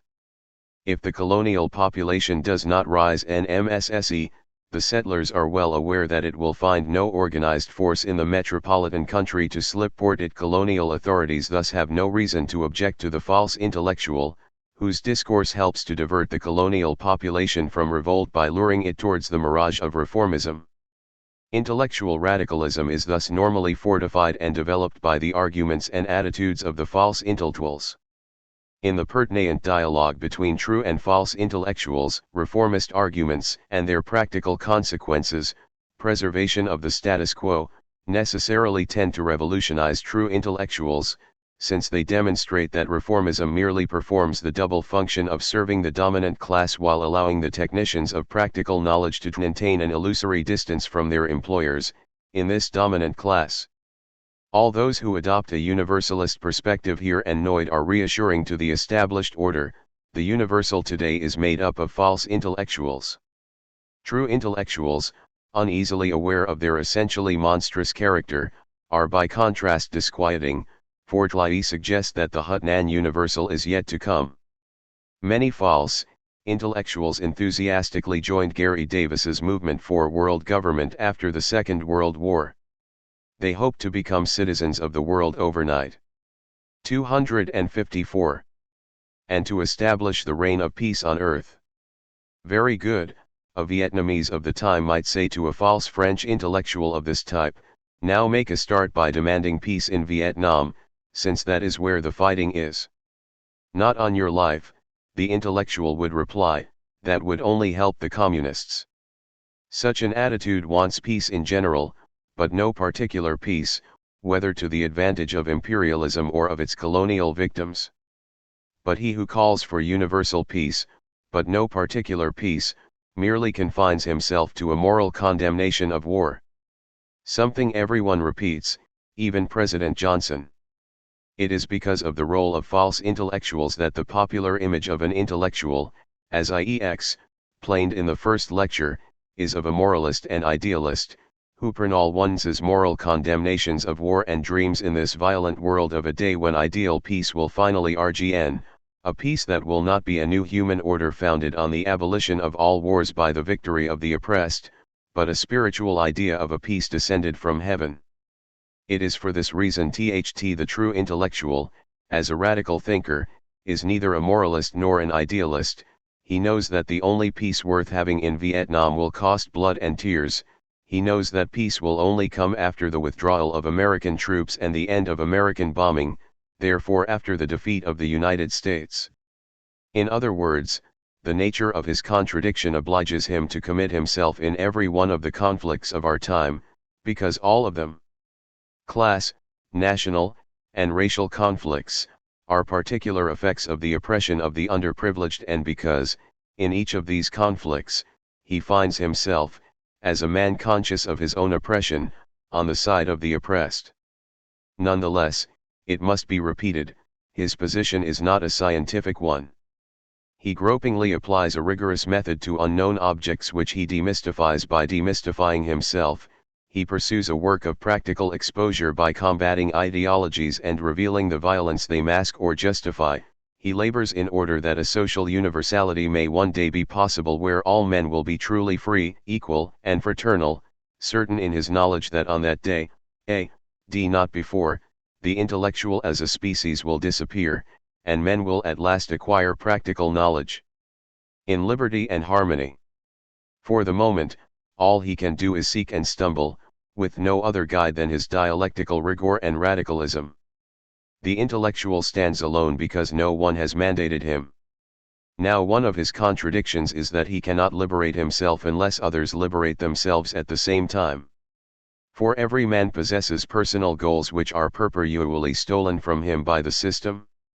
Alienation even extends into the ranks of the ruling class itself, whose members work for inhuman ends which do not belong to them, that is to say fundamentally for profit. Thus the intellectual, once he grasps his own contradiction as an individual expression of objective contradictions, is in solidarity with every man who struggles for himself and for others against these contradictions. However, it would be wrong to imagine that the intellectual could accomplish this task by simply studying the ideology inculcated into him, for example by subjecting it to ordinary critical methods. In actual fact it is his 011 LTL ideology. It manifests itself both in his mode of life, in so far as he is a real member of the middle classes, and in his Weltanschauung. In other words, it is the tinted glasses through which he normally looks at the world. The contradiction from which he suffers is at first experienced only as suffering. In order to examine it, he must take his distance from it, and this he cannot do without assistance. In effect, this historical agent is entirely conditioned by his circumstances, and his consciousness is precisely the opposite of an 7. Irv 11j. If he sought to project himself into the future in order to know himself, as we can know past societies, he would miss his goal completely. He has no knowledge of the future, and even if he were to guess an aspect of it, it would be as still imbued with his own current prejudices, and thus would reproduce the very contradictions he sought to look back upon. If he were to try to place himself theoretically outside society in order to judge the ideology of the dominant class, at best he would take his contradictions with him, at worst he would identify with the big bourgeoisie which is economically situated above the middle classes and overlooks them, and he would then accept its ideology without demur. It follows that if he wishes to understand the society in which he lives, he has only one course open to him, and that is to adopt the point of view of its most underprivileged members. The underprivileged do not represent universality, which is non-existent today, but they do represent the immense majority, particularized by the oppression and exploitation which make of them the products of their products, and rob them of their ends, as the technicians of practical knowledge are likewise robbed, by reducing them to particular means of production, defined by the instruments they fashion and the tasks these utensils assign to them. Their struggle against this absurd particularization leads them in their turn to seek universality, not, of course, the universality of the bourgeoisie, when it views itself as a universal class, but a concrete universality of negative origin, born of the liquidation of particularisms and the advent of a classless society. The only way the intellectual can really distance himself from the official ideology decreed from above is by placing himself alongside those whose very existence contradicts it. The urban and rural proletariat, by nature, prove that our societies are particularist and class-divided. The fact that 2 billion people out of a world population of 3 billion are undernourished today reveals another fundamental truth of our present societies, belying the myth of affluence invented by false intellectuals. The degree of consciousness achieved by the exploited classes is various/jail. They may at times be deeply imbued with bourgeois ideology, but they nevertheless remain characterized by an objective intelligence. This intelligence is not a gift, but is a product of their point of view of society, the one and only radical perspective on it, whatever their political attitudes may be, in some cases resigned dignity or reformism, to the extent that their objective intelligence has been obscured by values inculcated by the dominant class. This objective perspective gives rise to a popular mode of thought, which spontaneously views society from its foundations upwards, starting with the lowest level of the social hierarchy that is most susceptible to radicalization. This popular vision captures the dominant classes and their elites as in a tilt shot angled from below, in which they appear not as cultural elites but as enormous statues whose pedestals press down with all their weight on the classes which reproduce the life of the society.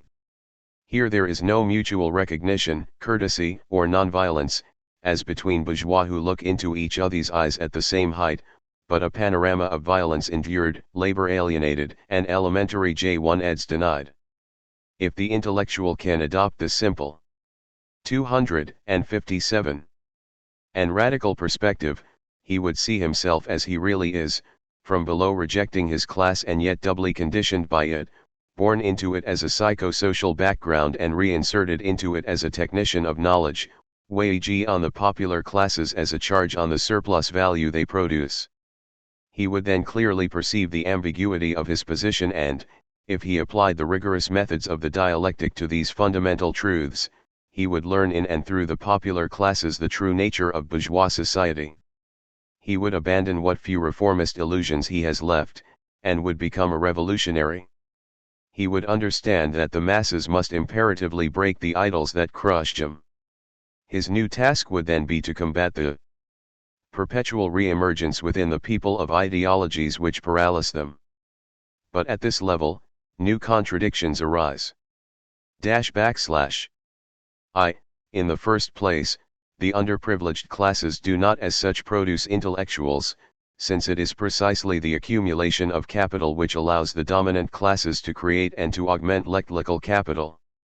Of Cialres, the system recruits a few technicians of practical knowledge from the exploited classes, in France, about 10%, but even if these technicians come from the people, they are immediately integrated into the T1 classes through their work, their salary, and their standard of living. In other words, the underprivileged classes do not produce organic representatives of the objective intelligence which is theirs. Until the day of the revolution, an organic intellectual of the proletariat will remain a contradiction in terms. Besides, since such an intellectual would be born into classes who demand the universal because of their very situation, he would never be the monster we have described as an unhappy consciousness, if he could exist at all. 2. The second contradiction is a corollary of the first. If the intellectual, who cannot be organically produced as such by the underprivileged classes, nevertheless seeks to rally to them in order to assimilate their objective intelligence and to inform his trained methods with their popular principles, he will promptly and justifiably encounter the distrust of those with whom he wishes to ally. In effect, workers are bound to see him as a member of the middle classes. In other words, of strata which are by definition accomplices of capital.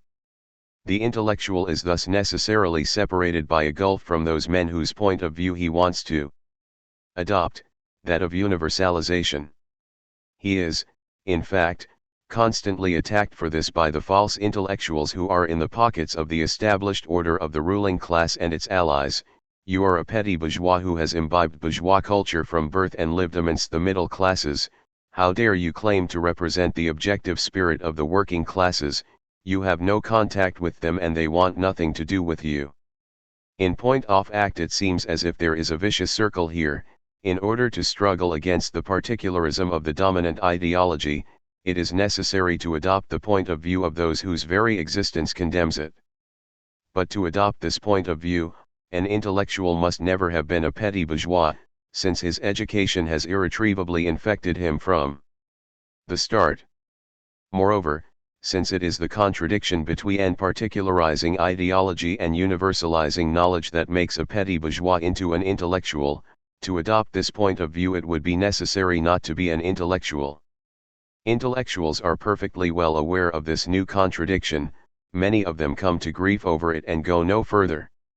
They either assume a position of too great humility towards the exploited classes, hence their long-standing temptation to refer to themselves as proletarians, or to try to become proletarians, or they fall into systematic suspicion of each other.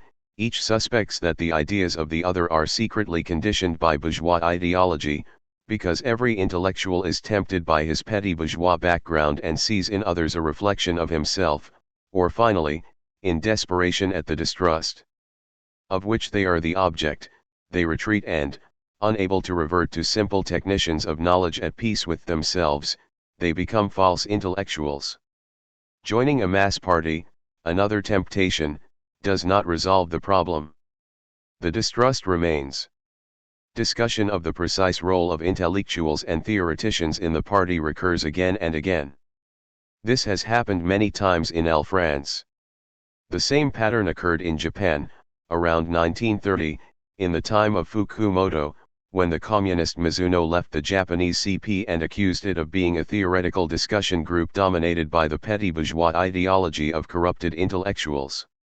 Who in that epoch could claim that he represented or theorized the objective intelligence of the working class?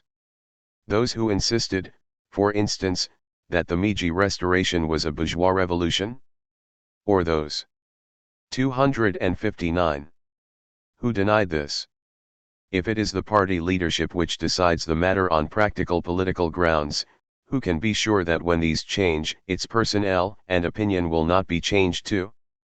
If this should happen, it is safe to predict that those who retain the condemned theory a moment too long will be denounced as corrupt intellectuals, in other words as intellectuals tout court, since corruption is precisely the fundamental characteristic which every intellectual rebels against once he has discovered it inside himself. Thus if petty bourgeois intellectuals are led by their own contradictions to align themselves with the working class, they will serve it at their risk and peril. They may act as theorists but never as organic intellectuals of the proletariat, and this contradiction, no matter how well it may be understood, will never be resolved. Thus our axiom is confirmed that intellectuals cannot receive a mandate from anyone. These two complementary contradictions are awkward but not as serious as they might appear to be at first sight.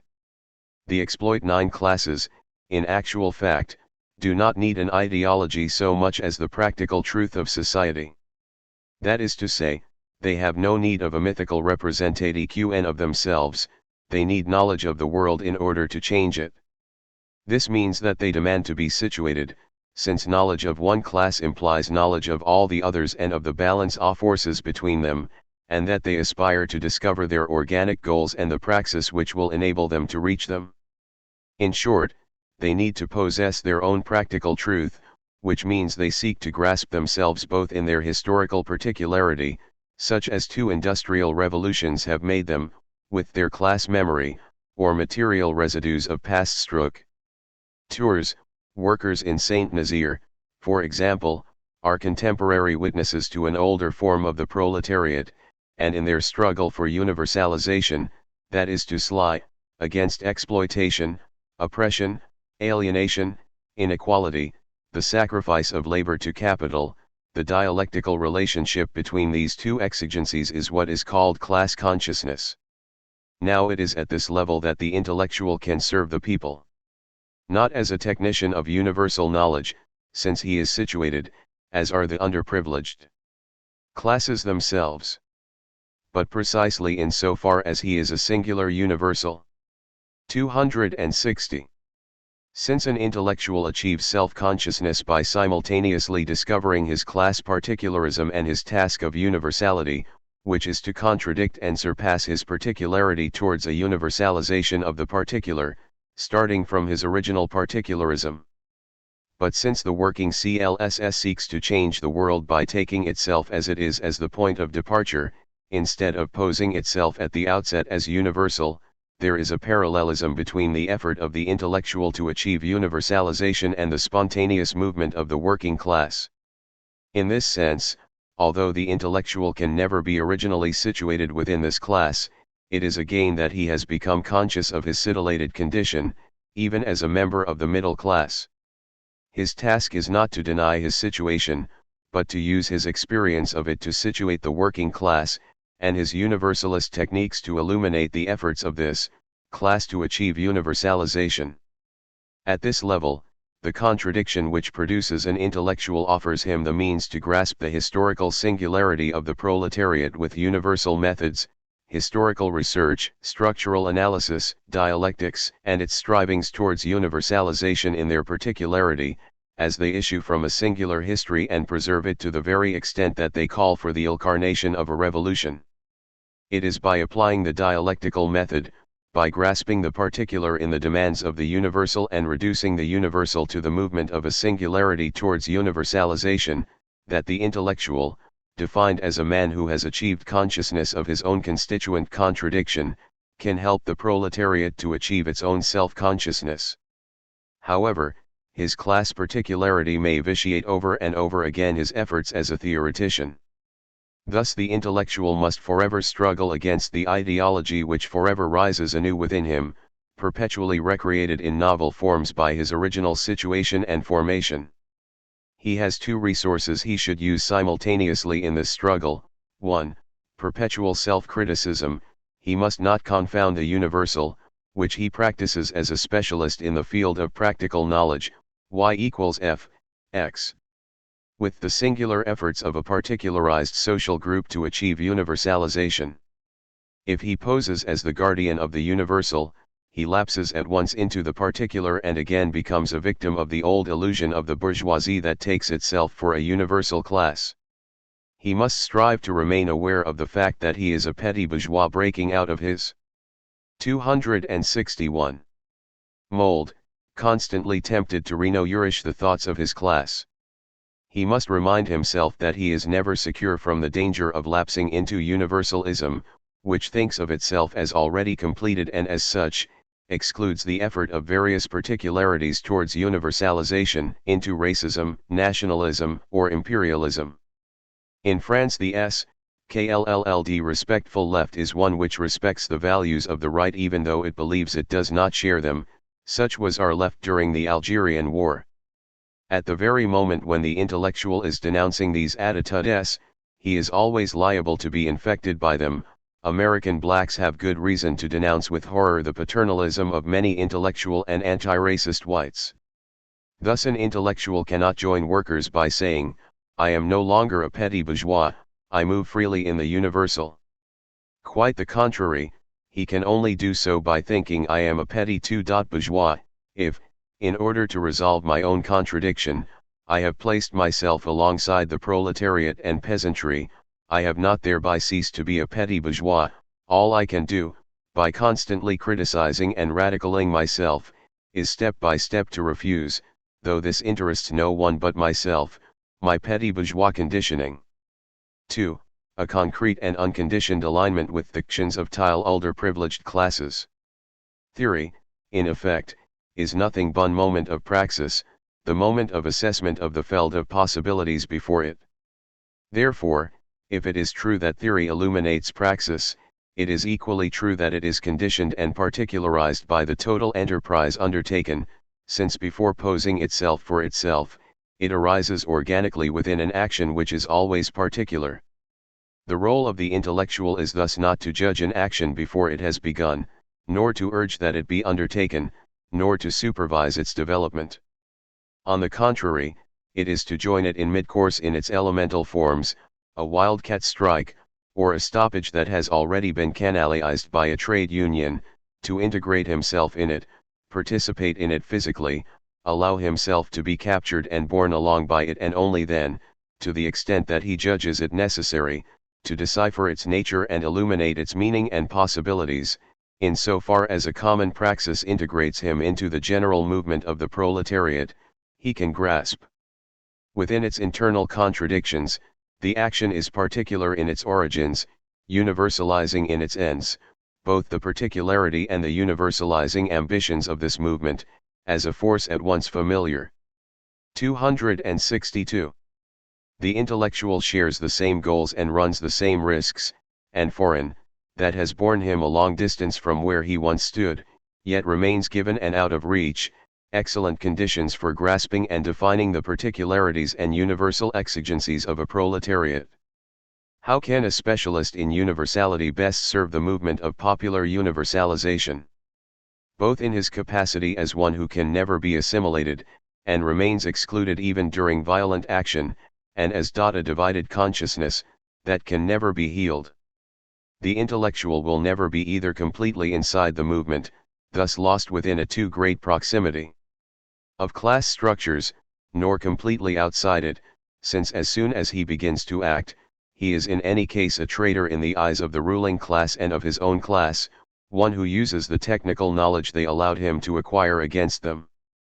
Outlawed by the privileged classes, suspect to the underprivileged classes, because of the very culture he puts at their disposal, he can begin his work. And what exactly is his work?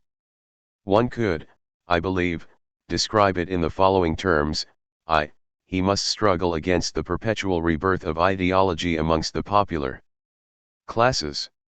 In other words, he should attack externally and internally every ideological representation that they entertain of themselves or their power, the positive hero, the personality cult, the glorification of the proletariat, for example, all of which may appear to be products of the working class but are in fact borrowed from bourgeois ideology. As such, they must be destroyed. He must make use of the capital of knowledge he has acquired the dominant class in order to help raise popular culture, that is to say, to lay the foundations of a universal culture. 3. Whenever necessary and particularly in the present conjuncture, he should help to form technicians of practical knowledge within the underprivileged classes, since these classes cannot themselves produce them, in the hope that they will become the organic intellectuals of the working class, or at least, technicians who are as near as possible to such intellectuals, who cannot yet in fact be created. 4. He must recover his own ends, universality of knowledge, freedom of thought, truth, by rediscovering them as the real ends sought by all those in struggle, that is, as the future of man. He should try to radicalize actions underway, by demonstrating the ultimate objectives beyond immediate aims, in outlier words, universalization as a historical goal of the working class. 6. He must act as a guardian of the historical ends pursued by the masses, against all power, including the power of mass parties and apparatuses of the working class itself. Since an end is always, in effect, the unity of its means, he must examine the latter in the light of the principle that all means are good if efficacious, they do not deform the end pursued. The last task raises a new difficulty. Inasmuch as an intellectual puts himself at the service of a popular movement, he must observe its discipline, and refrain from weakening the organization of the masses. But inasmuch as he must clarify the practical relationship between means and ends, he can never renounce his critical faculties if he is to see the fundamental meaning of the ends pursued by the movement. But this contradiction need not detain us, is the natural element of the omnipotent intellect, which he will live in tension, with more or less success. All we can say on this subject is that there should be intellectuals associated with the political leadership of popular parties or organizations. In a situation of maximum discipline and minimum criticism, it is equally necessary that there should be intellectuals outside parties, united with the movement as individuals from the outside, in a situation of minimum discipline and maximum criticism. Between these two extremes, we could say, the opposite poles of opportunism and ultra-leftism, there is a march of intellectuals shifting from one position to the other, non-party members who nevertheless respect discipline and critical party members who are always on the brink of leaving. Through them a sort of osmosis takes the place of antagonisms, one man enters the party as another man leaves. No matter, antagonisms may diminish, but perpetual contradictions and dissensions are the lot of the social group we call intellectuals, all the more so in that a number of false intellectuals have normally slipped into their ranks, police agents capable of understanding the problems of the intelligentsia. The swarm of disputes that make discord the normal internal statute of the intelligentsia will astonish only those who believe we live in the era of the universal rather than that of universalizing endeavor. What is certain is that thought progresses by contradictions. It should be stressed that contemporary divergences can become so accentuated that they divide intellectuals very deeply, after a defeat, or during a decline, after the 20th Congress or in consequence of the Sino-Soviet split, and that in such cases they usually threaten to weaken both the movement of thought and the popular movement itself. For this reason intellectuals must try to establish, maintain or re-establish an antagonistic unity amongst themselves, in other words, a dialectical consensus that contradictions are necessary and a unitary supersession of opposites is always possible, and that therefore, rather than trying obstinately to convert others to one's own point of view at all costs, intellectuals should seek to create by mutual understanding of confined theses the condition for surpassing them. At this point, we reach the term of our inquiry. We know that an intellectual is an agent of practical knowledge and that his principal contradiction, professional universalism versus class particularism, impels him to join the movement of the underprivileged classes towards universalization, for fundamentally they are moving towards the same goals as himself, whereas the dominant class reduces him to the rank of a means towards a particular end which is not his 01 LM and which, consequently, he is powerless to criticize. It remains true that, even so defined, the intellectual has a mandate from no one, suspect to the working class, a traitor to the dominant class, a fugitive from his own class who can yet never wholly escape it. He rediscovers his own contradiction once again, modified and deepened, even within the ranks of popular parties. If he joins one of these parties, he will still be at once solitary and excluded, since he always remains in latent conflict with political authority. Everywhere the intellectual is unassimilable. His own class wants no more of him than he of it, but no other class opens to welcome him. How then can we speak of the junction of an intellectual? Is he not rather one man too many, a defective product of the middle classes, compelled by his imperfections to live on the fringe of the underprivileged classes without ever becoming part of them? Today, many people from all classes think that the intellectual arrogates functions to himself that do not exist. In one sense, this is true. The intellectual, indeed, is well aware of it. He cannot ask anyone to legitimize his function. He is a byproduct of our societies, and the contradiction within him between truth and belief, knowledge and history, free thought and authoritarianism, is not the outcome of an intentional praxis but of an internal reaction, that is to say his system of relations between mutually incompatible structures within the synthetic unity of a person. But on closer inspection we find that the intellectual's contradictions are the contradictions inherent in each one of us and in the whole society. Our ends are robbed from all of us, we are all means towards ends which escape us, ends which are fundamentally inhuman, we are all torn between objective thought and ideology. The only difference is that, in general, these contradictions remain at the level of lived experience and find expression either in a straightforward denial of basic needs or in a diffuse dissatisfaction, among the white-collar workers of the middle classes, for instance, whose causes are not perceived. This does not mean that people do not suffer from these contradictions, on the contrary, they can die or go mad from them. But in general they lack, for want of technical knowledge, a reflective consciousness of their situation. Yet each of us, though we may not be aware of it, spontaneously strives to achieve this consciousness, which would permit man to reassert his mastery over this savage society that turns him into a monster and a slave. The intellectual, because of his own contradiction, is driven to make his effort for himself, and consequently or everyone, and it is this that becomes his junction. In one sense he is suspect to all since he is a disputant from the outset and thus a potential traitor, but in another sense, he makes an effort to achieve consciousness or all. Of course, everyone can repeat the performance afterwards. However, to the extent that he is a situated and historical being, the disclosure he attempts to accomplish is always liable to be limited by re-emergent prejudices, or by confusion of a completed universality with an ongoing universalization, as well as by simple ignorance of history, inadequacy of instruments of research. But, he expresses society, not as it will be for a future historian, but as it is now or itself, and his degree of ignorance therefore represents the minimal ignorance that structures his society. He is not, consequently, infallible. On the contrary, he is often mistaken, but his errors, to the extent that they are inevitable, indicate the minimum coefficient of mistakes to which underprivileged classes are liable in any historical situation. 266. Through the intellectual's struggle against his own contradictions inside him and outside him, a historical society gains a perspective, a hesitant, doubtful perspective, conditioned by external circumstances. On itself.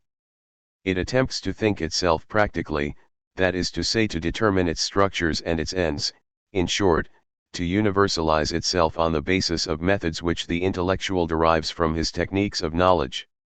In a certain sense, the intellectual becomes a guardian of fundamental ends, the emancipation, universalization, and hence humanization of man. But let us be clear on one point: within society, the technician of practical KN0, village possesses in his capacity as a subaltern functionary of the superstructures, a certain amount of power. The intellectual, on the other hand, though he springs from this technician, is powerless, even if he is linked to the leadership of a party. For at another level this link returns him to the role of a subaltern functionary of the superstructures, and, while accepting this role for reasons of discipline, he must also always contest it, by constantly watching over the relationship between means chosen and organic ends. As such, his function can vary from testimony to martyrdom. Established power, whatever its complexion, typically seeks to make use of intellectuals as instruments of its propaganda, but it distrusts them and always makes them the first victims of a purge. No matter, as long as he can write and speak, the intellectual must defend the popular classes against the hegemony of the dominant class and against the Apollonianism of popular apparatuses. When a society loses its ideology and its system of values as a result of a great upheaval, such as military defeat, or enemy occupation, it often happens that it will, almost without being aware of it, expect its intellectuals to liquidate the old system and recreate a new one. Yet, of course, its intellectuals will not be content simply to replace an outworn ideology with another, just as particularist, that merely facilitates reconstruction of the same type of society as before. They will attempt to abolish all ideology and to define the historical ends of the exploited classes. Thus it comes about that when the dominant class regains the upper hand, as it did in Japan towards 1950, it attacks intellectuals for having failed in their duty, that is to say, for not having dressed up the old ideology in order to adapt it to the new circumstances, in other words, for not having behaved in conformity with the general idea of attack. 267. Nition of practical knowledge. At the same time, it may happen that the exploited classes, either because living standards are rising, or because the dominant ideology remains powerful, or because workers temporarily blame intellectuals for their setbacks, or because they need a pause in their struggle, condemn the past actions of the intellectual, and relegate him to solitude. But this solitude is his lot, since it arises from his own contradictions. He can no more escape from it when he exists in symbiosis with the exploited classes whose organic intellectual he can never be, than he can abandon it at the moment of defeat by making false and futile retractions, unless he is to become a PS-cut intellectual. In actual fact, when he is working with the exploited classes, his apparent communion does not mean that he is necessarily right, any more than his near total solitude in moments of retreat mean that he is necessarily wrong. In other words, numbers have nothing to do with the problem. The intellectual's duty is to live his contradiction or all and to surpass it for all by his radicalization, in other words, by the application of techniques of truth TB, lies and illusions. Precisely because of his contradiction, he tends to become a guardian of democracy. He challenges the abstract character of the rights conferred by bourgeois democracy, not because he wishes to suppress them, but because he seeks to complete them with the concrete rights of socialist democracy, while preserving, in either form of democracy, the functional truth of freedom. 3 is the writer and intellect vol. I. We have defined the situation of the intellectual in terms of the contradiction within him between practical knowledge, truth, universality, and ideology, particularism. This definition applies to teachers, scientists, doctors, and others. But by this criterion, is Writer an intellectual? On the one hand, he exhibits most of the fundamental characteristics of intellectuality. On the other hand, his social activity as a creator does not a priori appear to have universalization or practical knowledge as its end. If beauty can be seen as a particular mode of unveiling the world, the role of contestation in a beautiful work of art would seem to be minimal. Indeed, in a certain sense, inversely proportional to its beauty.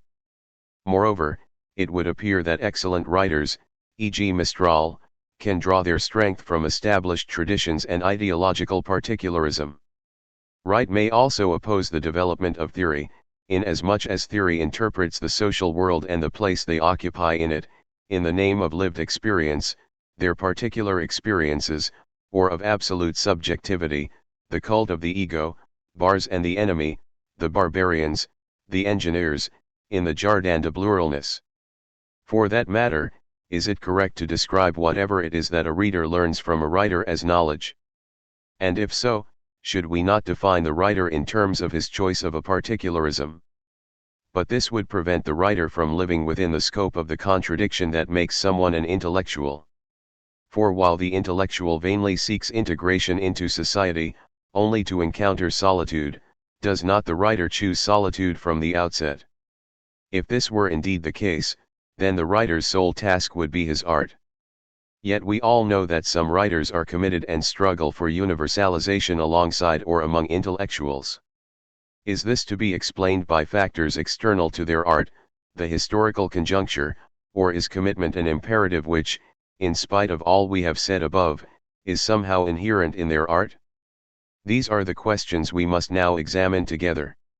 The role, object, means and end of writing have all changed in the course of history. We have no intention of considering the problem here in its generality. We shall confine our observations to the contemporary writer, the poet who has declared himself to be a prose writer and lives in the post-World War II world. This is an epoch in which naturalism is no longer readable, realism is questionable, and symbolism has lost its vigor and its modernity. The only firm ground we have as a starting point is that the contemporary writer, I9SC-0, is a man who has taken ordinary language as his material. By ordinary language I mean whatever serves as a vehicle for all the propositions of the members of a single society. Language, we are told, is a means of self-expression. We also commonly hear that expression is the stock in trade of the writer, in other words, he is someone who has something to say. But everyone has something to say, from the scientist reporting the 269 results of his experiments to the traffic policeman reporting an accident. And none of them needs a writer to express it for them. More precisely, such subjects as laws, social structures, mores, anthropology, psychological or metapsychological processes, psychoanalysis, events which have occurred and ways of having, history, none of these constitute what a writer has to say. We have all had the experience of meeting someone who says, if only I could tell the story of my life, it would make a novel. You're a writer, I'll tell it to you, and you can write it down. Here the shoe is on the other foot, the writer becomes aware that the very people who regard him as someone who has something to say, regard him at the same time as someone who has nothing to say. In effect, people find it quite natural to tell us the story of their life because they think the important thing, both for them and for us, is that we possess, in varying degrees, the technique of narrative, and that we can take the content of our story from anywhere. This is an opinion often shared by critics. For example, those who said Victor Hugo is a form in search of a content forgot that a form demands certain types of content and excludes others. 3. What seems to justify this point of view is that for the purposes of his art the writer can only rely on ordinary language. Usually, as it happens, a man who has something to say chooses the means of communication that will transmit a maximum of information and a minimum of misinformation. An example of such a means of communication is a technical language. It is conventional and specialized. New words are introduced corresponding to precise definitions. Its code is, as far as possible, protected from the distorting influences of history. The language of ethnologists is a good case in point. Now ordinary language, which acts, incidentally, as the basis for a large number of technical languages, leaving a certain imprint of imprecision on all of them, contains a maximum of S, N format, on. That is to say, since such elements as words or rules of syntax mutually condition each other and have no reality other than through their interrelations, to speak is in fact to recreate the entire language as a conventional, structured and particular ensemble. At this level, its particularities do not represent a body of information about the 270 object the writer is discussing, although they can become a body of information about the language, for the purposes of a linguist. But at the level of signification they are either simply superfluous or positively harmful, because of their ambiguity, because of the very limits of the language viewed as a structured totality, because of the variety of meanings that history has imposed on them. In short, the word the writer uses possesses a much denser materiality than, for instance, the mathematician's symbols, which effaces itself before it's signified. One might say th.at the word tends both to point vaguely in the direction of the signified and to impose itself as a presence, drawing the reader's attention to its own density. This is why it has been possible for people to say that to name something means both to present the signified and to kill or bury it in the mass of the word. The words in ordinary language are at one and the same time too rich, they largely overflow their concept, because of their long existence, the combination of shocks and rights which make up their memory or living past, and too poor, they are defined in relation to the whole of the language as a fxed determination of it, rather than as a supple possibility of expressing something new.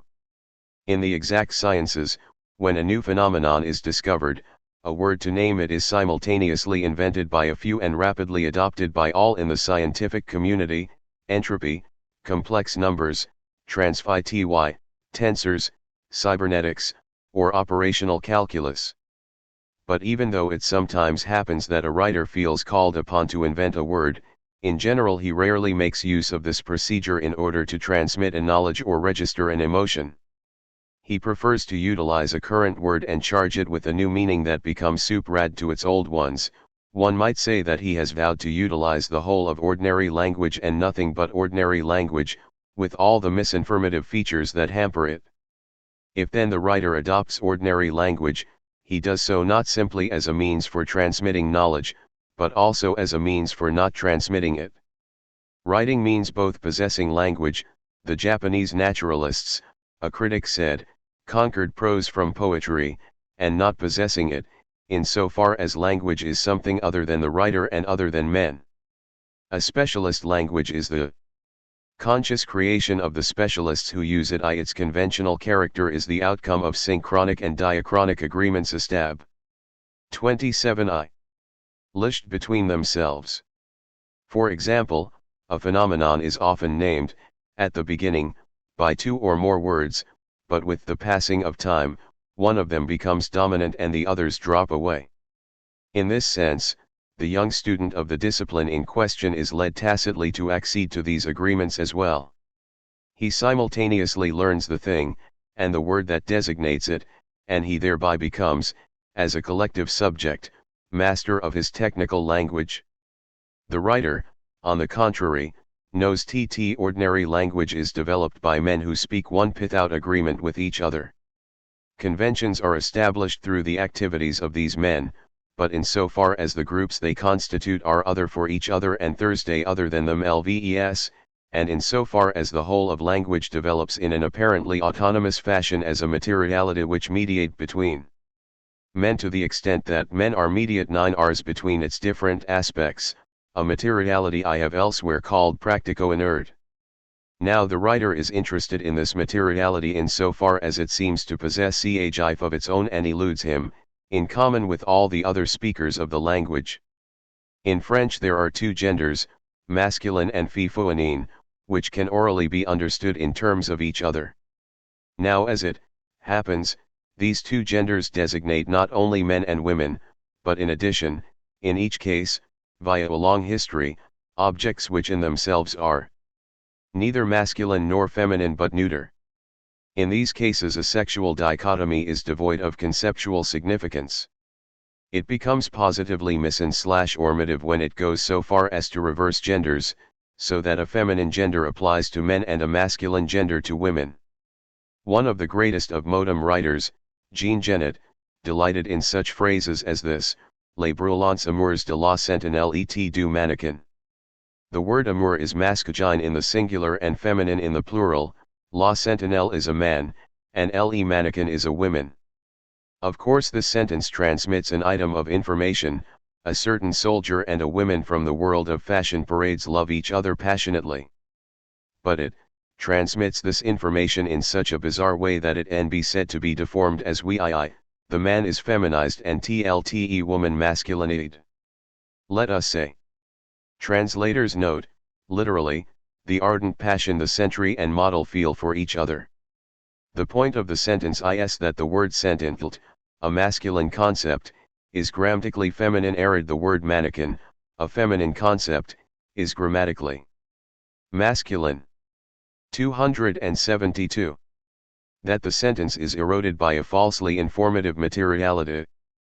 To sum up, it is a writer's sentence, in which the information is invented in such a way that the pseudo-information is richer than it. It was on the strength of this that Roland Barthes made his distinction between ECR, Vance, and ECR, VA, NS, literal writers and literary writers. The literal writer uses language to transmit information. The literary writer is a custodian of ordinary language, but he goes beyond it, for his material is language as non-significance or misinformation. He is an artisan who produces a certain verbal object by working on the materiality of words. For him, meaning is the means and non-meaning the end. Coming back to our first description, we can say that the prose writer has something to say, but that this something is nothing sayable, nothing conceptual or conceptualizable, nothing that signifies. We do not yet know what this something is, nor whether, in the writer's quest for it, he must make an effort towards universalization. All we know is that this object is formed by his work on the particularities of a historical and national language. The object thus formed will be, 1. A concatenation of significations which control each other, for example, a story that is being told; 2. And yet, viewed as a totality, other and more than this, the wealth of non-signifying elements and of misinformation closes back, as it were, on the order of significations. If to write is to communicate, the literary object appears as a form of communication beyond language, a form of communication that rests on the non-signifying silence enclosed by the words, though also produced by them. Thus the phrase, "this is just literature," typically means, you speak in order to say nothing. It remains to ask ourselves what this nothing is, this silent non-knowledge that the literary object has to communicate to the reader. The only way to reach an answer is to go back from the signifying content of literary works to the fundamental silence which surrounds them. 4. The signifying content of a literary work may refer to the objective world. By this I mean both society, the social ensemble of the Rugen-Macquart, and the objectified universe of intersubjectivity, as in Racine or Proust. 273. Or Nathalie Sarraute, or to the subjective world. Here it is no longer a question of analysis nor of distanciation, but of complicit aegio, as in the naked LNIH by Burroughs. In each of the two cases the content, taken on its own, is abstract in the original sense of the word, that is to say, it is cut off from the conditions which would be necessary to make it an object capable of existing on its own. Let us consider the first case. Whether the work attempts to disclose the social world as it really is or to demonstrate the interpsychology of various groups, it must be assumed, if we merely consider the set of significations it proposes, that the author enjoys a complete overview of his objectif. The writer thus appears to possess a consciousness similar in Type to a bird's eye view, desituated, he glides above the world. To know the social world is to claim to be exempt from its conditioning. To know the domain of intersubjective psychology is to claim to be exempt as a writer from psychological conditioning. Now it goes without saying that THC novelist can never make such a Clayton. Zola saw the one world that Zola saw, not that what he saw was pure subjective illusion. Naturalism in Fraartzi drew from the sciences of the time, and Zola was, moreover, a remarkable observer. But what reveals Zola in his writings is a point of view, an atmosphere, a particular selection of details, a narrative technique, a certain rhythm of episodes. Thibaudet called Zola an epic writer, and there is a considerable element of truth in this. But he should also be a mythic writer, because his characters are frequently myths as well. Nana, for example, is in part the daughter of Gervais, the girl who went on to become one of the great prostitutes of the Second Empire, but she is above all a myth, the femme fatale who starts life as a luckless child in the downtrodden proletariat and avenges her class on the males of the dominant class. It would be interesting to go through Lola's works and catalogue his obsessions sexual and other, as well as to trace his diffuse feeling of guilt. Besides, it would be difficult for anyone who had studied Zola not to recognize him if he were given a chapter to read from one of his works without being told the name of the author. But recognition is not the same as cognition. We read the epic mythical description of the exhibition of linen wares in Au Bonheur de Dames and we say, this is Lola for in it. Zola is patent, recognized but unknowable, because he had no 274 knowledge of himself. Zoe was a product of the society he described and observed it with the eyes it had given him. Was this author totally unaware of the fact that he put him/fin his books? Of course not. Had the naturalist writer not wanted readers to recognize and admire him, he would have abandoned literature for scientific pursuits. The most objective of writers will always strive to be an invisible but felt presence in his books. He seeks to be present in them, and moreover he cannot help but be so. Conversely, those who write their fantasies in perfect complicity with themselves necessarily deliver the presence of the world to us, precisely in so far as this world conditions them, and their place in society partially explains their style of writing. It is, just when they are most in harmony with themselves, that they can readily be seen as a particularization of bourgeois idealism and individualism. Why is this so? Well, it so happens that the exact sciences, and anthropology in particular, cannot offer us an exact account of what we are. Everything they state is true, the facts cannot be otherwise, but the scientific attitude presupposes a certain distance between knowledge and its object. This is a valid assumption in the natural sciences, macrophysics, and in anthropology, to the extent that the scientist can situate himself in a relationship of exteriority to the object under study, ethnographic material, primitive societies, quantifiable social structures, statistical patterns of behavior, etc. But the assumption is no longer valid in microphysics, where the experimenter is objectively part of the experiment.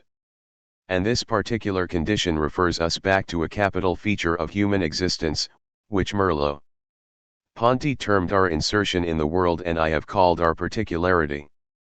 Merleau-Ponty went on to say, we have the capacity to see because we are visible.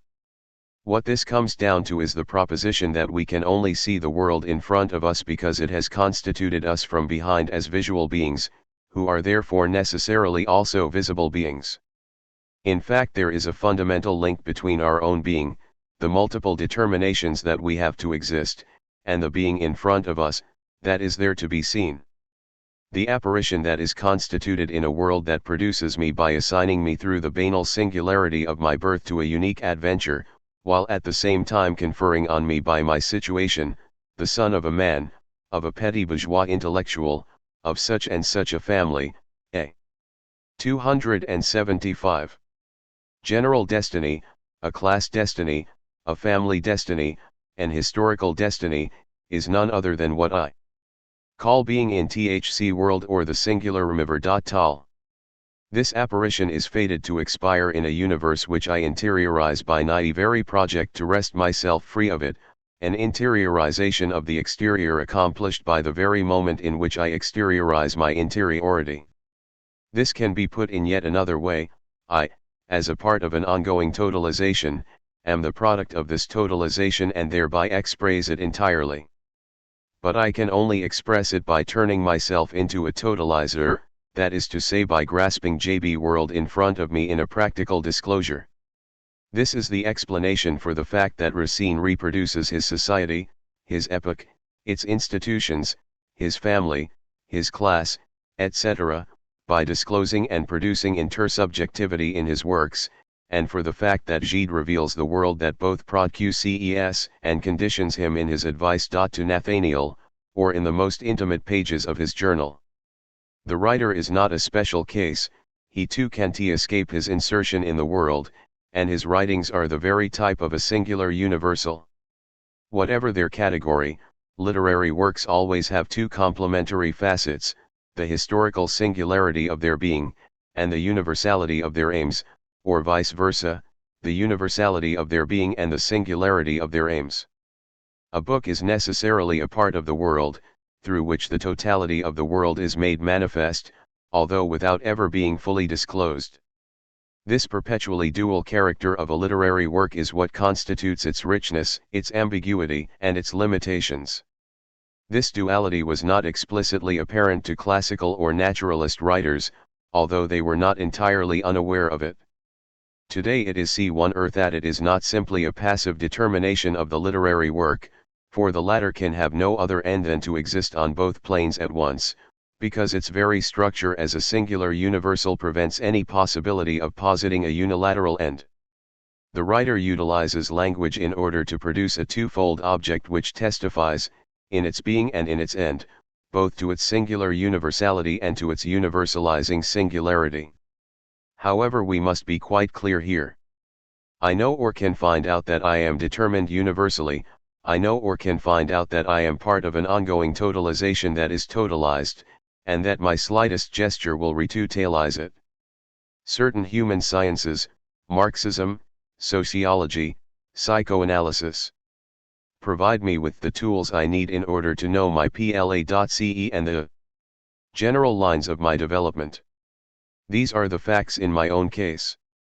I am a petty bourgeois, the son of a naval officer. I was fatherless. One of my grandfathers was a doctor and the other a teacher.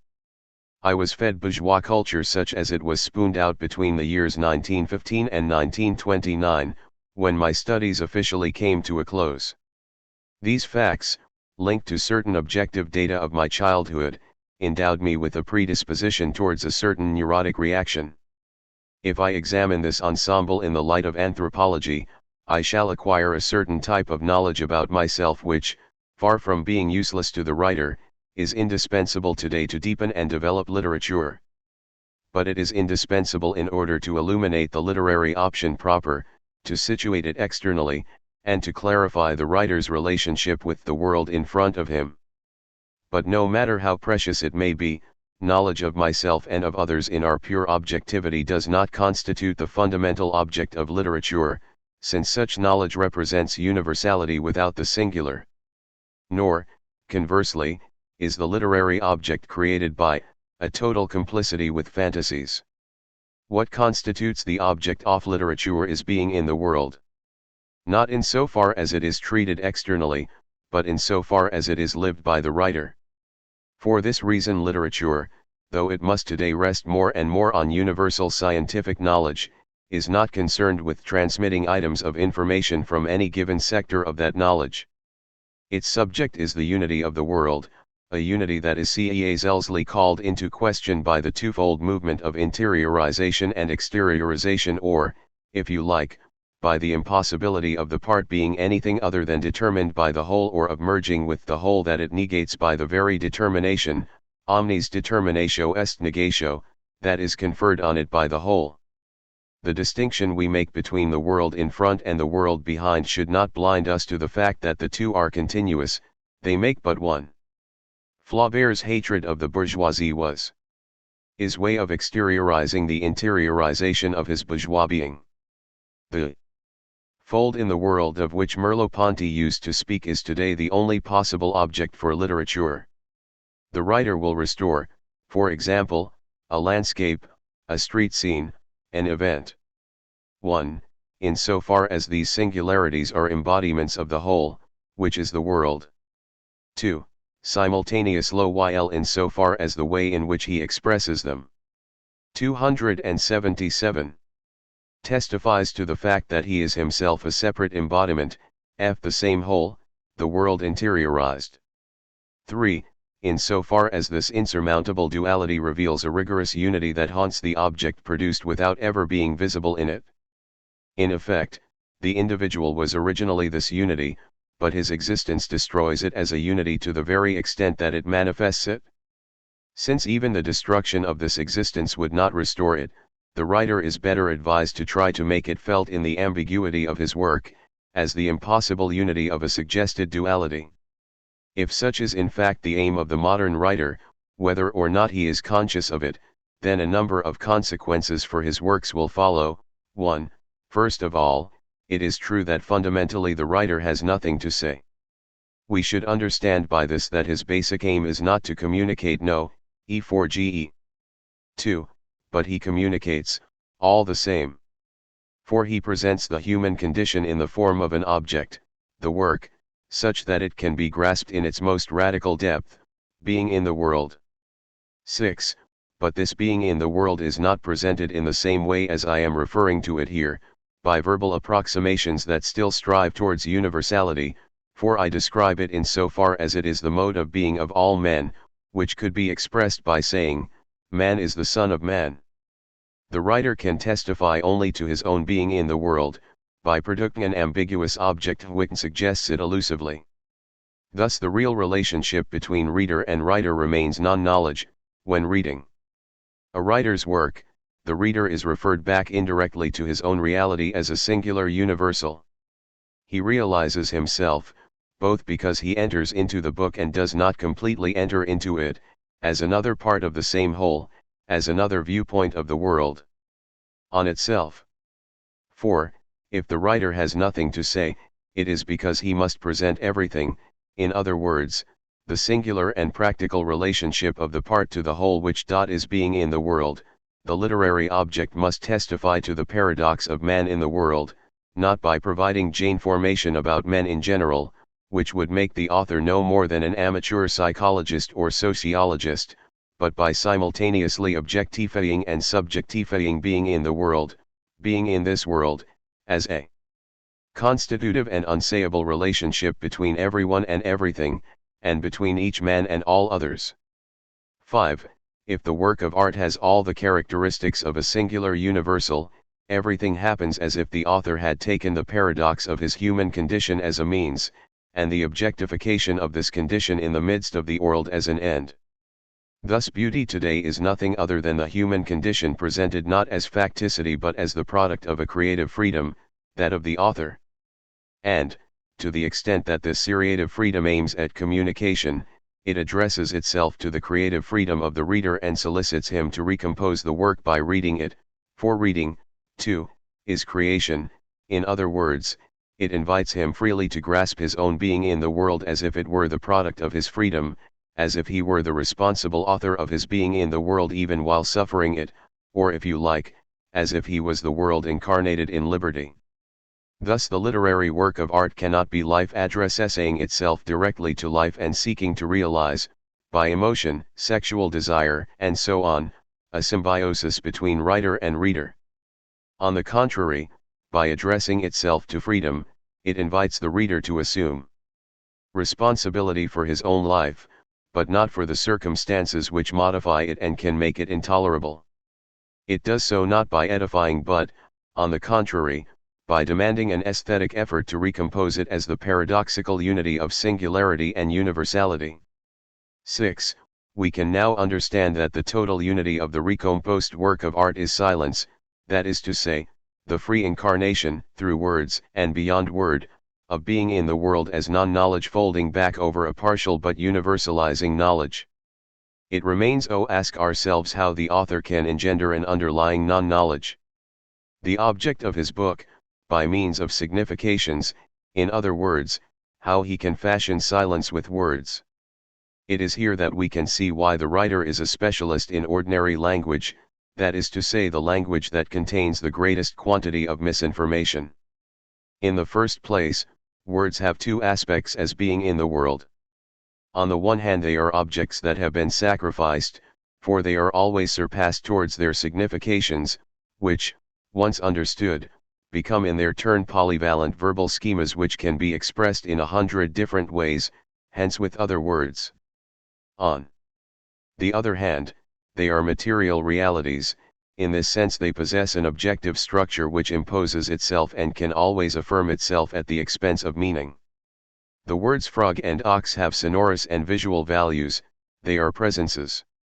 As such, they contain an important quotient of non-knowledge. Much more so than mathematical symbols. The expression "the frog that wants to become as big as an ox" contains, in an inextricable blend between materiality and meaning, much more corporeal density than the expression x plus y. The writer chooses to use ordinary language not in spite of this material weight but because of it. His art lies in his ability to attract the reader's attention to the materiality of any given word, even while conveying as exactly as possible a meaning through it, so that the object signified is at once beyond the word and yet incarnated in its materiality. Not that the word frog bears any resemblance whatever to the animal itself. But precisely for this reason, the word should produce for the reader the pure and inexplicable material appearance of a frog. Underscore. An element of language can be invoked without the whole of language foregathering behind it, in all its riches and restrictions. In this sense ordinary language differs from technical languages, of which each relevant specialist may feel himself co-author, since they are the object of intentional conventions. Ordinary language, on the contrary, imposes itself on me in its entirety inasmuch as I am other than myself and inasmuch as it is the conventional but involuntary product of each man as other than himself, through and for others. To explain, in a market situation, I hope for my own good that the price of a certain commodity will be as IOW as possible, but the very fact of my subjective demand for it has the effect of raising its price, since for the sellers who supply it, I am an other, like all the others and, as such, I act in opposition to my own interests. It is the same in the case of the common language, I speak it ad, in the same breath, I am, as an other, spoken by it.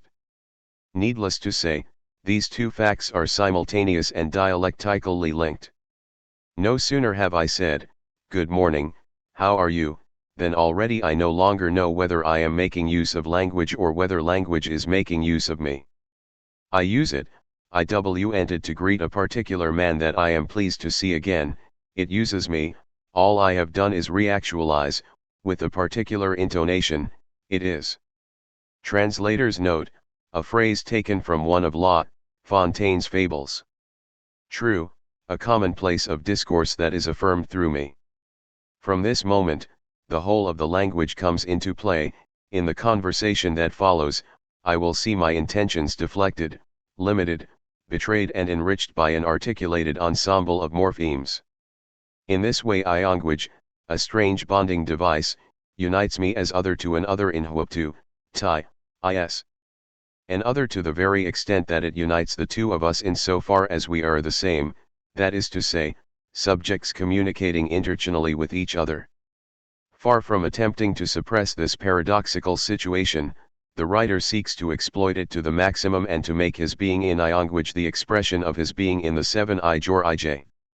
He employs phrases for their value as agents of ambiguity, as a way of presenting the structured whole of language. He plays on the plurality of meanings, he uses the history of words and of syntax to overcharge them with unusual secondary meanings. So far from trying to struggle against the limitations of his language, he uses it in such a way as to make his work virtually incommunicable to all but his compatriots, accentuating its nation, particularism at the very moment that he suggests universal meanings. but to the extent that he makes the non-significant the proper matter of his art, he does not produce mere absurd word games, though a passion for puns, as can be seen from the case of F1 Aubert, is not a bad preparation for a literary career, but aims instead to present obscured significations as they are filtered through his being in the world. His style, in effect, communicates no knowledge, it produces the singular universal by showing simultaneously language as a generality that produces and wholly conditions the writer in his facticity, and the writer as an adventurer, turning back on his language, and assuming its follies and ambiguities in order to give witness to his practical singularity and imprison his relationship with the world, as lived experience, in the material presence of words. Take the sentence, "The self is hateful," you, Myton, can cover it, but you can never remove it. The meaning in the sentence is universal, but the reader masters it through its abrupt non-signifying singularity, its style, which henceforth will attach itself so closely to it that he will be able to think the idea other than through the singularization, in other words, other than through Pascal thinking it. Style is the whole of language. Translator's note, a passage from Pascal's Pt. Isles. 281. Surveying itself, by virtue of the mediation of the writer, from the perspective of singularity. It is no more, of course, than a means, though a fundamental means of presenting being in the world. There are 100 others, all of which should be used simultaneously, and which deliver the writer's style of living, supple or hard, a devastating vivacity of attack or, on the contrary, a slow start, careful preparations, leading up to brusque comparisons. Everyone knows WHLLT I am talking about here, all those characteristics which conjure up so much of a man that we can virtually feel his breath, one without giving us any knowledge of him. 7. This fundamental way of using language cannot even be attempted if the writer does not simultaneously seek to convey meanings. Without meaning, there can be no ambiguity, and the object does not come to dwll in the word. How else could we speak of ellipses? Ellipses of what? The essential task of the modem writer is to work on the non-signifying element of ordinary language to enable the reader to discover the barrage in the world of a singular universal. I propose to call this task a search for significance, sense. Such a significance is the presence of the totality in the part. The style of a writer lies in this respect in his interiorization of exteriority, within any singular effort to surpass conditions towards meanings. It is what might be called the flavor of the epoch or the taste of the historical moment, as they appear to an individual singularly formed BV the same history. But although style is rudimental, it reels in the background since all it figures is the writer's insertion in the world. Much more prominent is the signifying ensemble that corresponds to the world in front of him, such as it appears in its universality from a viewpoint conditioned by the world behind him. Yet the meanings of words are nothing more than quasi-meanings, and taken together they constitute no more than a quasi-knowledge. For firstly, they are chosen as means of significani and are rooted in it, in other words, they arise from style, are expressed by style, and as such, are dimed by their origin, while secondly, they seem to have been cut out, of the universal by a singularity, thus they comprise, in themselves, the unity and expulsive contradiction of the singular and the universal. Everything presented in a novel can be given an appearance of universality, but the appearance is a counterfeit which belies itself and is belied by the rest of the book. Akinari, in Le Rendezvous Auxiliary Crisam Hems, begins in these terms: the inconstant person establishes relationships easily, but they are only of short duration. The inconstant person, once he has broken with you, will never inquire after you again. Here we would seem to have a series of universal propositions. But within the story this universality is counterfeit. To start with, two tautological judgments provide us with a definition, one that we already knew, of inconstancy. But what is their role here, since the story is not about inconstancy but, on the contrary, about a marvelous constancy? The sentences thus refer us back to Akinari's singularity. Why did he choose this phrase? It occurred in the Chinese story which he used as his inspiration, though he altered the tale totally. Did he leave the phrase in by accident? Or to give a clear indication of his source? Or to surprise the reader by suggesting that it was inconstancy that prevented a friend from appearing at a rendezvous, and then later revealing his incomparable fidelity? Anyway, the phrase is indirectly problematical, and its universal object is contradicted by the singularity of the reasons why the writer included it. Style constitutes the expression of our invisible conditioning by the world behind us, and meanings constitute the practical efforts of an author thus conditioned to attain through this conditioning the elements of the world in front of him. 8. These few observations, in effect, confirm that a literary work today is faced with the task of simultaneously demonstrating the twin facets of being in the world.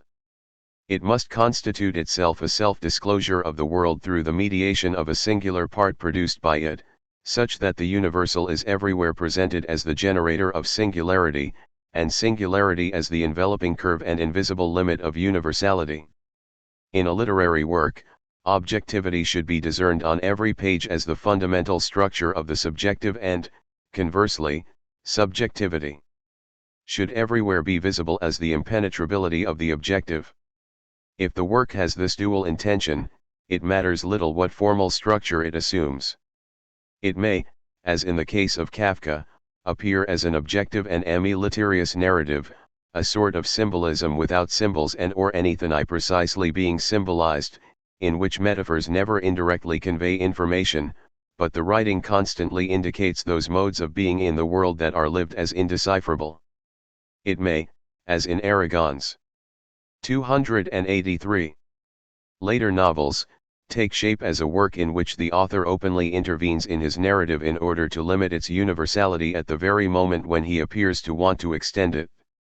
Or again, it may quite simply assume the guise, as in Proust, of a work in which a fictitious character, sibling of the narrator, intervenes in the story as judge and protagonist, instigator and witness of the whole adventure. The relation between the singular and the universal can equally be captured in 100 other ways: Rob Grillet, Buter, Pinget, etc. None of these forms has any precedence over the others, their choice depends on the enterprise in question. To claim the contrary is to lapse both into formalism, the universalization of a form that can orally exist as one expression of a singular universal. For example, the vous in la modification is valid only in its context, but there it is perfectly valid, and into reism, the conversion of a form into a thing, an etiquette, a ritual, whereas it is simply the inner unity of a content. On the other hand, no work is valid unless it accounts, in the mode of non-knowledge, or lived experience, for everything, that is to say, the social past, and the historical conjuncture, in so far as they are lived without being KN011M. It follows that the singular is visible only as the non-colon signifying particularization of membership in a community and its objective structures. Conversely, the quasi-meanings suggested by a work have significance, sense, as objective structures of the social, only if they appear to be concrete because lived from a particular anchorage. An objective universal will never be attained by a work of literature, but it remains the horizon of an effort of universalization, which is born from singularity and preserves it while negating it. The literary work must therefore pertain to the whole epoch, in other words to the situation of the author in the social world, and on the basis of this singular insertion, to the entire social whole, in so far as this insertion renders the author, like any other man, a being co-h and ready/y in question in his being, who lives his insertion into the world in the form of alienation, reification, frustration, want, solitude, against a suspected background of possible plenitude. The totalization accomplished by the literary work is itself, at the same time, historically particularized as a simple moment of a wider ongoing totalization. A writer today can only. Translator's note, Michel Buter, L. Formatage and Ation. Live his being in the world in the specific form of a being in one world. In other words, he cannot avoid being affected in his life by the contradictions of the whole planet, such as the contradiction between atomic war and people's war, with its permanent reminder of man's capacity today either to destroy the human species, or to advance towards socialism. Any writer who did not attempt to render the world of the atomic bomb and space flights, insofar as he has experienced it in obscurity, impotence, and disquiet, would be recounting an abstract world, not that in which we live. He would be a mere entertainer or charlatan. The precise form in which such an insertion into the present world conjuncture is conveyed is of little importance. A vague anguish drifting from page to page is enough to demonstrate the existence of the bomb. There is no need whatever to speak openly of nuclear weapons. The totalization of a writer, on the contrary, occurs in the domain of non-knowledge. Conversely, insofar as life is the ultimate foundation of everything and the radical negation of anything that threatens it, such a totalization is not passively interiorized but appropriated from the viewpoint of the unique importance of life. The ambivalence which underlies any literary work was well captured by Malraux in his dictum, "A life is worth nothing. And nothing is worth a life." The phrase succinctly combines the viewpoint of the world behind us, producing and crushing each life with indifference, and the viewpoint of each singularity which flings itself against death and affirms itself in its autonomy. The commitment of the writer is to communicate the incommunicable, being in the world as lived experience, by exploiting the misinformation contained in ordinary language, and maintaining the tension between the whole and the part, totality and totalization, the world and being in the world, as the significance of his work. In his professional capacity itself, the writer is necessarily always at grips with the contradiction between the particular and the universal. Whereas other intellectuals see their function arise from a contradiction between the universalist demands of their profession and the particularist demands of the dominant class, the inner task of the writer is to remain on the plane of lived experience while suggesting universalization as the affirmation of life on its horizon. In this sense, the writer is not an intellectual accidentally, like others, but essentially. Precisely for this reason, the literary A plea for intellectuals 285. Work itself demands that PE situate himself outside it, on the theoretical practical plane where other intellectuals are already to be found. For this work is both a restitution, on the plane of non-knowledge, of the experience of being in a world which crushes us, and a lived affirmation that life is an absolute value and an appeal for freedom addressed to all other men. Since May 1968 there has been a break between the traditional conception of the left-wing INTE/actual and a new conception of the revolutionary INTE/actual forged in struggle. Many we/meaning intellectuals of the post-war era now find themselves conjoined with a political situation they no longer understand. What do you think of this development? To answer that we must first define what an intellectual is.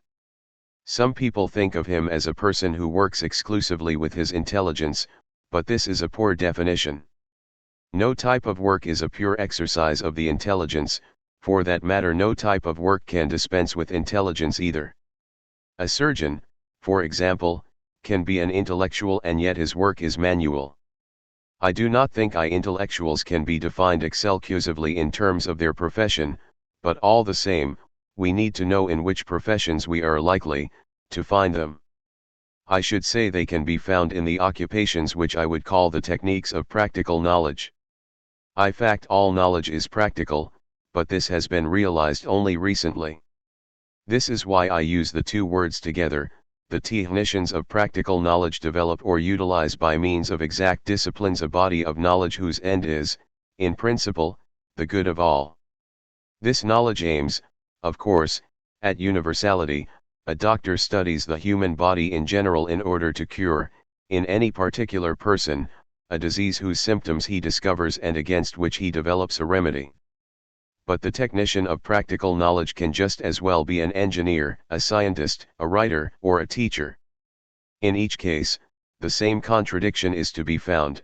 The totality of their knowledge is conceptual, that is to say universal, but it is never used by all men. It is used, in the capitalist countries, above all by a certain category of persons belonging to the ruling classes and their allies. Thus the application of the universal is never universal, it is particular, it concerns particular people. A second contradiction follows from this, that concerns the technician himself. 287. The technician's procedure is universal in his professional work, in his method of obtaining knowledge, but he finds that in fact he typically works for the privileged classes and is therefore objectively aligned with them. At this level, he himself is at stake. We still have not defined the intellectual yet, all we have are technicians of practical knowledge who either accommodate themselves to their contradiction or manage to avoid suffering from it. But when one of them becomes aware of the fact that despite the universality of his work it serves only particular interests, then his awareness of this contradiction, what Hegel called an unhappy consciousness, is precisely what characterizes him as an intellectual. Ueel that in spite of May of 68 the traditional mission of the intellectual is tque same. No.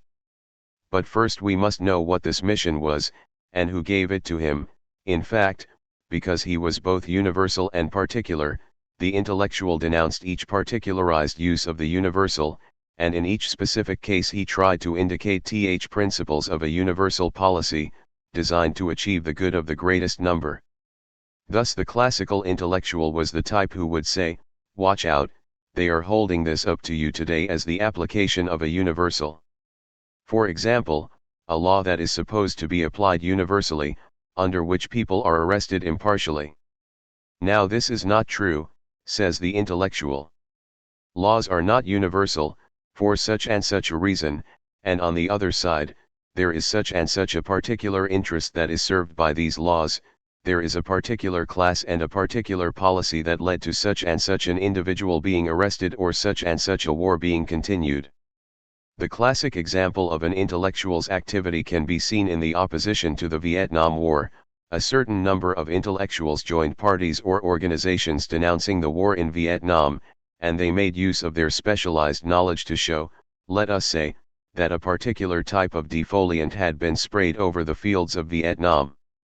Or that the justifications for the war offered by the Americans could not bear serious examination. In the former case they might be chemists, in the latter historians and jurists who could base their arguments on international law, while denouncing certain particularist. 288. Features of it at the same time. But they must be called classical intellectuals, to use your phrase, because even though they suffer from their contradiction, they still consider that it renders them useful to everyone and, consequently, they refuse to call themselves into question as individuals. Yet, in their very practice, there is as it were a hint, which they conceal from themselves, of this attestation. Since they aim to suppress outside themselves the antagonism between the universal and the particular which constitutes them, they should also try to suppress it within themselves. In other words, the universalist society they aspire to objectively has no place for the intellectual. Was there really a break in May? Does the classical conception of the role of the intellectual still are and present, or is there scope for a new conception? To tell the truth, in most cases there has been little change and the classical intellectual is still as ubiquitous as ever. The reason is that he likes his role, he is a well-paid technician of practical knowledge, who, for example, on the one hand teaches physics, and on the other protests against repression at meetings.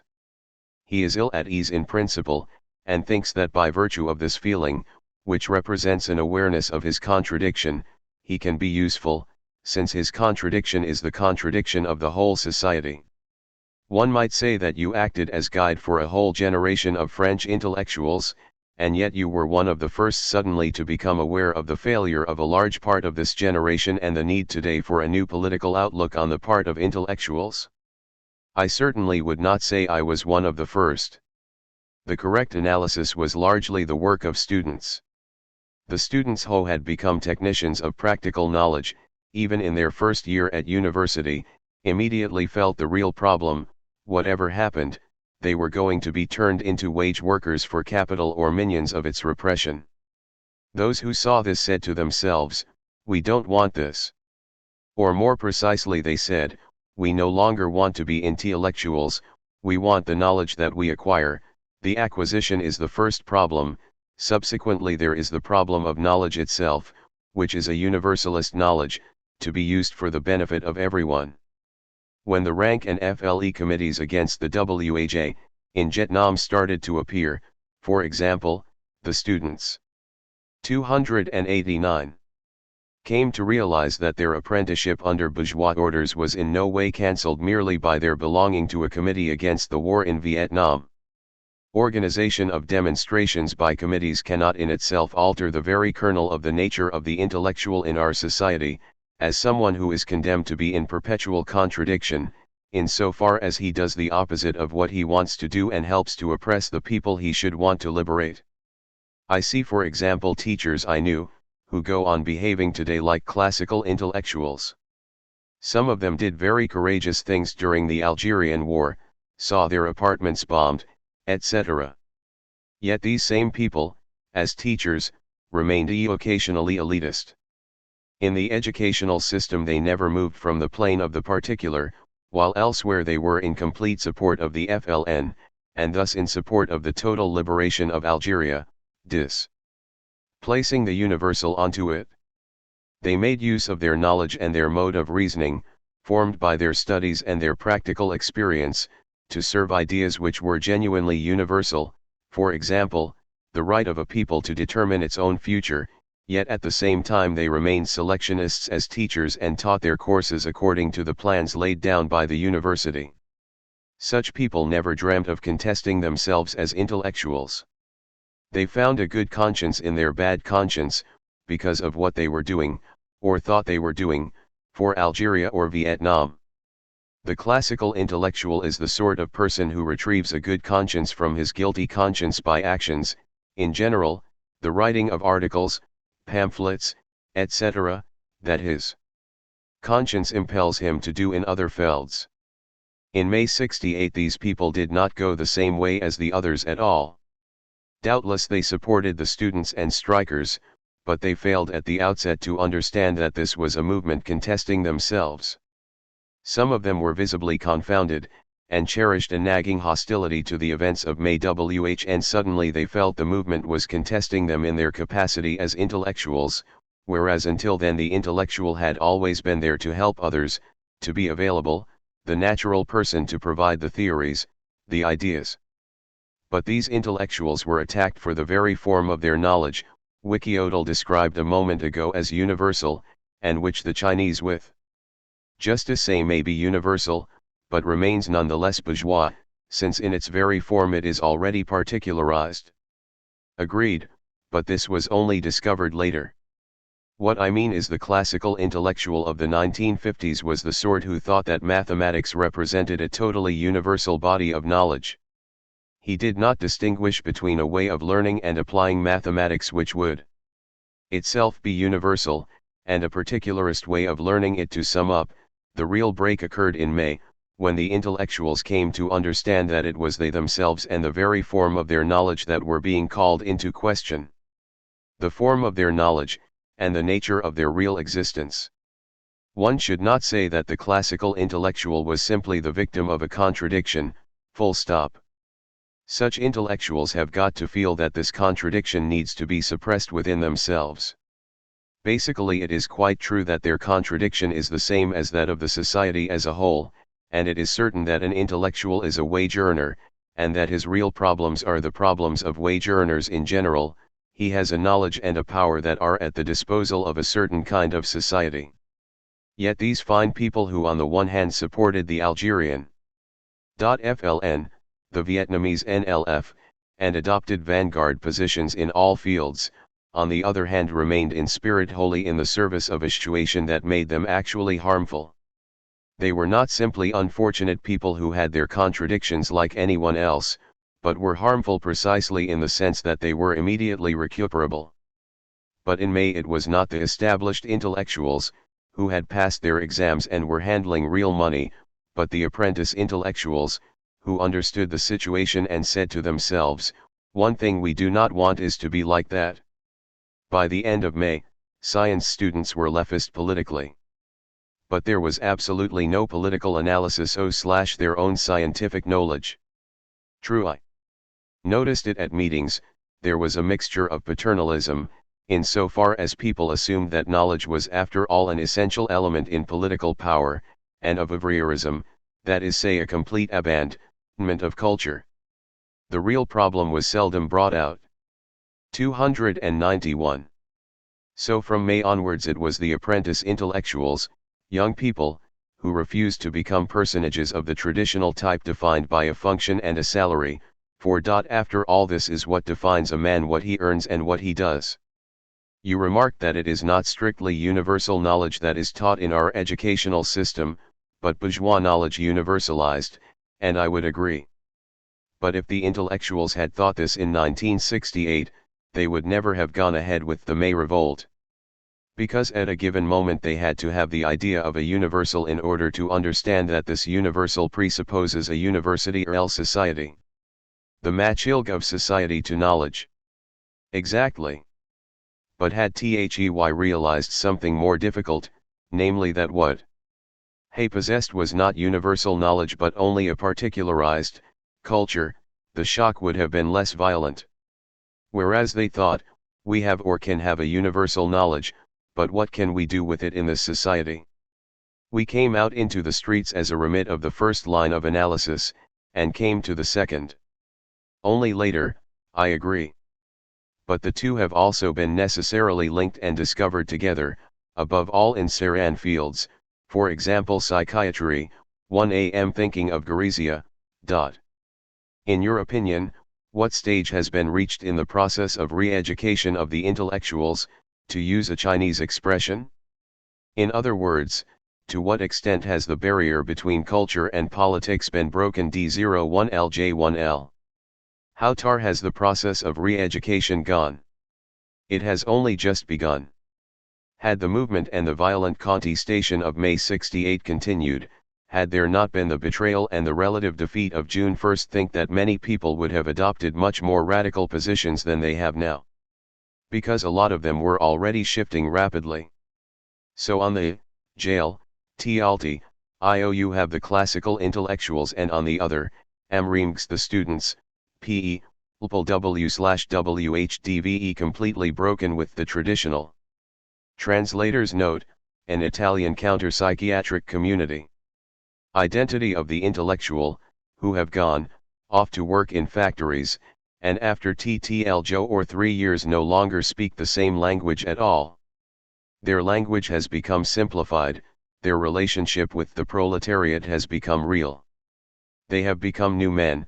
For example, the ex-students working at Renault, their language has been completely transformed. This changeover is much more difficult for 30, 40 or 50-year-old intellectuals, but it is occurring. What kind of role could they play? Well, those who have really changed realize that there is no longer any other way of conceiving universal ends than by forging a direct five relationship with those who demand a universal society, i.e. with the masses. But this does not mean that they should follow the example of the classical intellectuals, and speak to the proletariat, in short, to produce a theory that is sustained by the masses in action. This is an attitude that has been completely abandoned. While we are on this subject, what do you think of the collapse of the writers' organizations that sprang up in May 68, Hotel de Massa, Writers' Students' Committee? What happened was this. They all thought that May was an opportunity to put into effect ideas they had conceived before. I think they were people who were on the sidelines, former communists, in many cases. They tried in vain to fit May into their preconceived schemata. So you think THER is little to be expected from groups of intellectuals who were more or less established, even they were young, before May 68? That is what I think, yes. There is little hope of re-educating them. Little hope. Because you must not forget, an intellectual is generally an individualist. Not all of them, but writers for example are always saddled with their individualism, despite everything. So we cannot expect much of people who have already a certain cultural output behind them, but a kind of re-education is possible for a new type of intellectual, one who has still not produced anything culturally. Right. Deutsch laid a lot of stress on what he called ideological interest. He meant, for example, that if you have written a lot of books, these can thereafter become your ideological interest. In other words, it is not simply your ideas that are there, but real, material objects, and these are your interest. This is not necessarily to say that what counts is the money these books bring in, what is important is that they are your objectification. This objectification of yourself is there, it exists, and at any particular moment you have to repudiate it or change it or accept it completely, but any you look at it you are confronted with something that makes you different from the man who, let us say, punches tickets on the underground all day. He has NQ ideological interest. Take myself, for instance. I have a certain number of books behind me. I may not always agree with what I wrote earlier, but these books constitute my ideological interest, for the idea of seeing them entirely suppressed is repugnant to me, certainly not because I am particularly proud of them, but because of the kind of person I am. That's how people are, you have a past that you can't repudiate. Even if you try to, you can never repudiate it completely because it's as much part of you as your skeleton. This gives rise to a problem. What can you ask of a 45-year-old who already has an extensive production behind him? In short, there are two types of intellectual, those who refuse out of hand to involve themselves, and those whom Musil describes in The Man Without Coyotes as backview writers who sign all the petitions, are at all the political rallies, play a useful role and yet never cross a certain threshold, no matter how honest or rigorous they may be. Except that this is a new problem, for there was no such thing as our latter-day ultra-left before. There used to be nothing to the left of the Communist Party. There was only one course open in 1936, or in 1940-41, and that was to go along with the party. If you didn't want to join it because you were not entirely in agreement with it, you were a fellow traveler, but you couldn't do any more. There would not have been any point in going to work in a factory then. It would have made no sense. Then how do you see the new mission the intellectual? Mission is hardly the right word, anyway. He must first of all suppress himself as an intellectual. What I mean by 294. Intellectual, here, is a man with a guilty conscience. What he should learn to do is to put what he has been able to salvage from the disciplines that taught him universal techniques, directly at the service of the masses. Intellectuals must to learn to understand the universal that the masses want, in reality, in the immediate, this very moment. The concrete universal? The concrete universal. And conversely, while learning the language of the masses, they can give a certain expression to the techniques they possess. For example, I think that a newspaper today that is created for the masses should comprise a certain proportion of intellectuals and a certain proportion of workers, and the articles should be written neither by the intellectuals nor by the workers, but by both together. The workers explain what they are and what they are doing, and the intellectuals are there to understand, to learn, and at the same time to give things every so often a certain type of generalization. Do you think that apprenticeship in the language of the masses completely changes the form of universal Noljaga? No, I do not. At least not at the moment. This is a very important problem that touches on culture, and culture is a very difficult problem. A problem that is always being sidestepped. Yes, because we still lack the means to deal with it. A personal, or rather a personalized question. To what extent did May change you culturally? May in itself had no immediate effect on me, but its consequences did. During May I was like everyone else, I grasped nothing of what was going on at the time. I understood what was being said, but not the deeper meaning of the events. In fact, my evolution developed from the aftermath of May to my entry into La Cause du Peuple. I questioned myself more and more as an intellectual. Basically, I was a classical intellectual. Since 1968 I hope I have changed a bit, although I haven't had the opportunity of doing very much. To direct a paper nominally as I do, or 295. Even to distribute it in the streets, is still not real work, that is to say it is not writing in the conditions we talked of.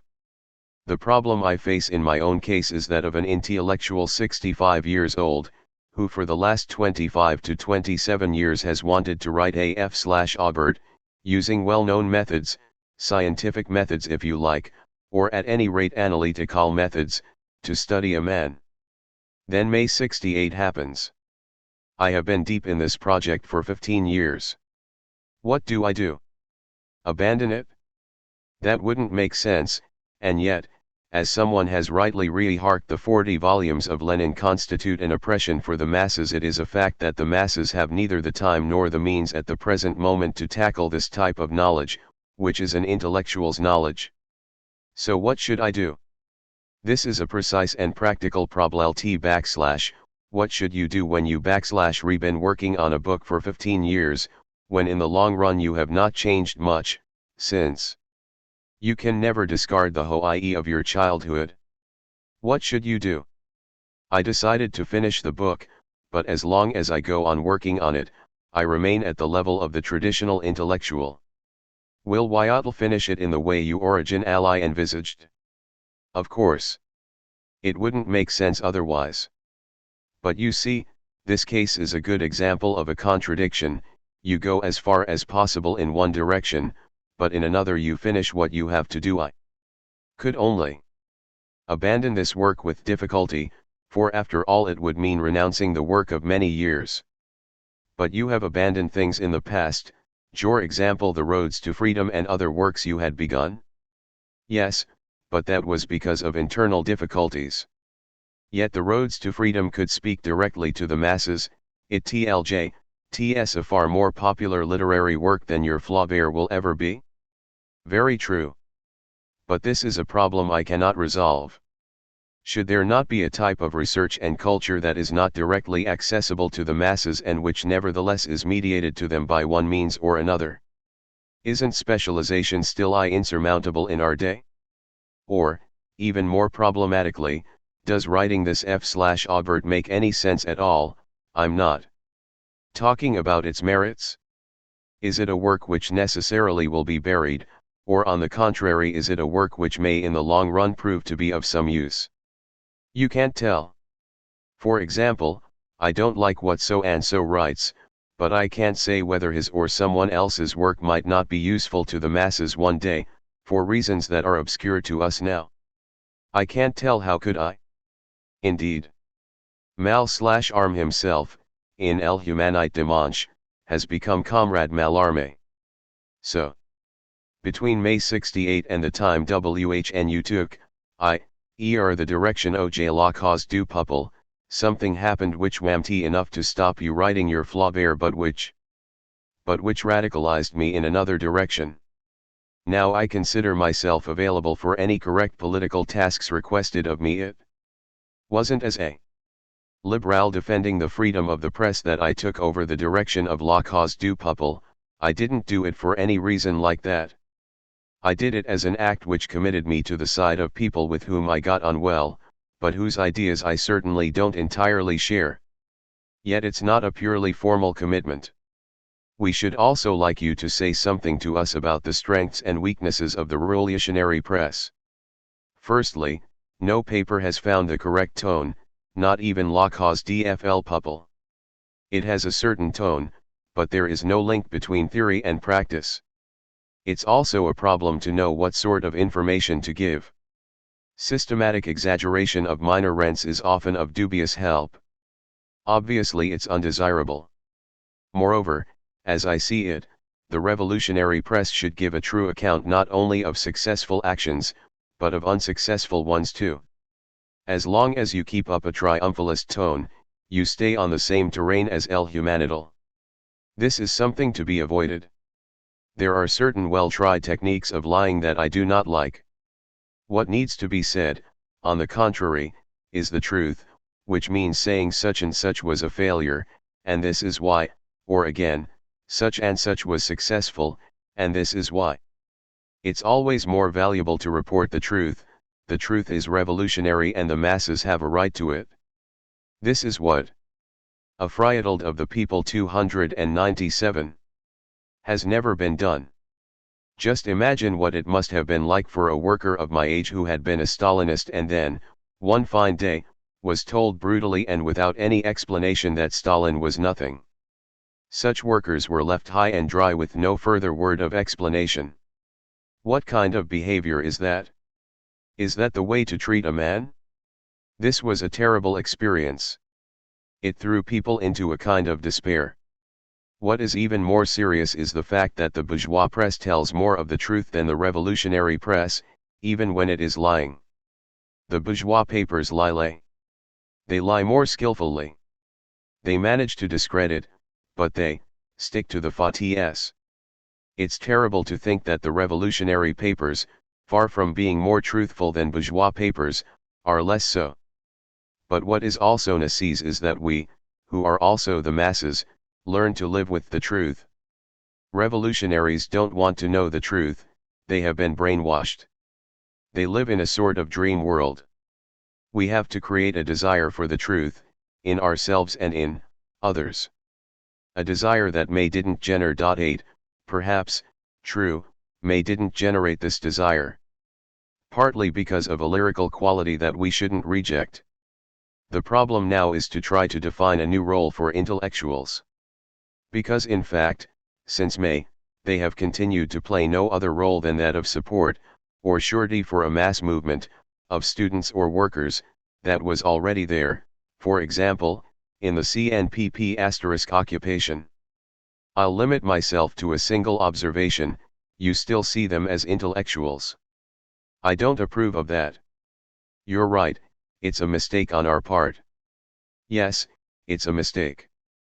Listen, what is needed in this connection is collective work. That's what is lacking.